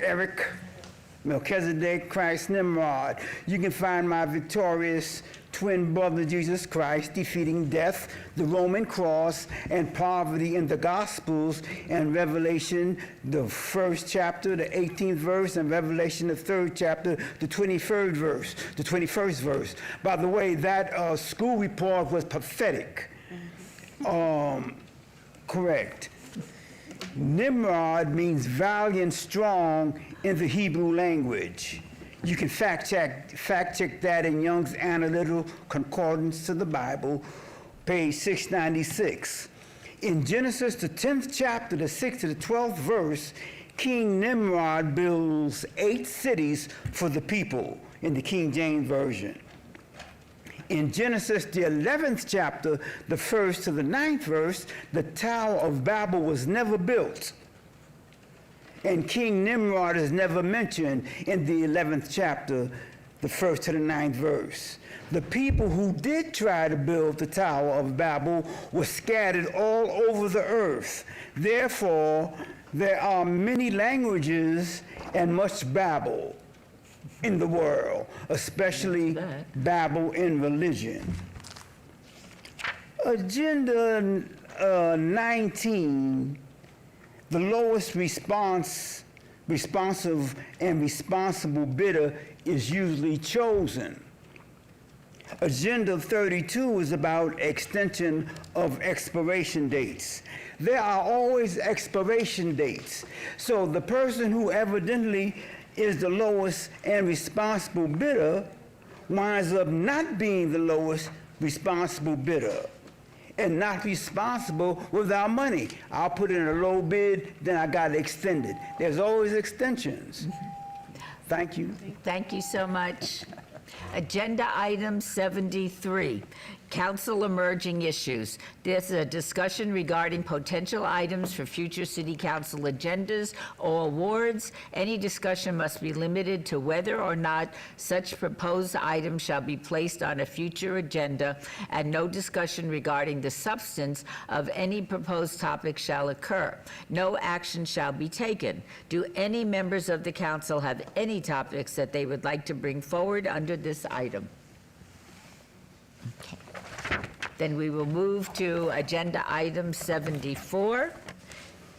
Council members' recognition. Comments made by individual city council members during this portion of the agenda will not be acted upon by the city council unless that subject is on the agenda and scheduled for action.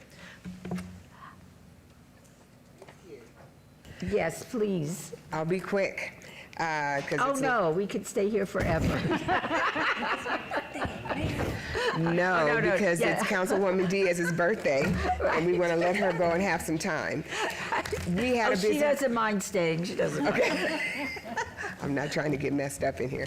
On September 11th, we were invited and truly honored to join Councilwoman Frances Allen Polinsky with the at a September 11th remembrance with the Las Vegas Fire and Rescue folks up at Policeman's Park. I'm stumbling because now I've lost my place. It was beautiful, it was respectful and heartfelt, and I'm glad that I was able to participate. You did a wonderful job, my colleague, and thank you. On the 12th of September, we had a principals roundtable at the new Wetsy building. It was amazing. We got a great tour. We had principals participate from schools throughout Ward 5. We had presentations. I am super excited that this building is already being activated and good things are going to happen there. And I encourage the community to learn more and participate a lot. Next, on the September 12th, I was invited downtown to the plaza to light the fireworks. It was so much fun. They closed the street. People who were down there filled the street and were so excited to participate in the fireworks. Thank you so much to the plaza leadership. I'm losing my mind here, the young man's name in the middle. Jonathan Jossel was there, Sam Cherry was there, my hubby came with me, and of course the always present regulator, Julius Lightfoot. We had a really wonderful day, and it was a great event. Just want to throw a couple things out here for upcoming events. We have the 11th Annual Girls Aviation Day coming up on September the 20th. Folks, if you've got a daughter or even a son who's interested in aviation, we ask you to please check out the newsletter. It is there. It's an important opportunity for our young people to look at what kinds of careers are available. And aviation is one, and we want our young people to know that that is a possibility for their future. Coming up on October the 11th, we will have a community cleanup at Ethel Pearson Park, 9 a.m. to 11. There's registration online if you'd like to join us. We're going to go out there and do a great job and make that park look as beautiful as possible, and we are excited to have you join us. We are still looking for folks to be in AmeriCorps. We need AmeriCorps. They are helping us with all kinds of wonderful things throughout the city. Namely, they're helping with getting kids who are not showing up to school. They're going to their homes as part of trying to reduce our absenteeism and other important things in the community. So please, if you're interested, contact us about being in the AmeriCorps program. And as always, we've got green ball tennis at Lorenzi Park. Come out, hit the ball, get some exercise. It's free on some days during the week for your kids. It's a great sport, and it's a lifetime sport. Just ask our city manager, Mike. He and I are of a certain age, and we're still out there doing the darn thing on the tennis court. So anytime you need help, one more thing. Help us make our streets safer. RTC is still has their survey out there. They want to hear from folks. We want to make our communities walkable, bikeable, and able for our seniors also to get around on devices. So please make sure your voice is heard through their survey. And now I will say that you have a beautiful picture of my staff, Nora, Julius, and Ara. We can be reached at 702-229-5443 or by email at ward5@lasvegasnevada.gov. We are here to serve. Thank you. And I will agree with you. You have a very beautiful staff. Before we call on Councilwoman Polensky, Mr. Small, may we be of assistance to you?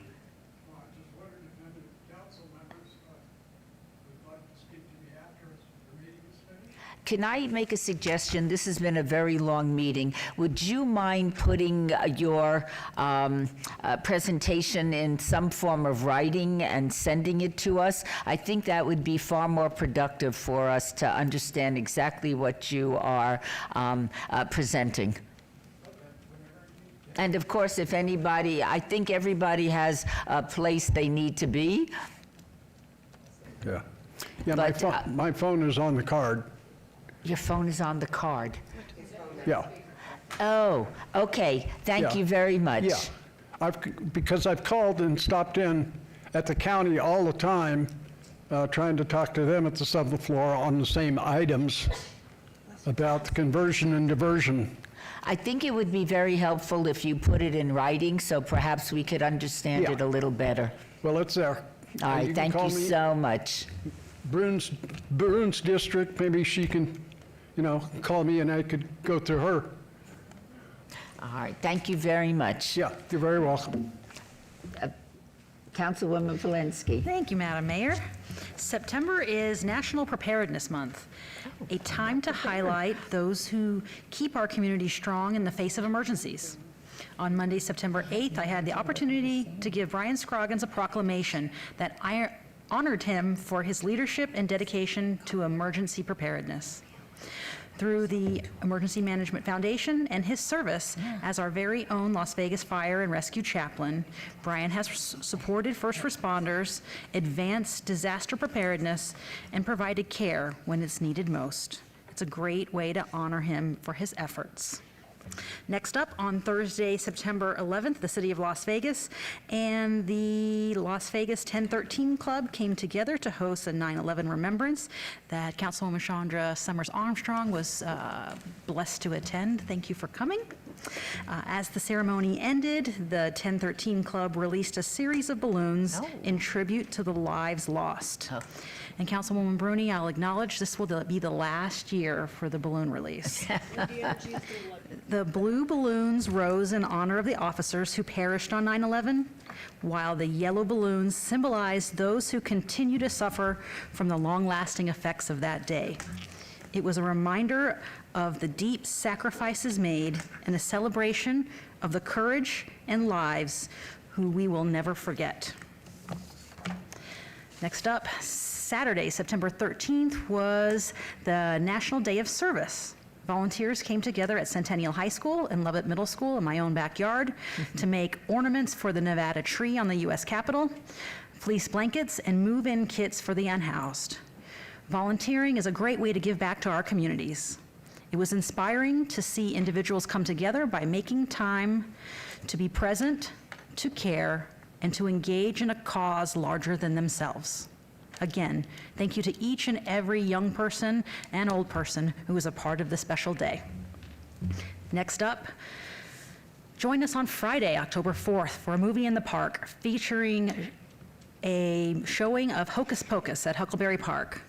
There will be a trunk or treat in the parking lot, festive Halloween music, food trucks for purchase, popcorn, and Hocus Pocus theme activities for kids, Dress to Impress for our Sanderson Sisters costume contest. It will be a night you won't want to miss.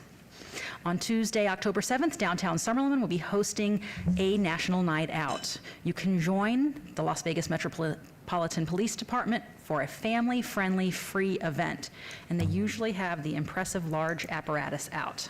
I know I will be there and excited. Next, please take a moment to look at the faces on this slide. 15 children are still missing from our community. If you recognize any of them or have any information that could help, please contact Las Vegas MPD Missing Person Detail at 702-828-3111. Please help us bring our kids home. And lastly, you can stay up to date with everything happening in Ward 4 by following me on Facebook, Instagram, X, all the things. We are constantly sharing updates, community news, and upcoming events. If you ever need any assistance or have any questions, please don't hesitate to reach out to us directly the old-fashioned way, 702-229-2524. We are always here to provide any help that we can. Thank you. Thank you so much. Mayor Pro Tem. Thank you, Madam Mayor. This is National Library Card Sign-Up Month, and I'm in the library a couple times a week now with my children.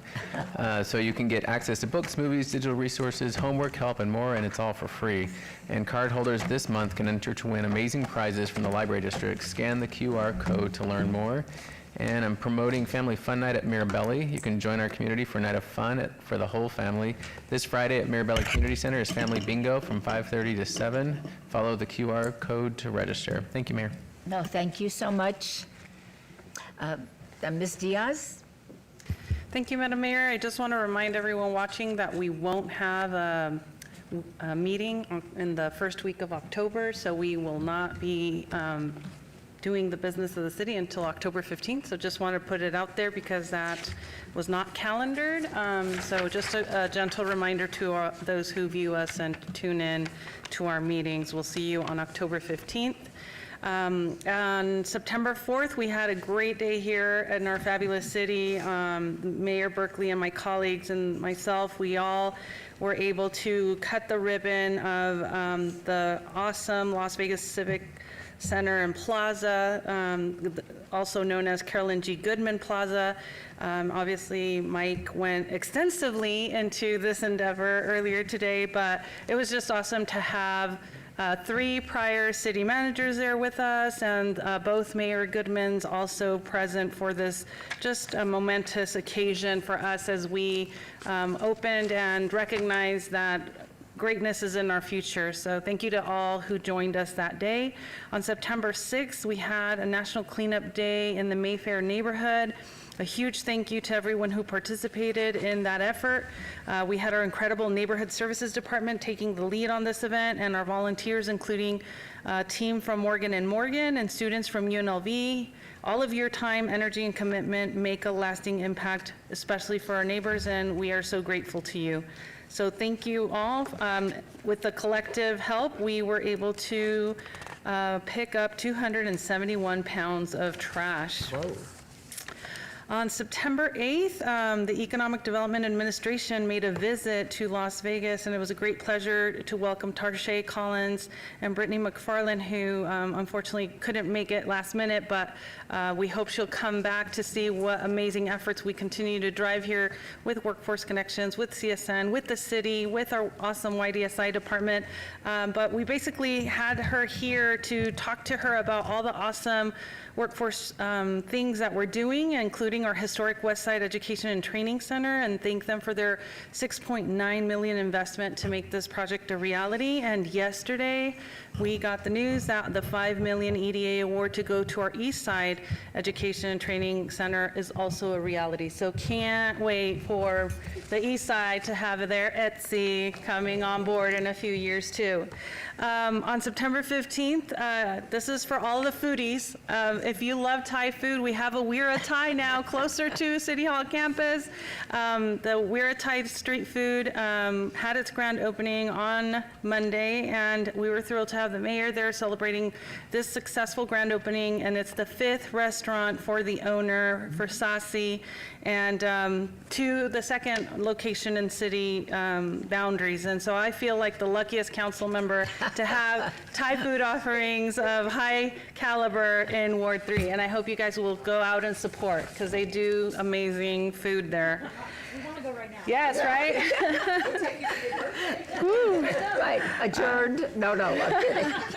I'm getting food invitations. All right. I want to let everyone know that tonight, the Clark County Commissioners Tick Sagerbloom and William McCurdy have a special reception and art exhibition called My Immigrant Family, 5:30 to 7:30 at the Clark County Government Center. So this is an open invitation for everyone to attend, as it's a joint celebration that we are all doing in light of Hispanic Heritage Month that launched on September 15th. I would also like to invite members of the Mayfair neighborhood tomorrow, Thursday, September 18th, for our Mayfair neighborhood meeting at Hollingsworth Elementary School Library with our downtown area command captain and staff.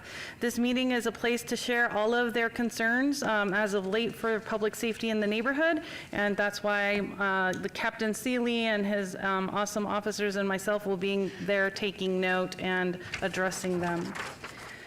All right, September 18th, 20th, and 27th are going to be a busy weekend for our special events staff, so I just want to put these awesome events on your radar.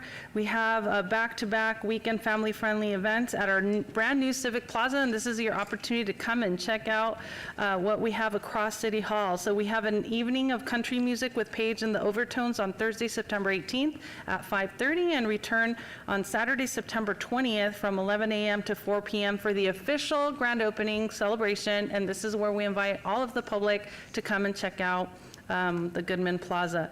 The next weekend on September 27th, the Nevada Latino Arts and Culture Association are hosting a free fiesta at the Plaza in celebration of Hispanic Heritage Month, and that one's from 4 to 9 p.m.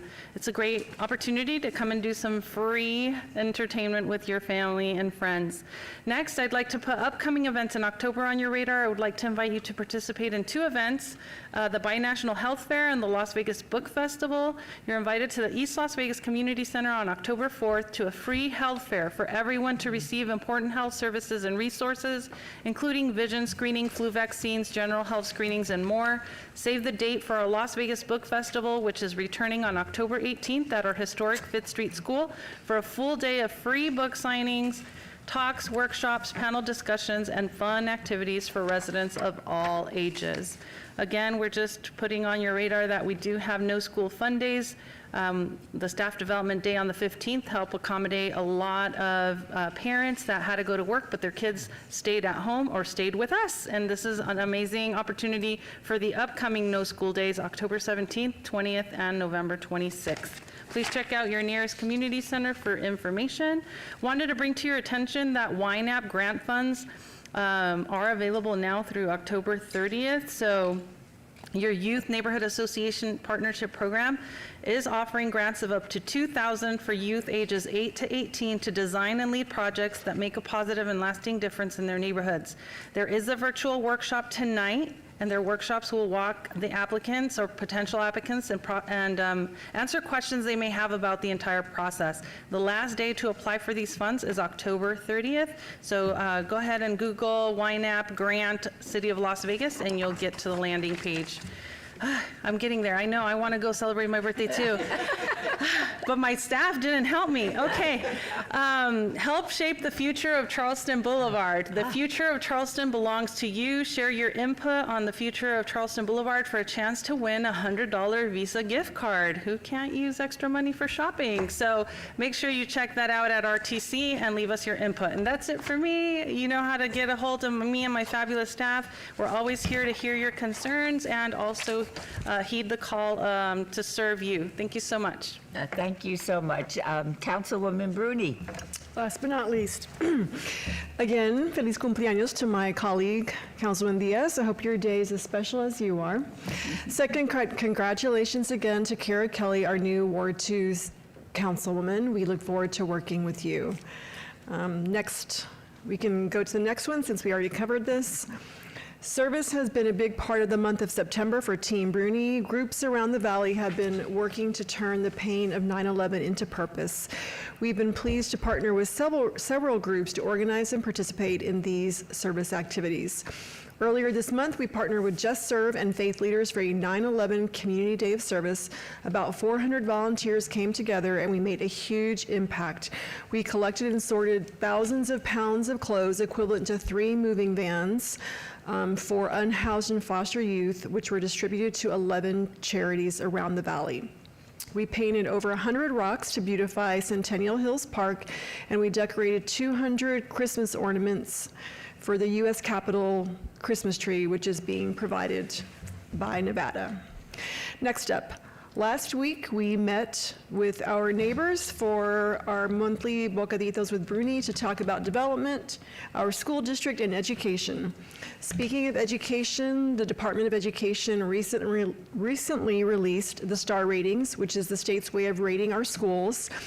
I'm very pleased to share that 25% of Ward 6 schools are 5-star schools, and 70% of schools in my district are either 4-star or 5-star schools, compared to 30% for Nevada as a whole. Next up, I was honored to be a speaker at the Jeremiah Program Las Vegas Voices Rising event, an evening celebrating the resilience of single moms and their children. As a board member, I'm proud to support a mission that transforms lives across generations by prioritizing education, recognizing that education is the single most important predictor of economic mobility. Last weekend, more than 250 volunteers joined us for our youth-led 9/11 Remembrance and Community Day of Service event. After a remembrance ceremony where we planted 400 flags, we did a hands-on service event at Floydland Park. By the end of the day, we had collected more than 300 pounds of trash, trimmed and weeded over 2,000 feet of water lined around the lake, decorated over 100 ornaments for the U.S. Capitol Christmas tree, and collected 30 pints of donated blood. Thank you to our incredible community partners, including Boy Scouts Troop 129, Just Serve, Get Outdoors Nevada, Las Vegas Fire and Rescue, Jeremiah Program, Pink Box Donuts, Youth Services of America, and Republic Services. Later that evening, I partnered with our cultural affairs team to have a concert in the park at Centennial Hills Amphitheater. We welcomed Fat Cat Swinger, a very high-energy 11-piece band, to the stage. 1,000 people joined us to swing and dance, and we're hoping to have them back next year because they were so popular. Turning to events, this Friday, Team Bruni will be hosting our last Critters of the Night event at Floydland Park. We'll be gathering at 6:30 p.m. to begin our search for bats, owls, and scorpions. On Saturday, we're gathering for our third Tales and Mocktails Book Club event. Join us at 6:30 at the Centennial Hills Library, where we will be discussing We Are Called to Rise, which highlights the wonderful way many of us have arrived in Vegas, formed unlikely ties, and built a community, rising to be better. As always, we want to hear from you. Call us at 702-229-5463 or ward6@lasvegasnevada.gov. We are here to serve. Thank you. Thank you. And thank all of you. This has been a long meeting, but I believe a very productive one.